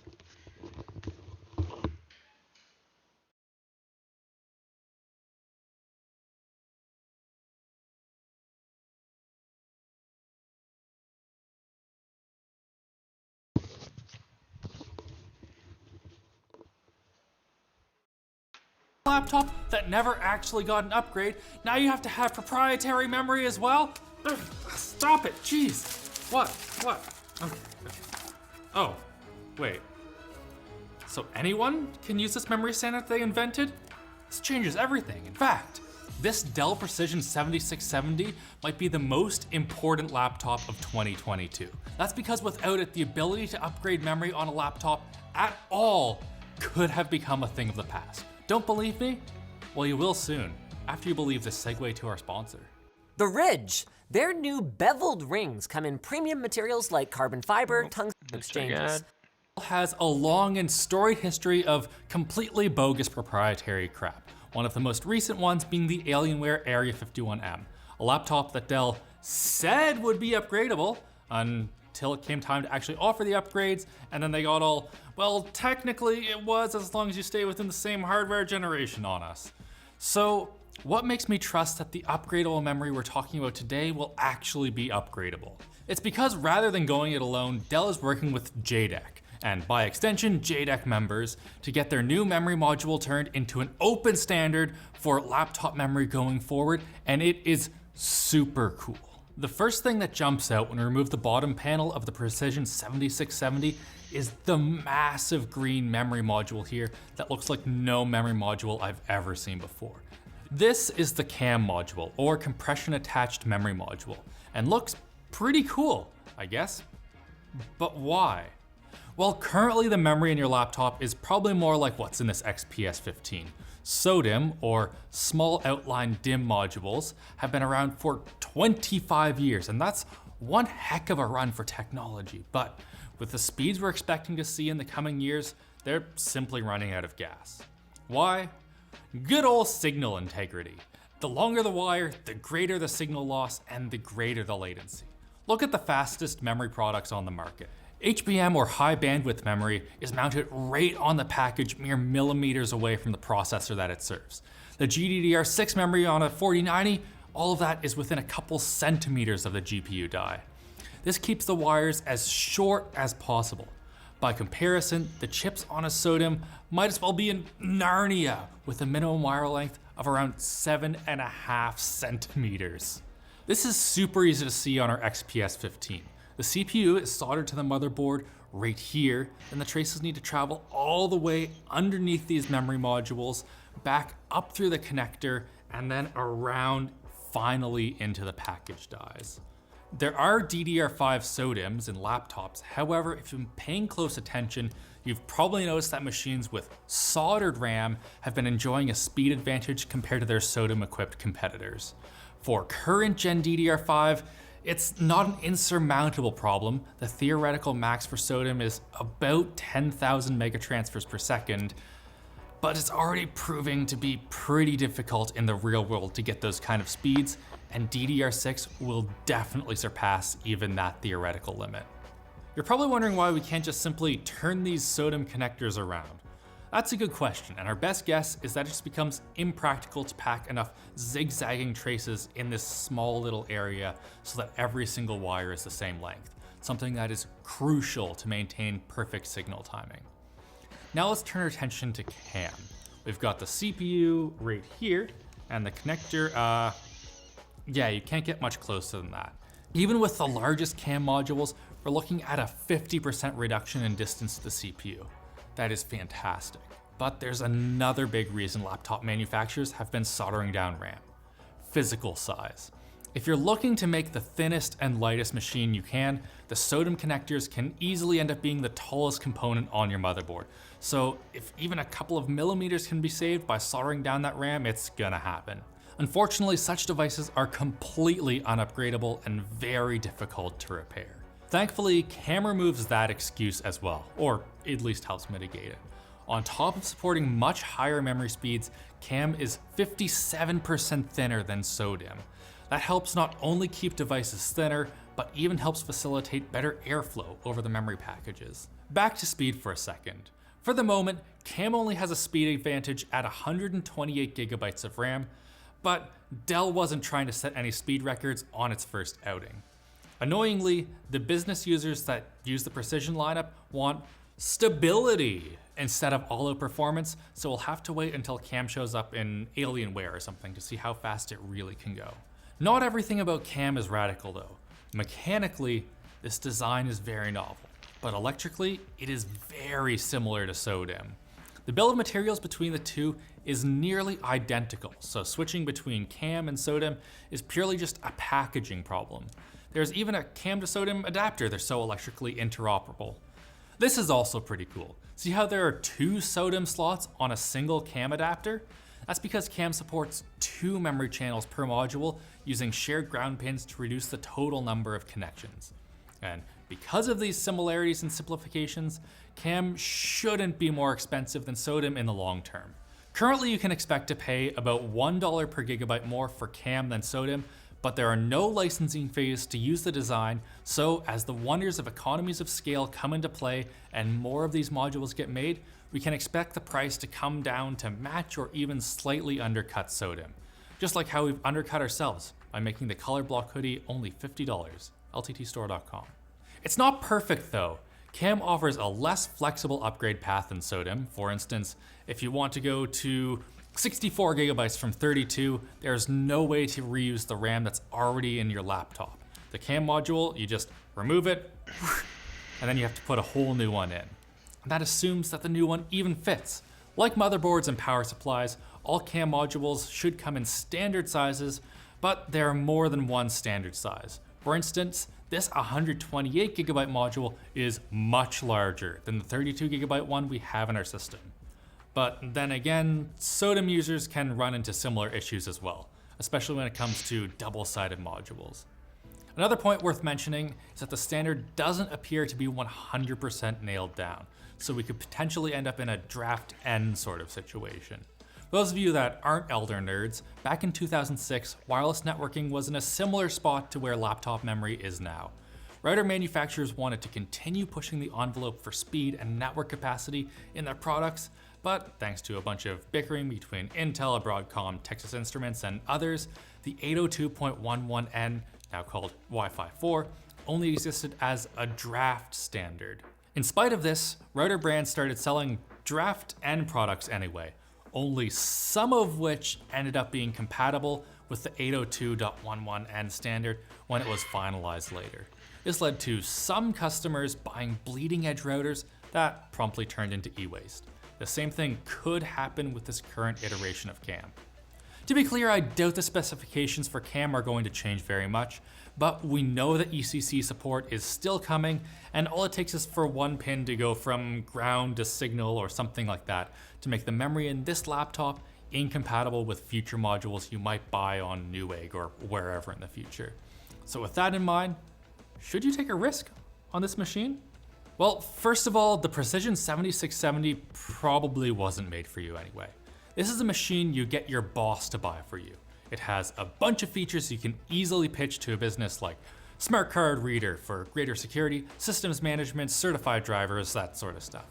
It's the kind of product where realistically, you're buying a whole fleet of them with a service contract anyway. So, you know, upgrading something for your IT department to worry about. The good news is that if you do end up with one of these through work, it's a sick machine to take home and play with off hours. The star of the show is absolutely the 16-inch 4K OLED display. I'm pretty sure this is the same panel that's found in the XPS 15, and it is possibly one of the best laptop displays on the market. It has excellent color accuracy, near perfect blacks, and low input lag to make gaming much more enjoyable than other business laptops. Our model supports a Quadro A2000 GPU, which is essentially an RTX 3050 Ti that is downclocked slightly to improve stability under extended loads. Ours is the slim version here, so this is not exactly thin or light by any means at 5.75 pounds, but if you want an even chunkier version, well, the performance version has a GPU that can go up to a Quadro A5500, which has similar performance to a laptop RTX 3080 Ti. This thing is going to be a sleeper gaming beast. The rest of the laptop is business as usual for Dell's business division. Excellent keyboard, loads of I/O, and a surprisingly good trackpad to boot. Now it's time for business as usual at LTT, telling you about the segue to our sponsor. Zoho One. Let's check ad. Match work quicker.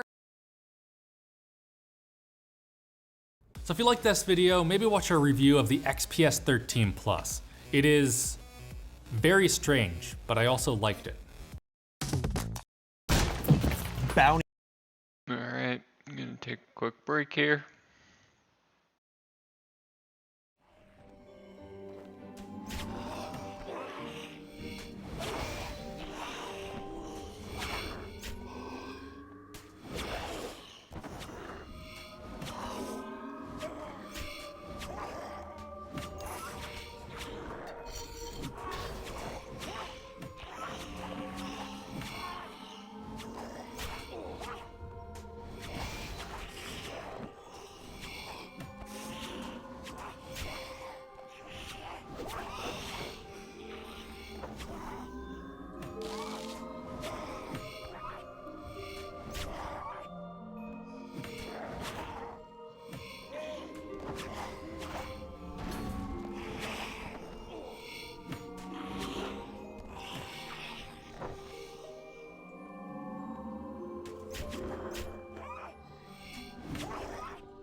Alright, that's enough of break.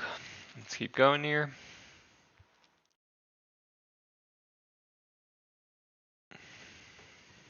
Here we go.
Alright, we've been crashed.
Alright, guess people find it fun to crash me now.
Guess so.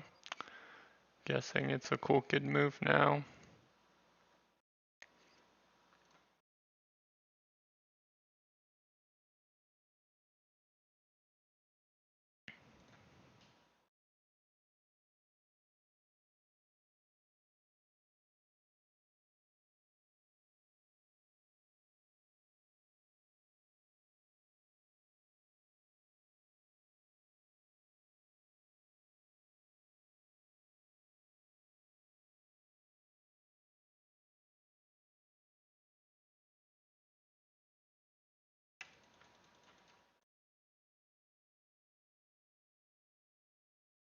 Alrighty.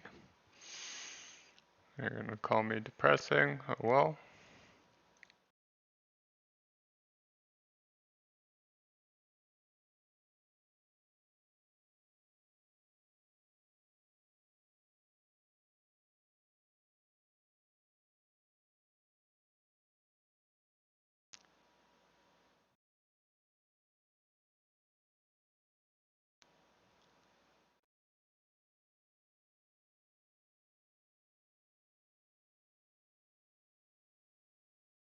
Here we go.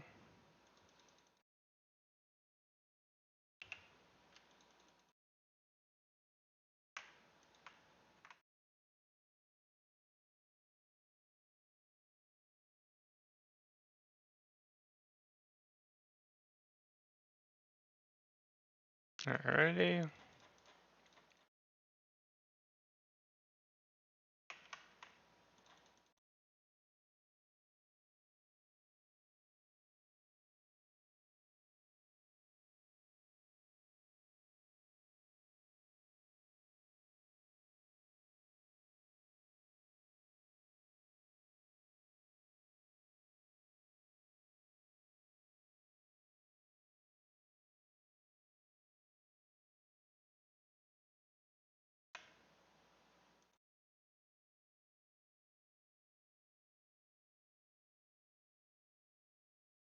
Good. Alrighty.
Alrighty.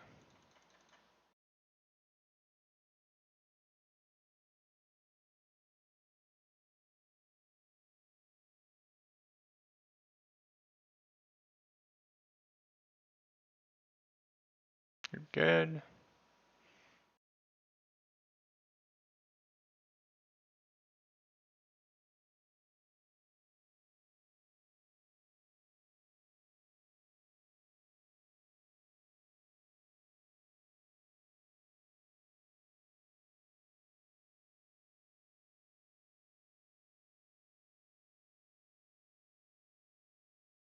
Here we go.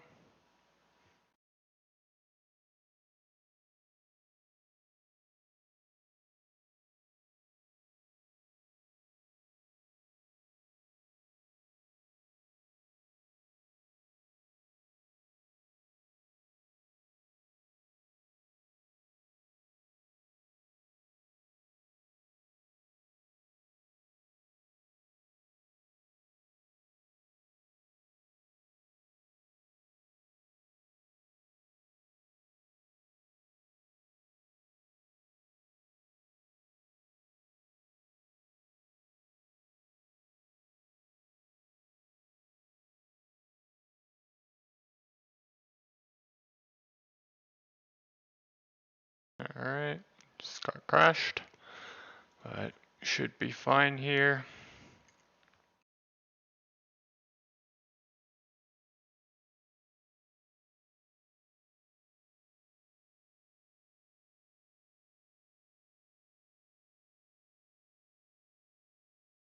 We'll wait a bit.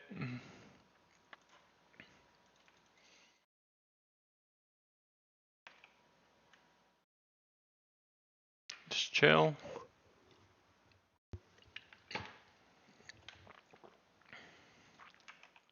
They can say all they want. Doesn't change anything.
Here we go.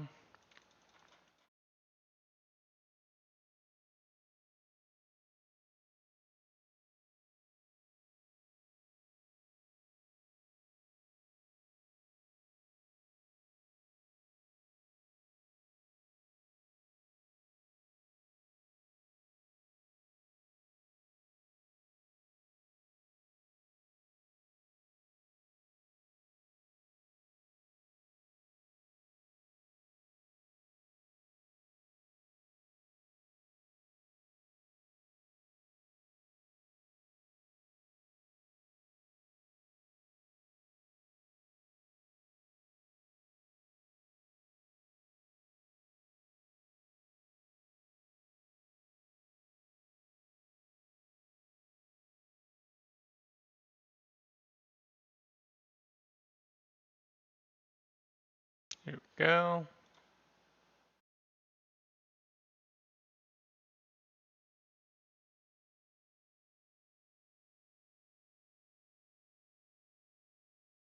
Oh yeah.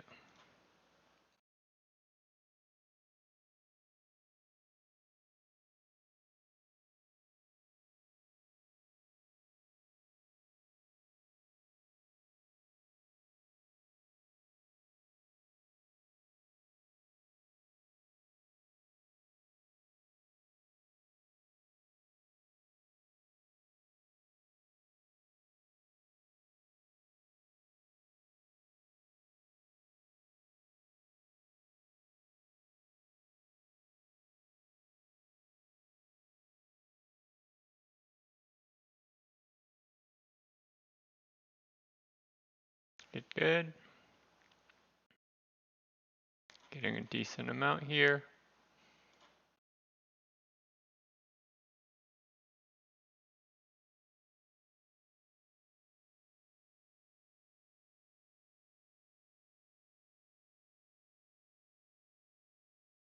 Not bad.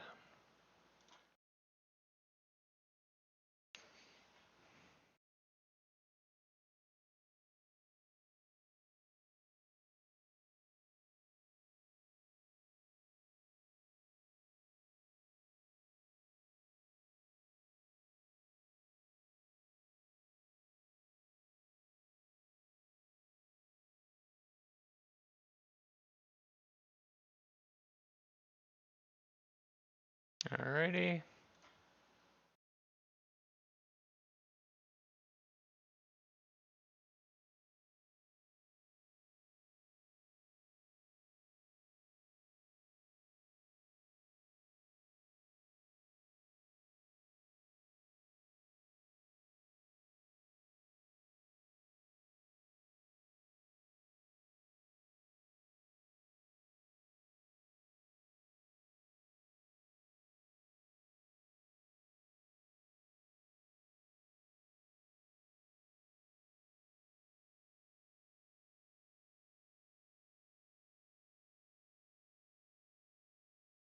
Here we go.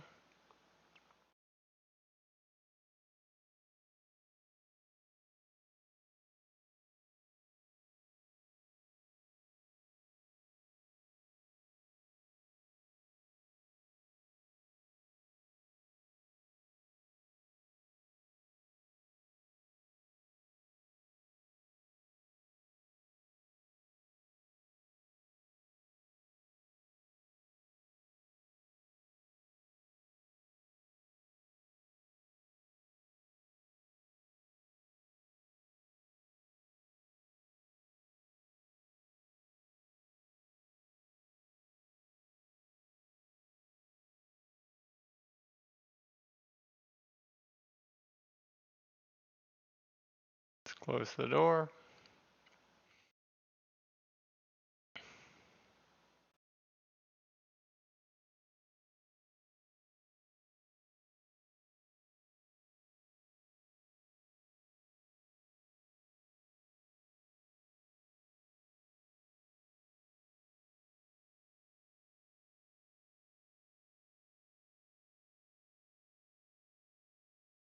Here we go.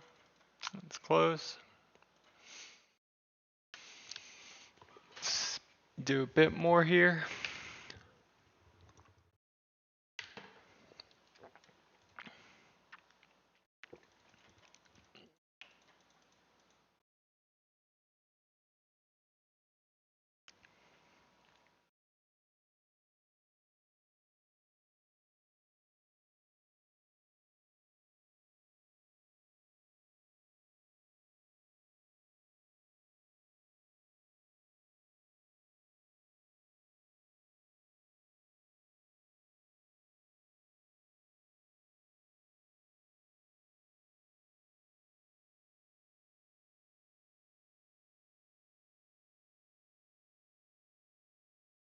Here we go.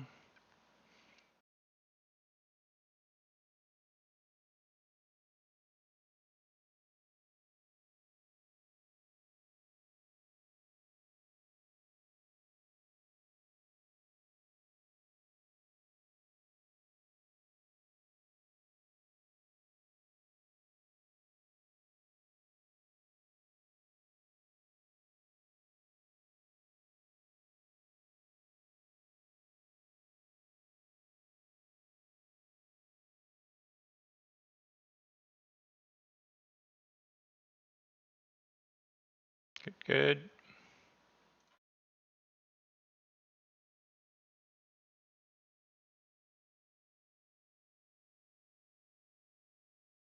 Free labor.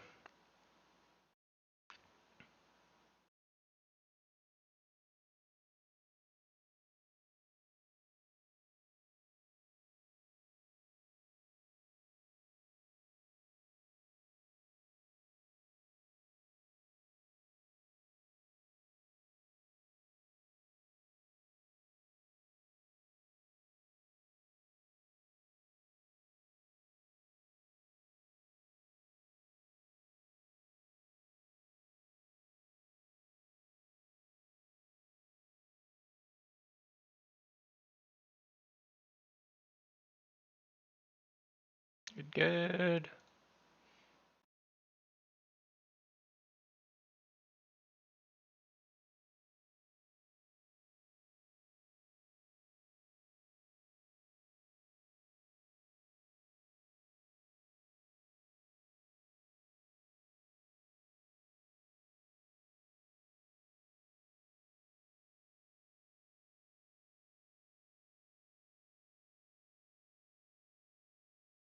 Here we go.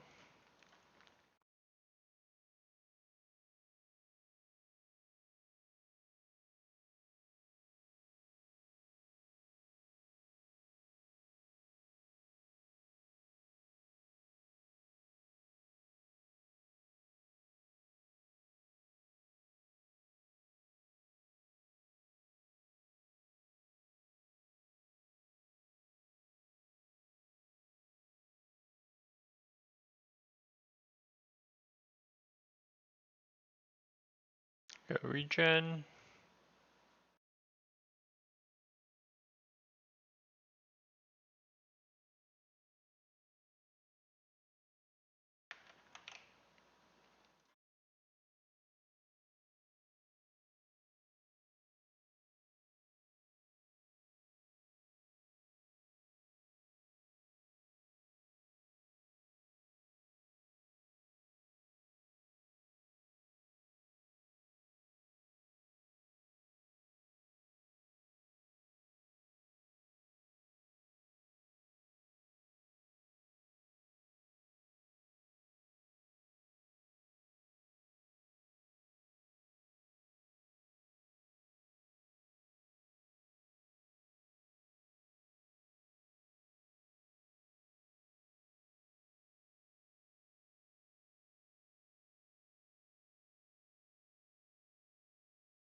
Here we go.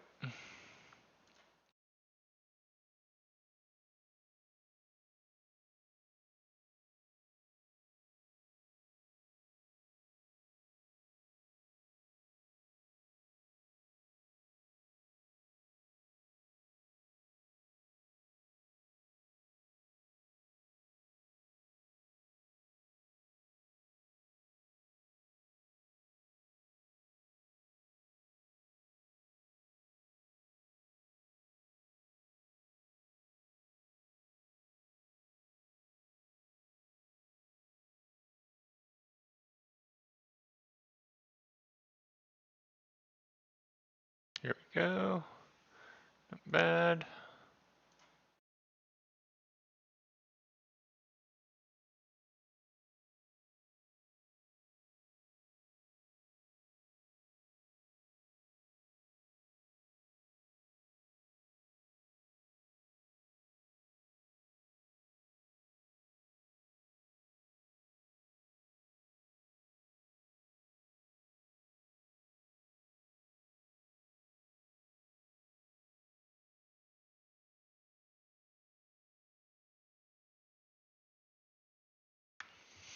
And here we go.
Whoops.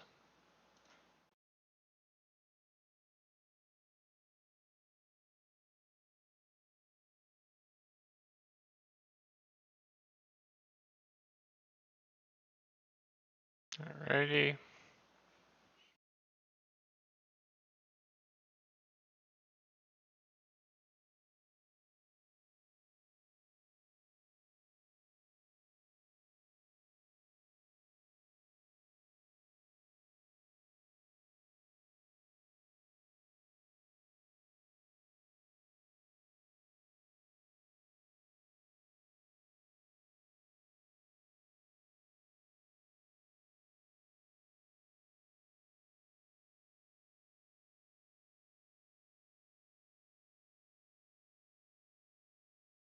go.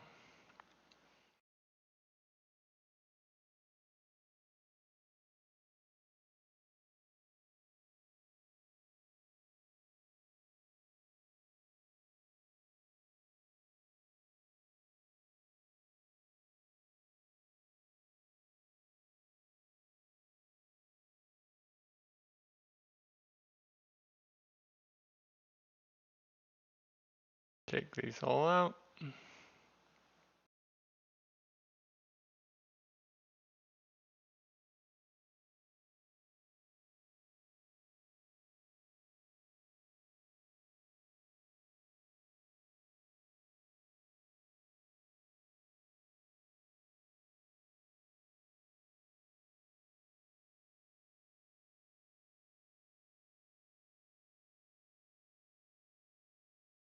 Here we go.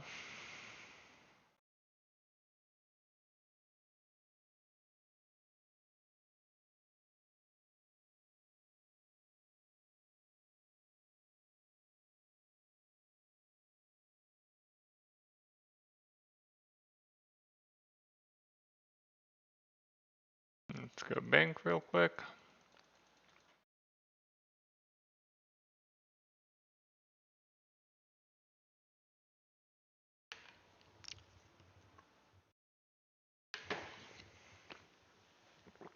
Take a little break here. Oof.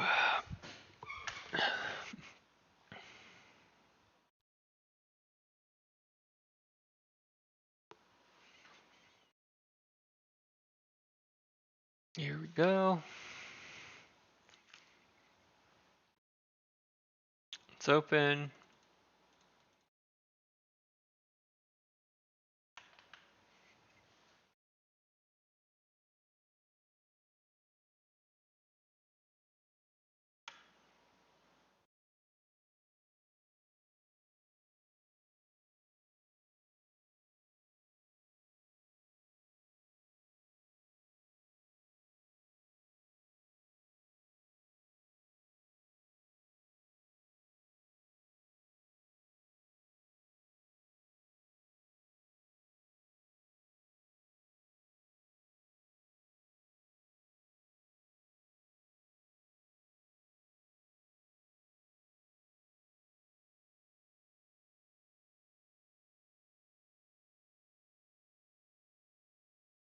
Here we go.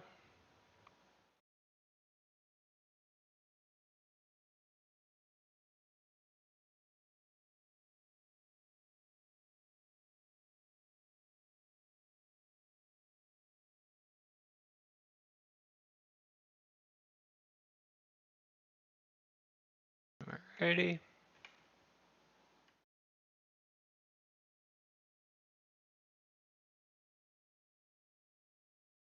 Here we go.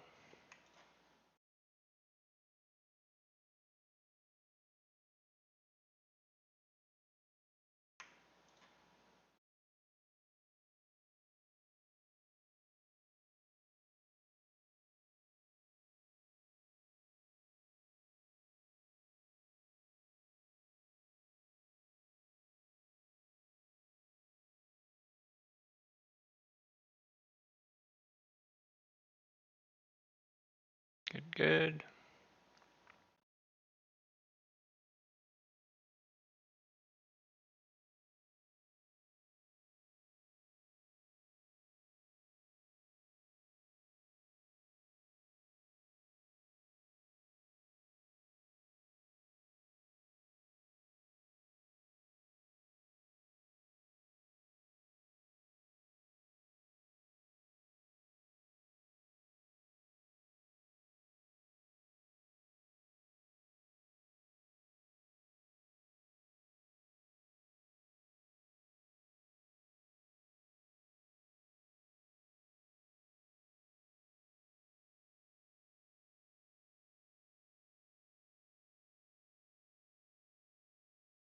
Alright, they decided to leave.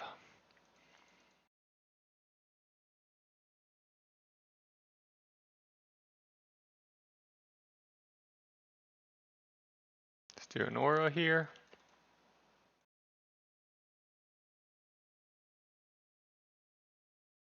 Whoops.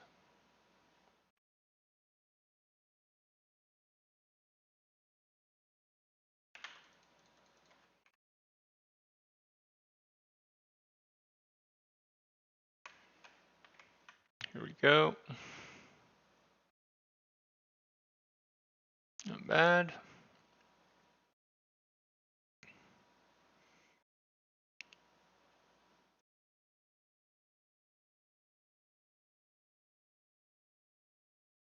Let's take this real quick.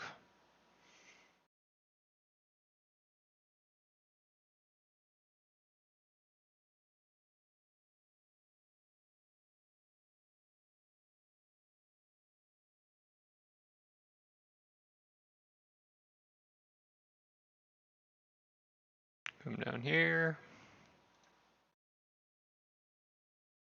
Let's go siphon.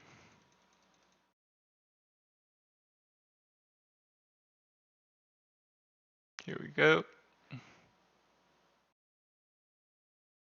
Not bad. Alrighty. Let's get this guy. Finally, they left. Thank God.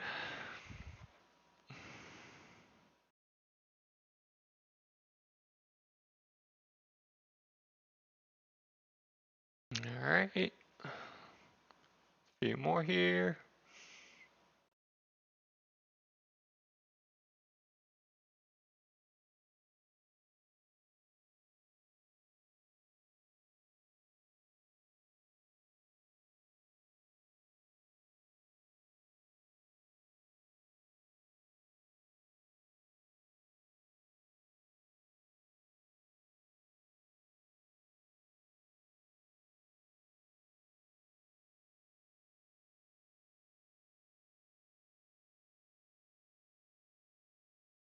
Good, good.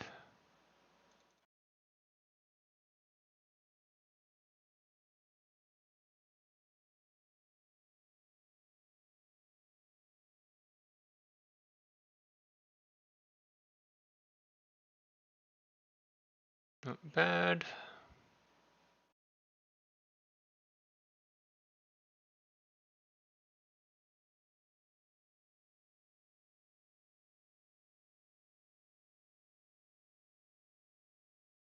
Here we go.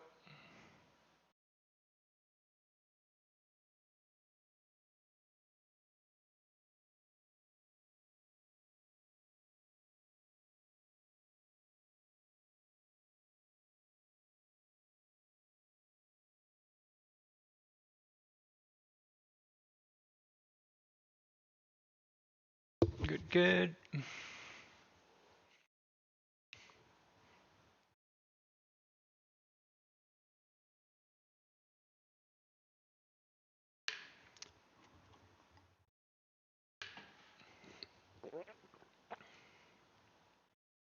Not bad.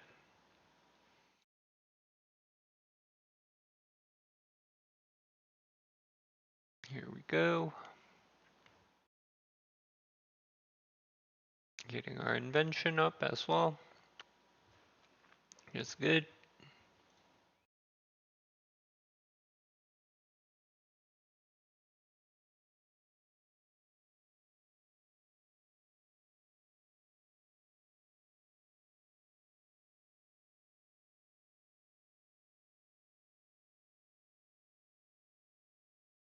Go.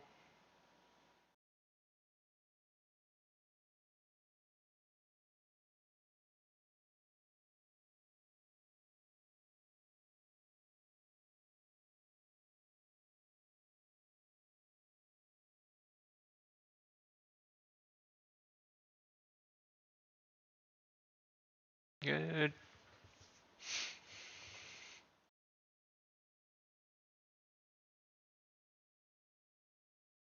All right.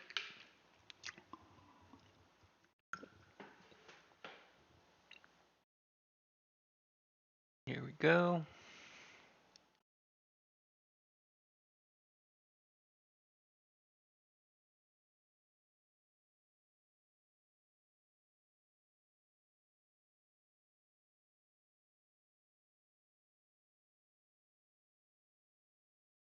Looks good. Let's activate turmoil. Help us survive here. And we'll use Ice Asylum.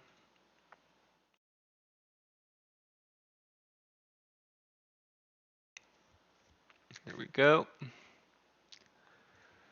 think we can go back to watching now. Bounty hunters. Are they really vigilantes who hunt fugitives like prey for a cash prize? I'm Anthony Padilla, and I'm gonna find out the truth from bounty hunters themselves.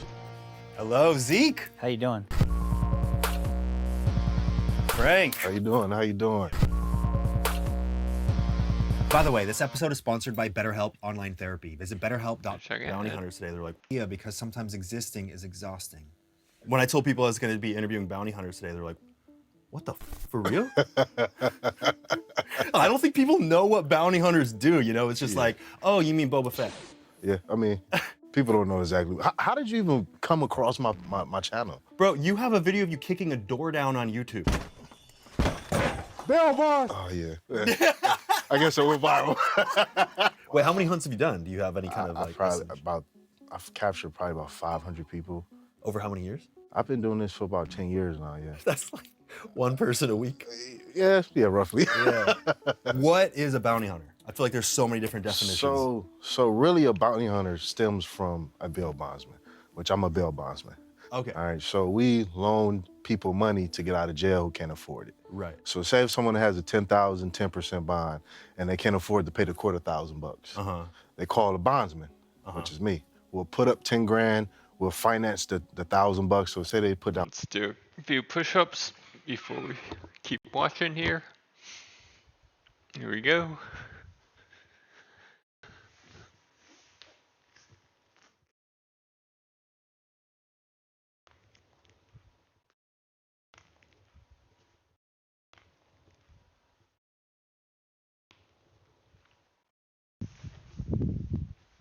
All right. That feels good. All right. Let's keep watching. Down 500 and make payments on it. So then we'll bail them out of jail. Now, there's a contract set in place that they have to appear to court. If they don't go to court, the court's gonna contact me and say, hey, Frank, you got X amount of days to find this person, or we're gonna take your money. And how would you describe yourself? Basically a highly trained pirate. I mean, if you look at things realistically, we go after things of value, and we get paid for doing it. You go after instead of the booty, it's the bounty. Exactly. I mean, you have 4,000 arrests under your belt? Yes. 30 plus years of experience? Yes. And you must have done everything. Pretty much, been there, done that. I'm like the Mike Lowry of bounty hunting. You seen Bad Boys? I like to dress nice, fashion. I'm real cool, urban. I think I bring the freshness, the urban side to the actual industry, man. You know, you're like a bounty hunter, but like a cool, fresh bounty hunter. The freshest, fresh bounty. Yeah. Can you describe the difference between a bounty hunter and law enforcement? Basically, I'm an insurance agent. I only have arrest authority over people that I bond out or other defendants that other bondsmen bond out. That's it. I'm not out here fighting crime. I'm not Batman. If I see you committing a crime, I mean, you shouldn't do it, but I'm not gonna stop you. How do you make money in all this? You have to find them. Think about it. I'm putting up money to the court for these people, and if we don't find them, the company loses money. There's no financial gain from that. So we'll sue the co-signers to try to redeem some of the money. If I don't find them, I lose money. Because my interpretation of what a bounty hunter was, a very educated interpretation, not ignorant at all, was that there was like, I don't know, a website or some kind of black market that you go to and there's like bounties over people's heads and you're like, that one looks easy and it could land me 10K. I'm gonna get that person. No, it's not like that whatsoever. Yeah, that's TV. The media misinformed me? Yeah, they lied to you. There are people who just specifically hunt. I am a bondsman and a bounty hunter. Okay, that's so the there's so difference. you can just be a bounty hunter and you don't have to worry about that aspect of it. You're just hunting people. But me, I'm a bondsman and I'm a bounty hunter because I hunt my own people. So that's the difference. So if I wasn't a bondsman and I just wanted to hunt for people, then yeah, I would just be around. Let me get this guy. Oh, this is a good one. Let me go find this person. Do you remember the first person you ever caught? We had never. Research shows people remember commercials.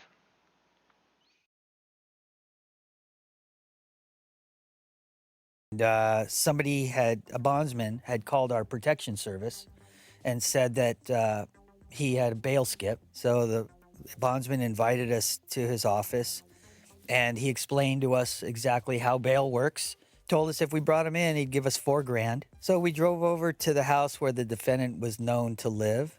We banged on the door and some poor woman, she was pregnant, opened the door and we said, "Where is he?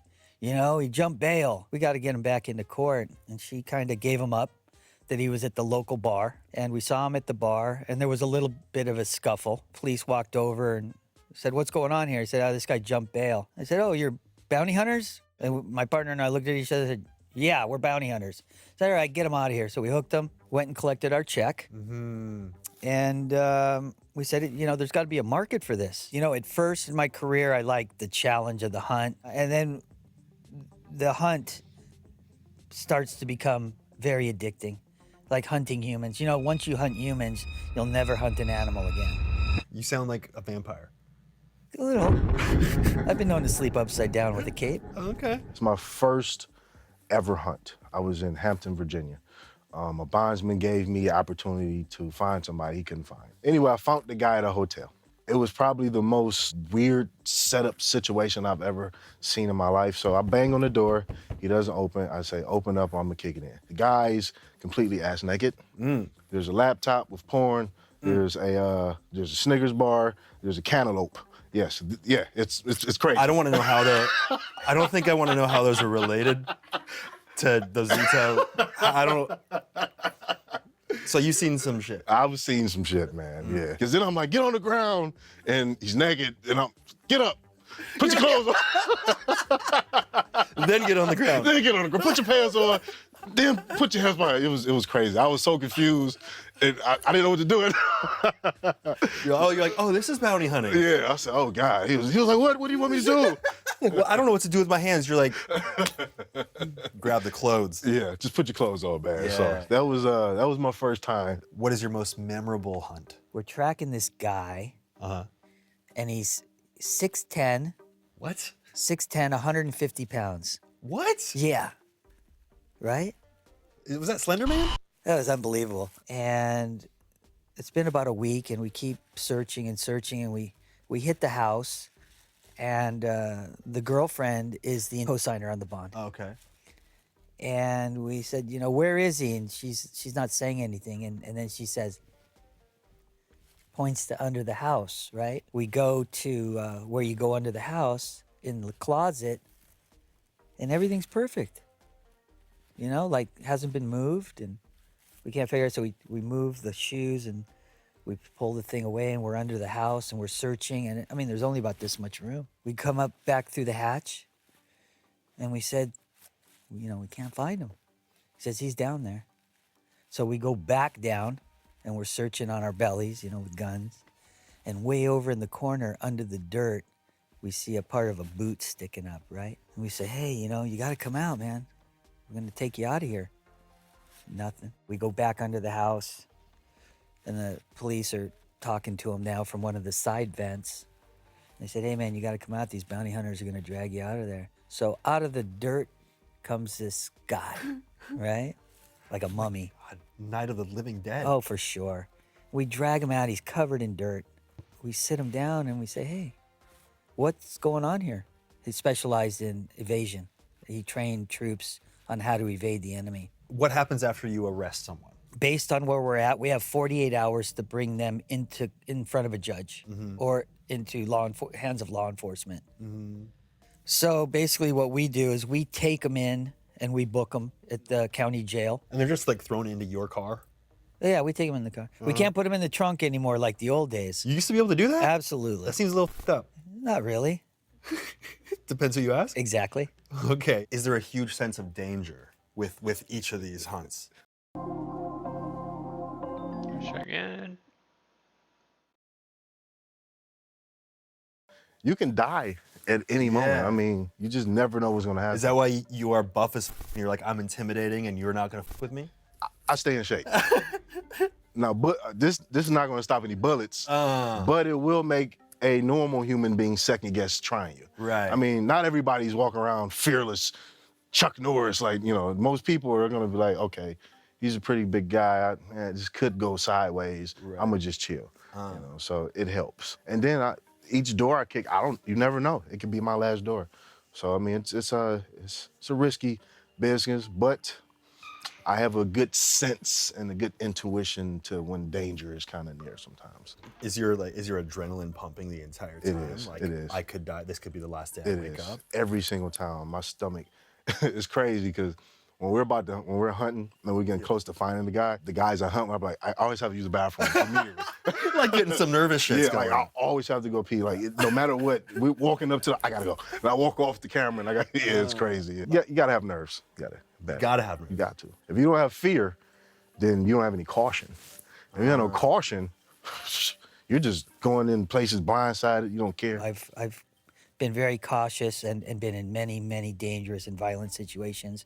You just kind of need to know how to, handle yourself.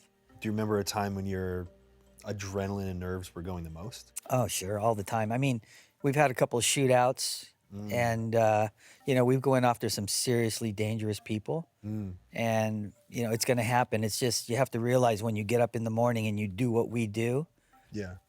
You may come home, you may not, and that's just the roll of the dice. And are you able to stay cool under those circumstances? Well, we would hope, especially if you've been in the game long enough. But sometimes when you're training young people, it's hard to convey that to them, and the situation can escalate, and you have to make sure that you handle it as quick as possible so that they get proper training. So the pros will try and keep it calm. You just under the stress and all these other elements of your job that is required for this job, you've experienced even some health issues. Sure. I mean, look, we're not machines, and we have to be maintained. But when you continually put the body through tremendous amounts of stress for long periods of time, you're going to develop health issues, whether it's psych issues or physical ailments. It's just a part of the game. We stay up way too long and we don't eat properly. And, this has been going on for 45 years. It's not like yesterday. Stress is necessary. If you don't have any sort of feeling or emotion, you're just fearless, you're going to wind up getting yourself hurt or somebody else hurt. And have you experienced that? I have, yeah. This happened when I was first getting in the business. I was young and I went to Detroit. I was new. I was out there looking for a guy, and I thought that me having a badge on would protect me somehow, and it doesn't. Right. There's people that don't care about that. Right. Guys came, they said, hey, you got 10 minutes to get off this block or we're gonna come back and we're gonna shoot you. And at that time, like, I'm thinking I'm Superman, fresh green, so I didn't pay them no attention. And they came back in 10 minutes and they started shooting. And I'll never forget I was running for my life. It was like 5-10 minutes running through abandoned houses. Yeah, it was scary, man. Oh, shit. Yeah. Thank God everything was okay.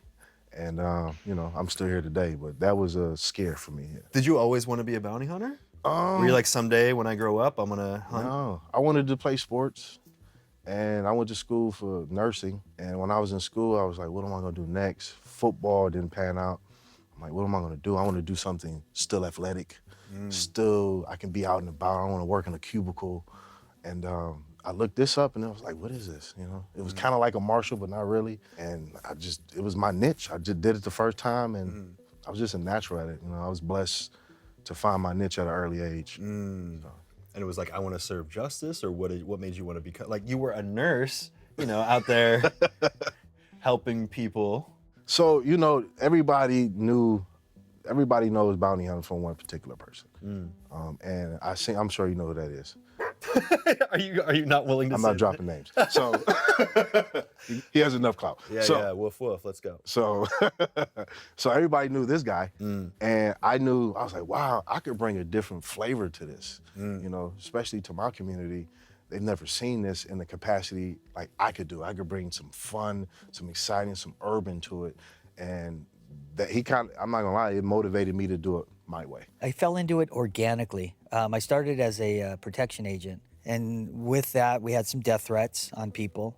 So we conducted threat analysis investigations to figure out who the threat was. And then I got that call, that bounty hunter call, you know, and our skills got kicked up another notch because we're tracking bad guys. It's basically, you know, tracking bad guys, and just kind of fell into the niche. When you say bad guys, is that your assessment of them being bad, or are they bad because they have, like, you know, who's to say what's bad and what's not? Yeah, I mean, we're not a judge or a jury, you know. I don't judge people. I leave that up to whoever. But I know that they are fugitives. So when you're out there hunting, you're not wondering if they're guilty or if they're innocent? Nope, don't care. Really? Yep, don't care. If you found out that someone was innocent somehow, mid-hunt, would you be like, they're innocent? Nope, Really? they're a fugitive. They're a paycheck to me. Some people might be like, but they're humans and they're innocent. It's not my job. My job is to hunt them down and bring them back to the judicial system. That's my obligation to the court. What makes a good bounty hunter? Sleep Number smart sleepers get 28 minutes more restful sleep per night. Visit sleepnumber.com to shop now. Just check it. Alrighty. Head back. I've mastered one thing that most people in this industry don't: patience. You have to have patience. You have to be able to sit and watch a house for days, pee in that jug. You can't leave, because if you leave, they might have pulled up or left. And a lot of people cannot do that. You think you could sit in a car for about 10 hours and just pee in a jug? You can't move. You have little snacks. You want to come on a ride along and do it? Like Cheez-Its or what? Whatever snacks Like you're into. goldfish? What are you into? You know, a little sugar-free Gatorade. And, Sugar-free Gatorade? Yeah. That won't keep you going too long, but yeah. All right. Gonna need some sugar. All right. You think you can do that for 10 hours? No. No? I think it depends how many dollar signs I'm seeing. Yeah, there you go. Yeah. Is that your incentive, sitting in the car peeing in a jug for 10 hours? No, it's more so if I don't sit here for 10 hours, I'm gonna lose this. Right. So I have to sit there and wait for them and stalk them. Yeah, we're professional stalkers, really. You're a professional stalker. Like Should I name? I spent a day with professional stalker. Professional stalker, yeah. Okay. Okay. Yeah, I like to make it. It's fun, man. You got to make some fun out of it. A good bounty hunter, I think, has to be passionate. You have to be passionate about what you're doing, because sometimes you can have a lot of caseload. You know, unfortunately, when other people are on vacation, you're working. So being passionate, and being ethical. So ethics do come into play. It's not just get the job done. No, for sure. I mean, there's a lot of opportunity to do the wrong thing when you're in the field. And I've seen a lot of guys go by the wayside. Have you been tempted to go to the dark side? Not really. I don't necessarily need to. You know, I've done very well in my arena for many, many years. So there's no need to go there. I have to look at myself every morning in the mirror when I wake up, and I gotta love who I see. You know what I mean? Yeah. And if you're doing shit like that, you're not loving yourself. What is your daily life like? You said that you're working 7 days a week. Like you're almost Around the always clock. working. Around the clock. We're working all the time. The phones are ringing. It could be, you know, in a couple minutes we could be in another country. Yeah, I mean, you told me, you're like, I'm gonna put my phone on silent, but I could get an emergency call, and I might have to take it in the middle of it. Absolutely, all phone calls all night. You know, the problems have to be addressed as they're happening and delegated. So has that prevented you from having really deep connections with people because you're always ready to go at any moment? Sure, never married, no children. I would never want to put someone through that. Right. You know? Yeah. And it takes a special person to understand that. So and you never want to bring that type of, I don't want to call issues into a family. It's mostly doing research, investigating, talking to different people, sitting on the internet, looking who these people talk to, what are they doing, what do they like to eat. So you're kind of like a PI. Yeah. I got to find out every little detail. They smoke these type of cigarettes. He drinks this beer. He likes to go to Katie's house on Wednesdays at 10 o'clock. Like, I go deep into these people's lives so I can find them. What do you do with that info? I come up with a plan to somehow either set them up or find them. How do you set them up? A lot of times for my setups, I'll set people up with women. Like, they're coming to think they're about to meet this beautiful, blonde, nice body, and it's me. You're like, you just got catfished, bitch. Not long blonde, but I got long dreads. Yeah, it's easier like that. It's safer. So I like to just set people up. You know, you catch a guy with his pants down, he's vulnerable. Do you have any shocking takeaways from any of your hunts? Anything that like taught you something that you take into your everyday life? Hey, honey, I forgot to mention this episode is sponsored by PayPal Honey. Honey, of course, is Good. check out because and on your phone when you go to Dipsy VIP, back to the world of bounty hunters. Do you have any shocking takeaways from any of your hunts? Anything that like taught you something that you take into your everyday life? Don't judge people. You know, don't judge, because people, you never know what someone's going through, you know, whatsoever. So I never judge someone, you know, no matter what I see, what type of living conditions they're in, I just don't judge, and I'm always open ear, have an open heart. People who contact me and say, hey, Tank, you saved my life, you know, just for coming and speaking to them, you know, just them seeing us come and do our job, it somehow touched them, you know, so I don't judge people, I talk to people, and I always try to have some type of dialogue with people if I can, you know, because you touch people, man. This is a powerful position that we have. So you want to be able to touch people in a positive manner and better help them some way, man. You use your platform, use your authority in a good way. Demonstration time. I'm gonna have you Spartan kick down my door. Oh. No, I'm just kidding. Where? I gotta stretch. The fact that you were so down with it kind of scares me. You think you could kick a door in? What? You think you could kick a door Me? in? Yeah. No, I don't. Man. No. Nah. I think you could. You think I could? Oh, yeah. You got the look, too. Bro, have you seen those thighs? You got Chun-Li thighs. Oh, man. A good donkey kick, you'd be good. How many doors have you kicked down in your life? I don't know. There's a lot of RIPs to doors out here, so I don't know. I've pretty much single-handedly probably raised the stock of Home Depot. They should be writing me a check. Quite a few, hundreds. Well, you know, it's funny, not funny, but ironic. Yeah. That the penal code says that if you kick someone's door in and they're there, that you're not responsible for the damage. I poke fun of it because people like to see it, but you know, I'm not really out here just trying to kick people's stuff in. I mean, Right. I do want to have to. Is it kind of fun to kick down a door? It is. It is. I'm not gonna lie. It's just like, I was like, don't make me do this. Please don't. And then they make me. I'm like, oh, okay. Well, since you made me. It's adrenaline. I'm not gonna lie. It is. I'd rather knock on the door though and they answer. Have you ever hurt yourself kicking in a door? Yeah, I hyperextended my knee once. Mm. Yeah, it was a steel door. I kept kicking it for about 15 minutes, and I was like, this is game over. 15 minutes. 15 minutes. That's too long to kick a door. My knee was sore. I had to go ice afterwards. Has your knee ever been the same? I look at it different. Yeah? You're like, you've been through so much.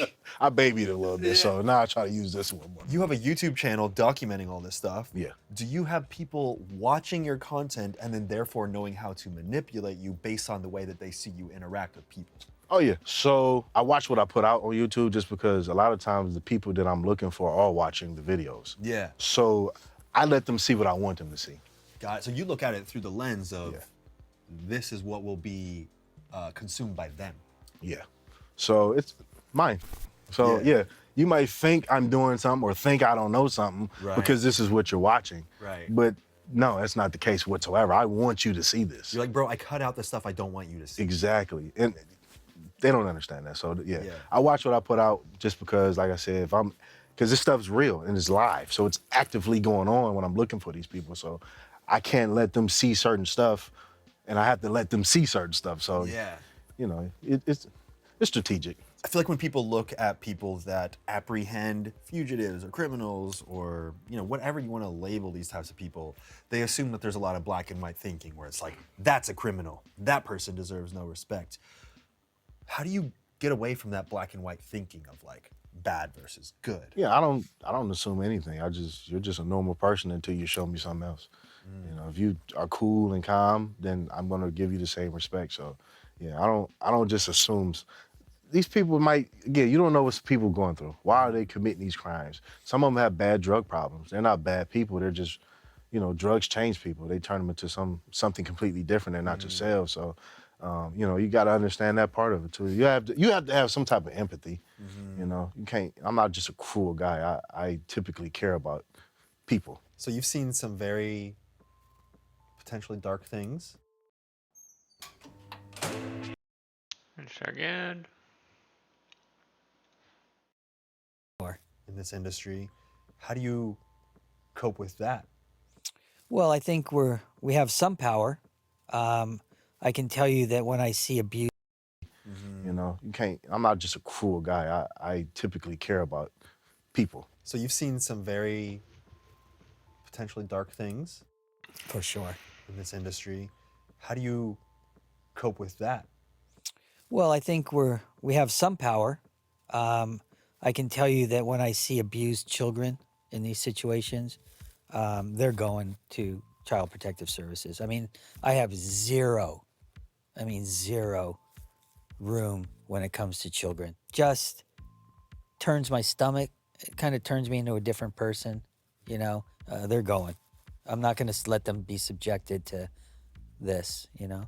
I've went into places where the children are fine and the children are being treated well. They just happen to have an idiot for a spouse or a relative or somebody staying there. It's not their fault. But when we go in and we see that children are being abused, that we have to step in. I feel like I kind of see you feeling something. Are you imagining a specific scene? Oh, it happens, you know. Yeah. It happens. It's unfortunate, but it's part of what's going on, you know, and that's we have to do what we think is best. If you're a human being, you know, you don't want children abused like that. I just imagine it must be emotionally it's quite heavy. Horrible. Yeah. Horrible, you know. Yeah. But we do what we do.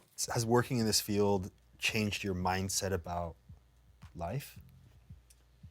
I mean, it's hard sometimes when you're dealing with negativity all the time. It's hard to see the positive, but positivity, I think, dwarfs out the negativity. If you're searching for positive, you'll find it.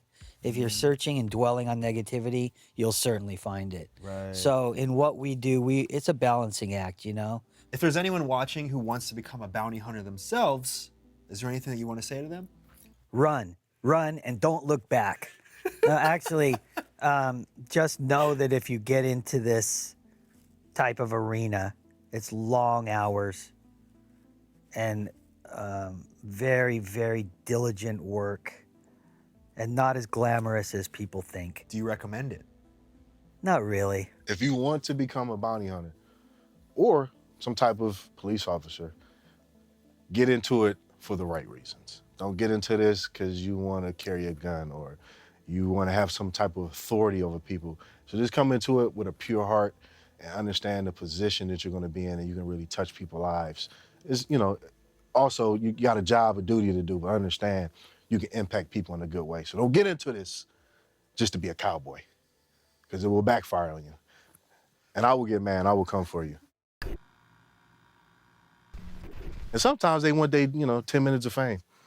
Oh, really? So they want to be caught on your YouTube channel because they know that they'll be on it. I catch people, they're giving shout outs to their social media. And you cut it out or you leave it in? I cut it out. You're like, don't use my channel to promote yourself. Some people, though, I'll let it stay in. But yeah, man, it's like they're ready. A lot of times when people know I'm coming, they're super theatrical on camera. Today, I'm going to be brought to jail. Definitely the camera brings out different sides of people, man. Yeah. Shop Black Friday deals. Save 6. Good stuff. Gotta use the restroom real quick. Be right back.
Alrighty.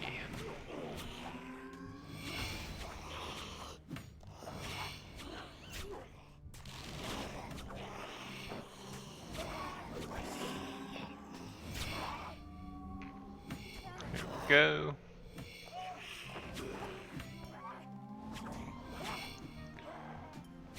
Let's get these.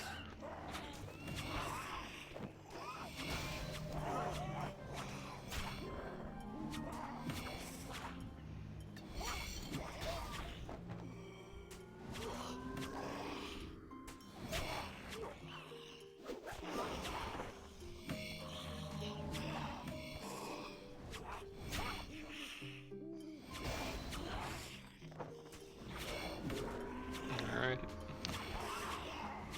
One more video from Steven here, and then we'll move on to anime.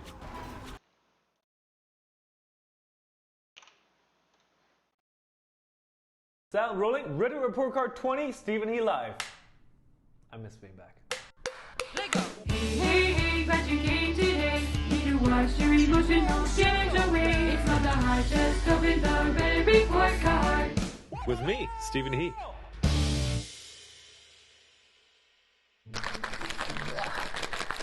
Don't forget your emotional damage. I would tell you it's in the description, but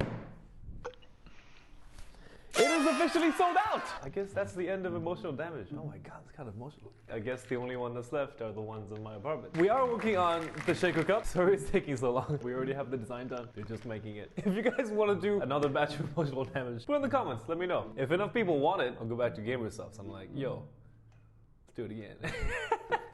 Emotional damage. Mom, I want a puppy. I just saw the end. So give me a good no. That's evil. A plus for genuine creativity. Also very Asian thing to do. Oh! Steven's dad riding the roller coaster that Steven built. That's a damn good face, man. A few months ago, I went to Universal. I was riding the Harry Potter ride, and I had this idea that I should give a Zoom presentation while riding the roller coaster. There is no way the employees would actually let me do that because I'd have to somehow attach a camera right in front of me like this with a vest that has a camera attachment or onto the actual ride, and I'll green screen myself. Like Zoom has that automatic thing where you don't even need a green screen. They can just crop you out of the background and I'll be there like, yeah, so a squared plus b squared equals c squared, except my face will be like, yeah, a plus squared p.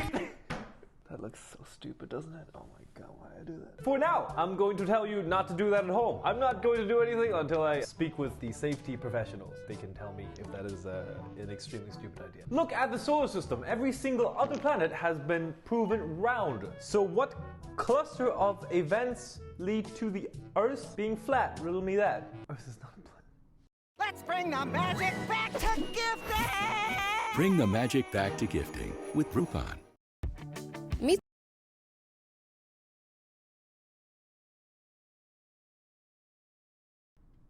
What?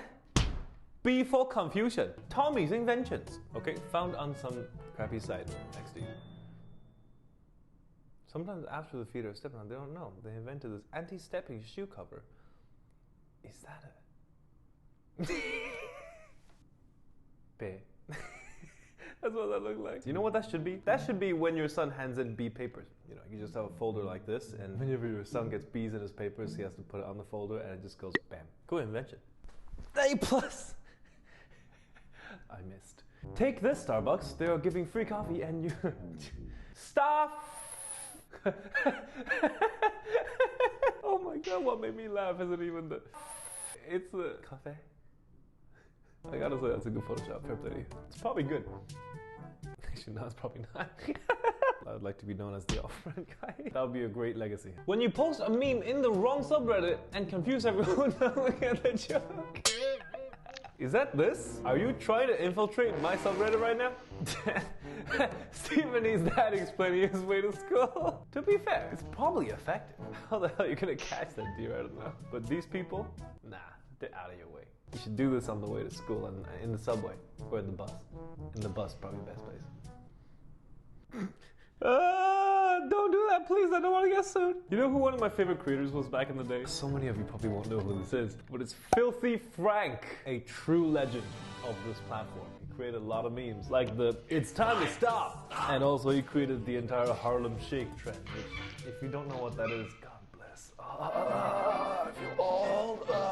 Yesterday I was at the shop and a person thought I was Ronnie Chang. He's 36 years old. He's 11 years older than me, but I'll get mistaken for him. I don't feel that old. When I'm 37, I'll probably feel different, but right now I don't feel older than 29. I feel like a kid. This is my job. When my mom calls me and I say I'm working, I'm looking at dumbass memes on the internet. So yeah, I do not feel like an adult at all. I don't know when I'll become one, but that's cool. Thank you for the mental revelation. Holy crap! Okay, I have to study this, okay? This may be my arch nemesis right here. There's no piece of metal or anything holding it. It's actually the code. How? My mind is blank. Also, I presume you pulling it is keeping it together, so that means when you release, this whole thing is just gonna collapse. And also, what is this? It looks like a tube. I gotta admit, like, A+ for the innovation, but gonna need some work, mate. It's B+ for the engineering. Thank you very much for contributing. I know one day you'll be a great failure manager too. Back in my day, we had to walk to the Crusades uphill both ways. I see what you're doing. Churches in the 11th century, after you give them tons of money. Oh, I get it. Imagine you go to the church and you donate like $1 million and this is what you see. I just pop out of nowhere. I will send you for Jesus. It's good. I think I've seen this one before, but it's really damn funny. Me at 3 a.m. when I have an exam tomorrow. Can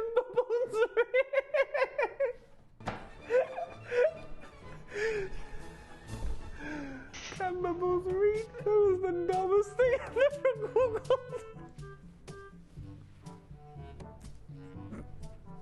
Okay, I gotta get back to work now. You make a post on r/StephenHe. Nice. It gets 500 upvotes. Very nice. It gets on the top of the Reddit. 5. Even doesn't show it in the Reddit. Okay. What the hell? But cheers. You are on now. Good meme. Bird just flew by the window. A big bird too. Nice. Why there is low Asian representation in TV shows and movies. White people, why do Asians have such low representations on TV? Asians to all aspiring actors. Venti latte or caramel, please. Oh, and by the way, Steven, you facts. Oh my God, that's actually true. That's actually true. That actually makes sense. Okay, hold up. I need to think this through. Here's what I'm thinking. Growing up, I didn't know one single Chinese friend who was an actor because their parents beat them out of it. Mine tried, but they failed. So, if more Chinese kids tried to be actors, there would be more Chinese actors in the industry, but there wouldn't be any more Chinese roles. So instead of Chinese actors, you would just have failures who tried to be actors. Unless they did what I'm doing, creating and production themselves and hiring hundreds of people to make a TV show. Then you'd have more representation on TV. I don't know what's going on with me, guys. But that's a very fair thought. Cheers, mate. We'll make that happen. Japanese, that's over. Yo, we need to do a whole episode reacting to these. この芸人好きめ集中力がアップすんだよ集中力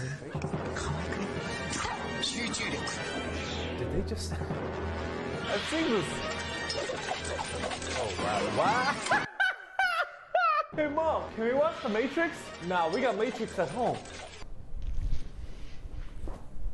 I just cracked the Did you hear that? I'm sorry, mate. Your impression of The Matrix is just...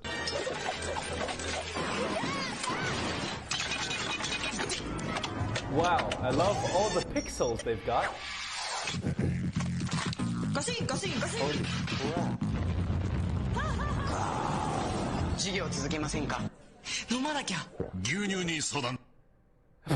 What? We gotta do this. We have to do a reacting to Japanese ads video. It's too funny. Just some of my old posts that are still funny. I haven't seen this. Before quantum physics, mankind landed the paperclip on the sun. My thick ass thighs right there. God damn. Why did I make this video, man? Ah! The Hobbit, the journey for the rest. Look at the face. Also, I love what you did with the collars. You just deep fried it in the fryer. Very nice. Genuinely good post. Yes!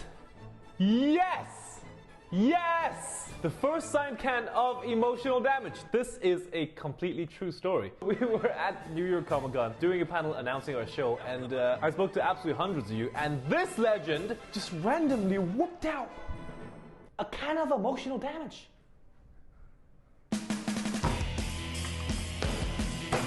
What? He actually carried a can of Emotional Damage and drank it regularly. I didn't think anybody drank Emotional Damage as much as I did. But you win. So that right there in his hand is the first and only signed can of Emotional Damage on the planet.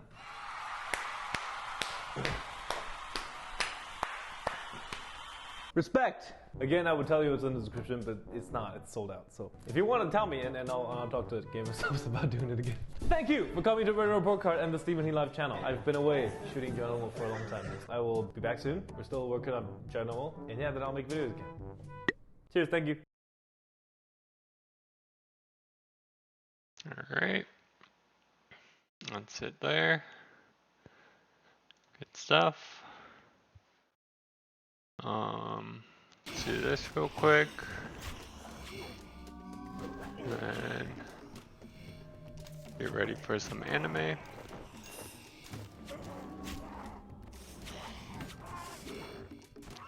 So we get all of this.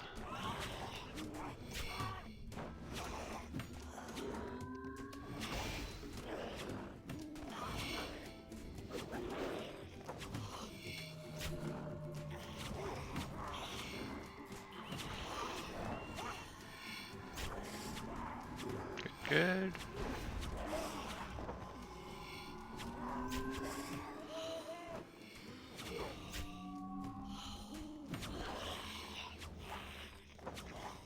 All right.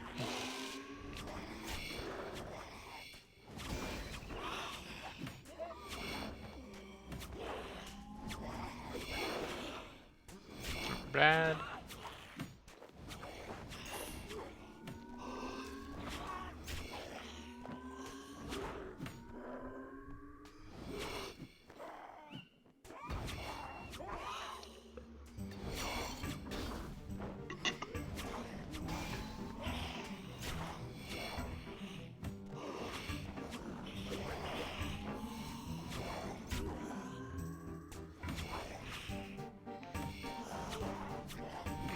Go.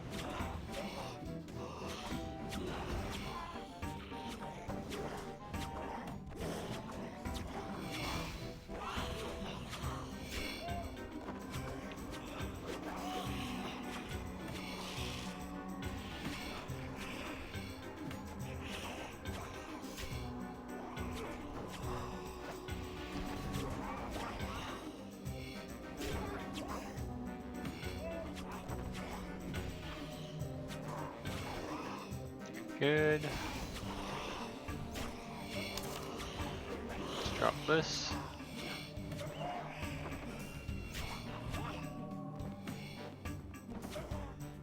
Here we go.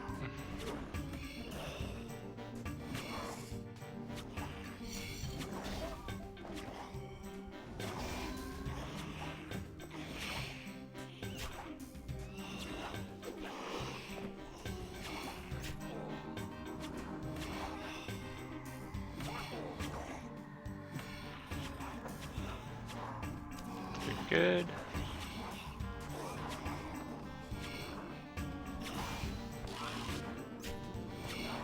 Bring it's anime time. Let's go.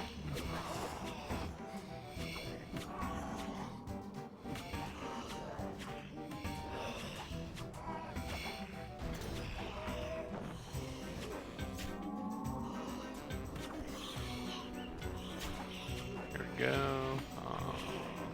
Do this.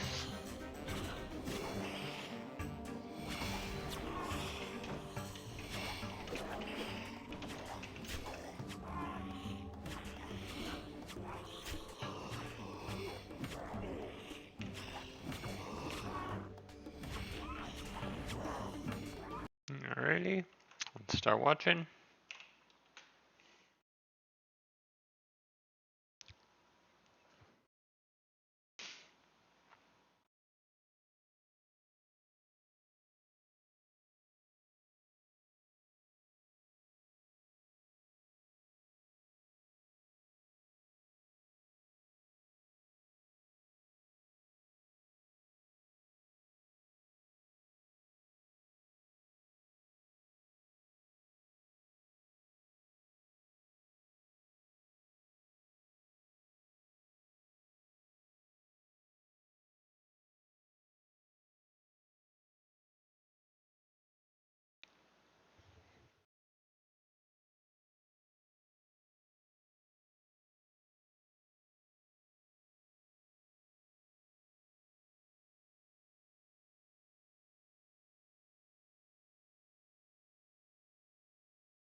Oh, shoot.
Let's go bank real quick.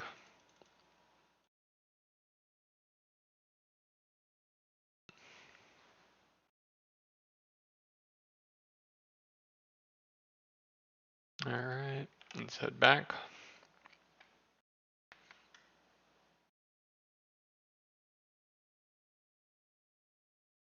Here we go.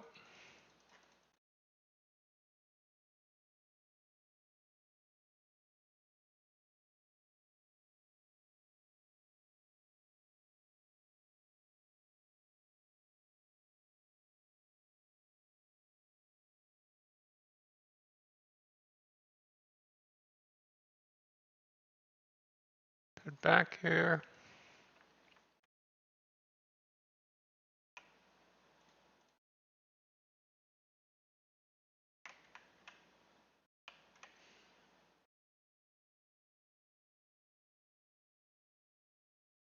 That's good. Take these down.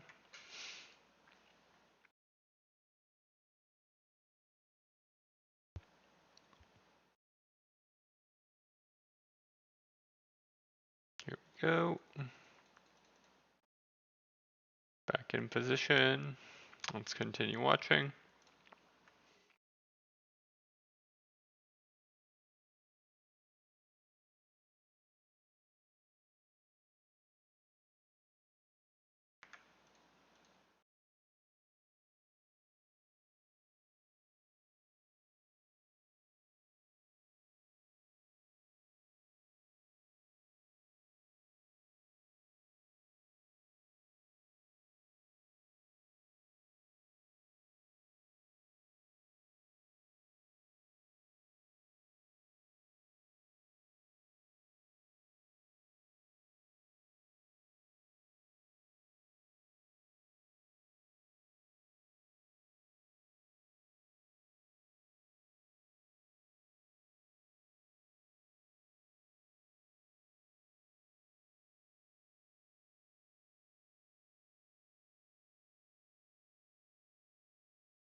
Alrighty.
Oh, shoot.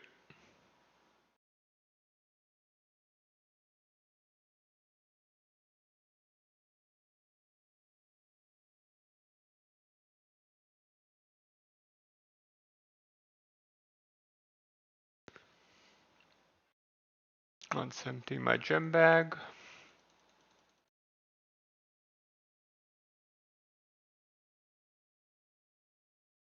Here we go. Take down this fire in the bank.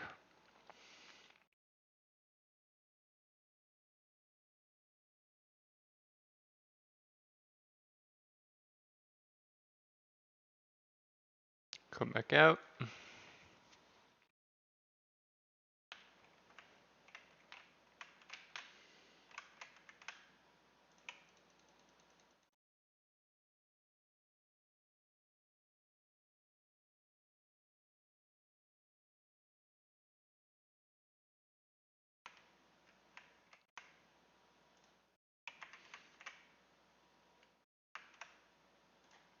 Here we go.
Oh shoot.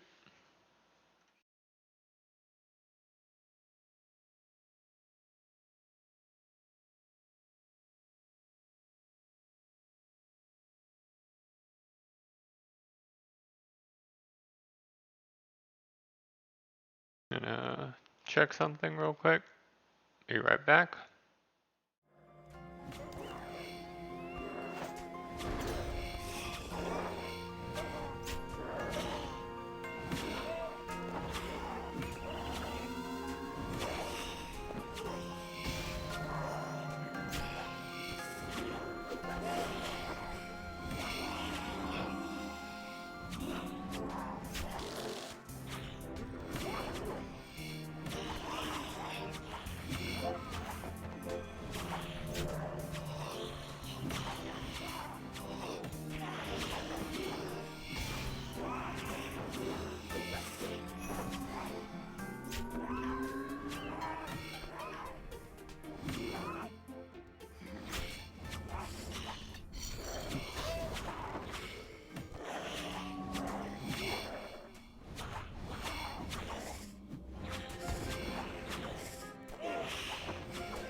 Alright, let's continue.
Thanks for the follow, Milk and Cookies. Just watching some anime while we take down virus here. Feel free to stay as long as you want. I'm gonna continue watching my hero here. So enjoy.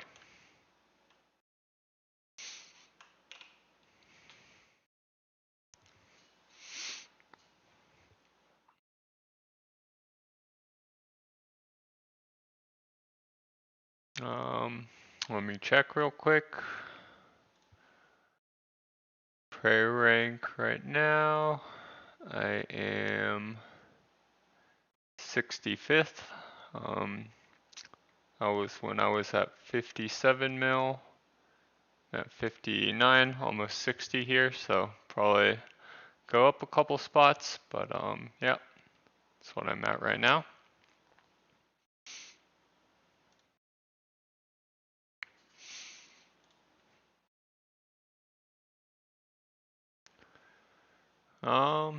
I'd say it's around 700 to 800 KXP an hour doing these fires. That's with the XP boost right now. Generally around 300k when there's no XP boost.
Oh shoot.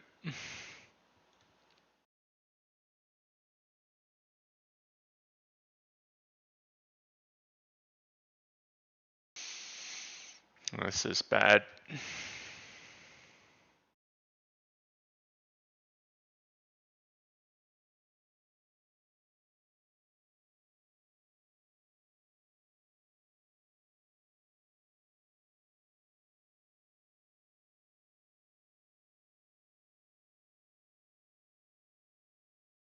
Shoot.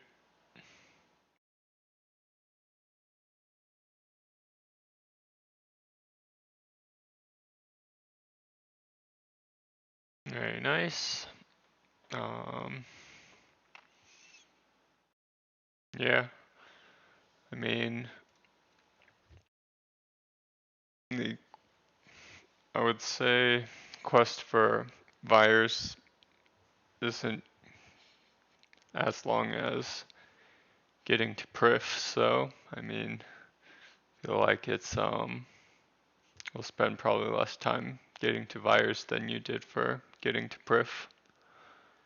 But yeah. Yeah, mostly the hardest part of the quest line is just going through. There's like a maze part of it south of here. It's probably the most annoying part, but I would put it about the same annoyance level as Mornings End Part 2. So yeah, say probably similar amount or just a bit less time spent.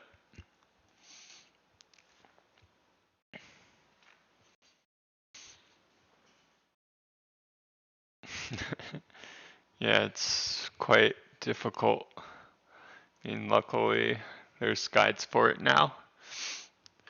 When the quest first came out, that was quite confusing to figure out that puzzle.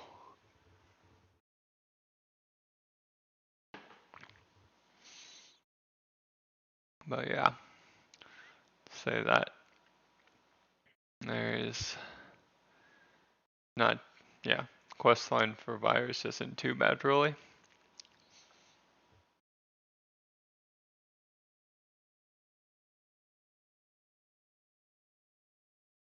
Alright, I'm gonna queue up the next anime, which will be Spy X Family.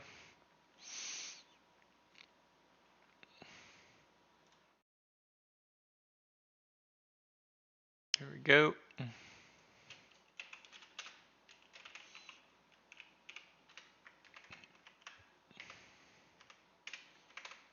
Alright. Let's start watching. Once we grab this loot.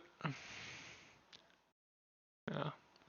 Say it's pretty worth it as well compared to cleansing crystals, as it's pretty much AFK. Get to watch some anime while we kill virus.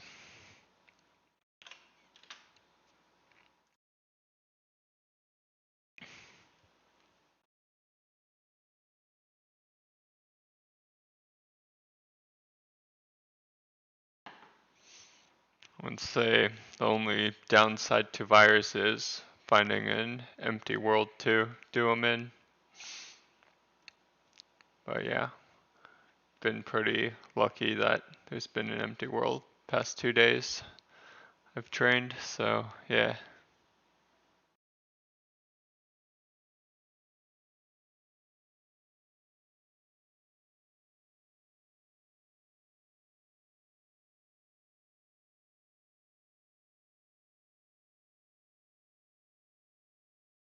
Yeah, not bad.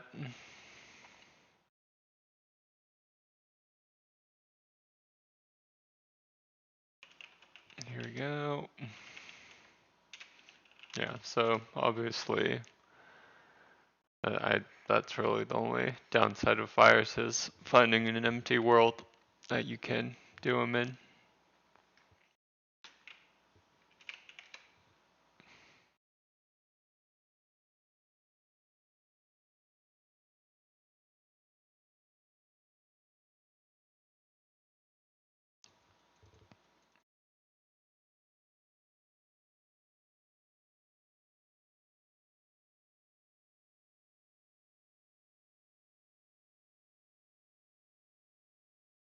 There we go.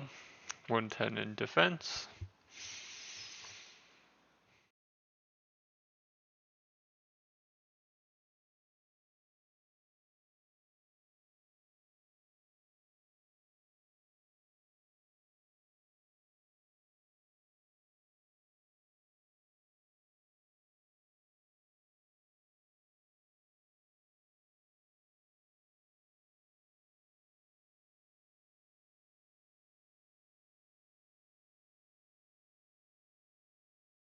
Good.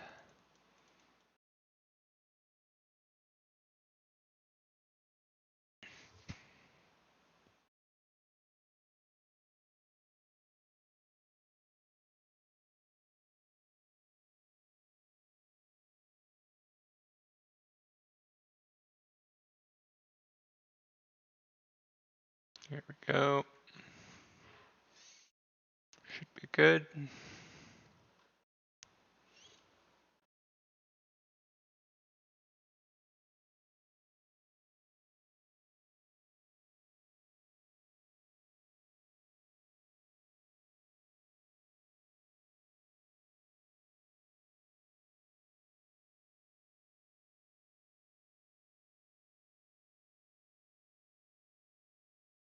Alrighty. Just gonna check one more thing and we'll start watching Spy X Family.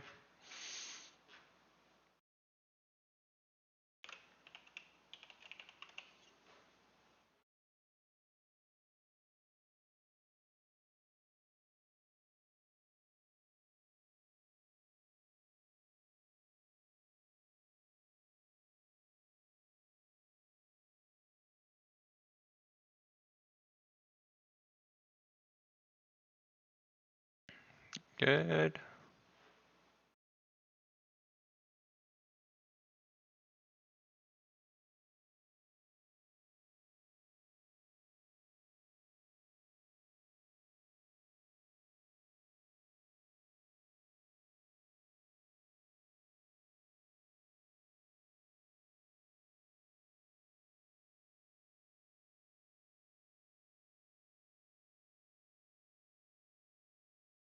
Alright.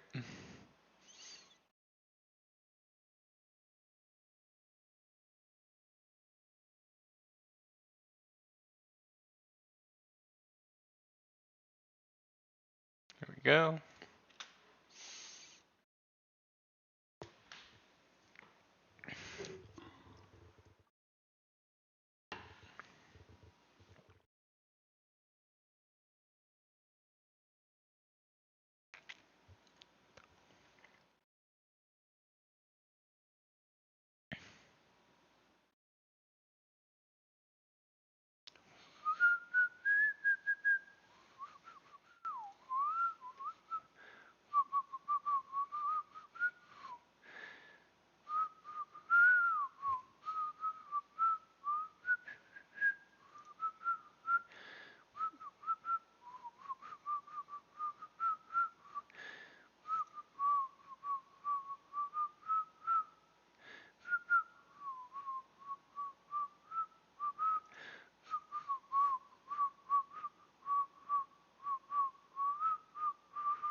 Cute.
Oh, shoot.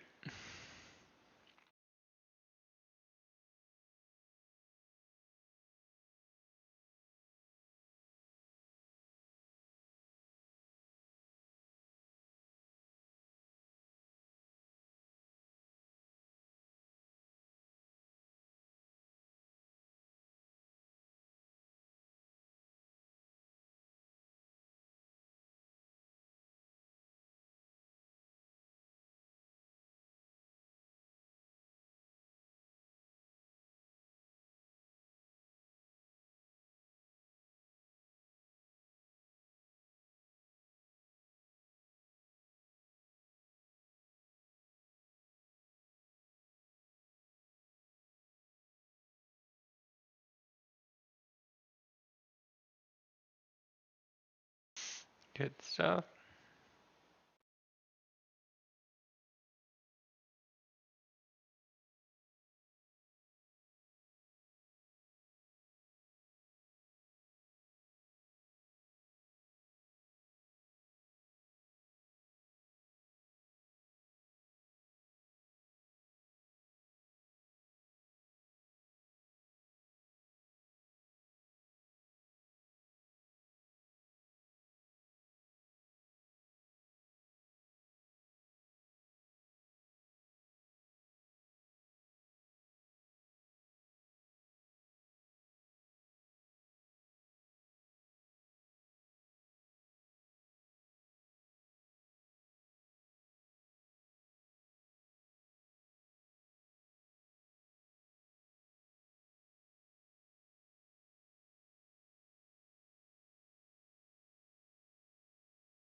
Good stuff.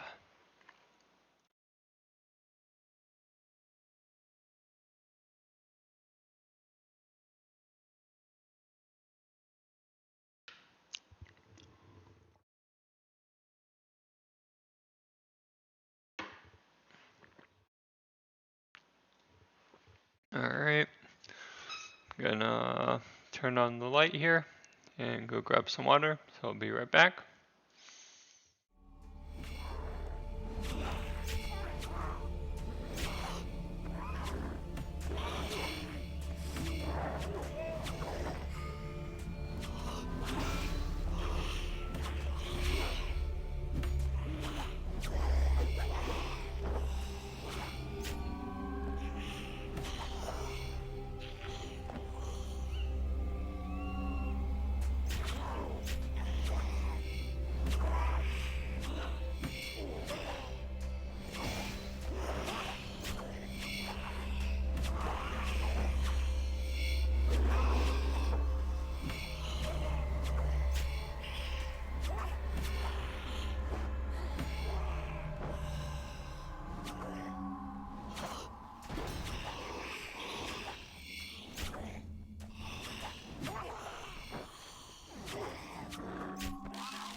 Alright, I'm back. Let's continue here. Finish up with blue lock.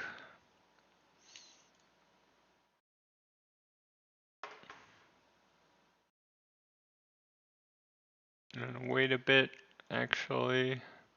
Use up the aura. Then we'll start blue lock.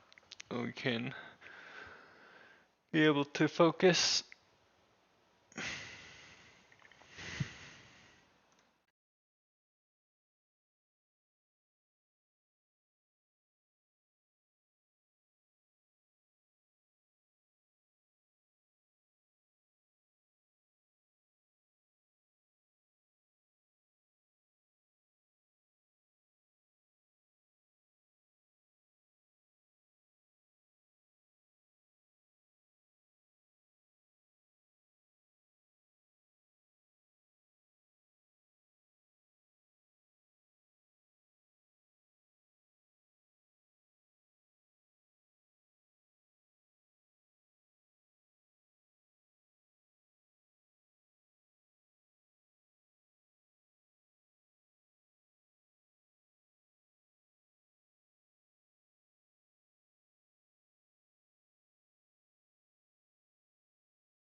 Alright, get this loot.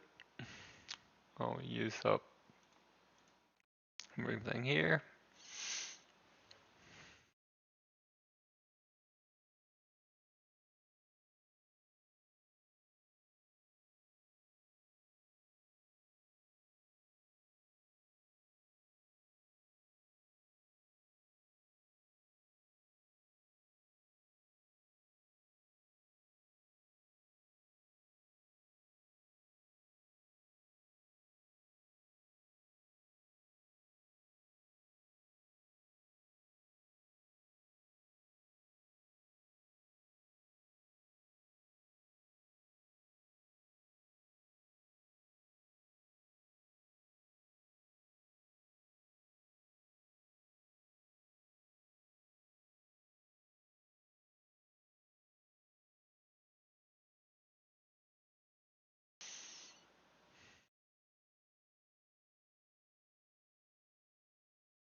Alright.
Oh shoot.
Alright, our ore is almost up here.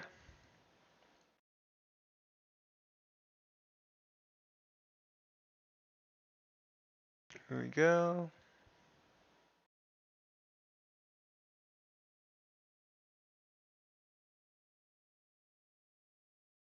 Good. Alright, let's activate it. Penance.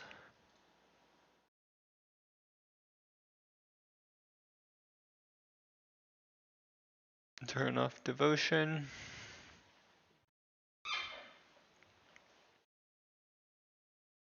Now let's watch Blue Lock.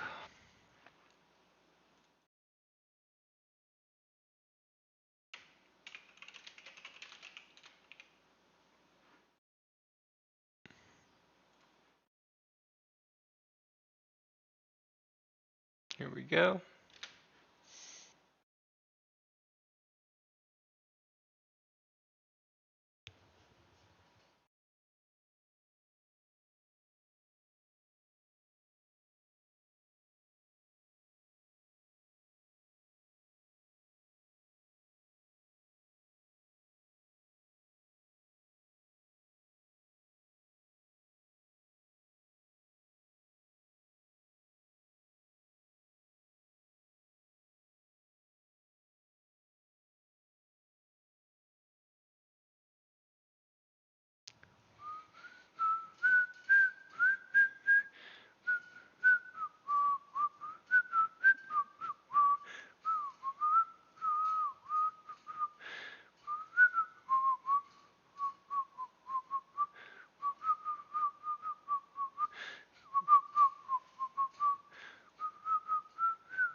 Oh, shoot.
Oh shoot.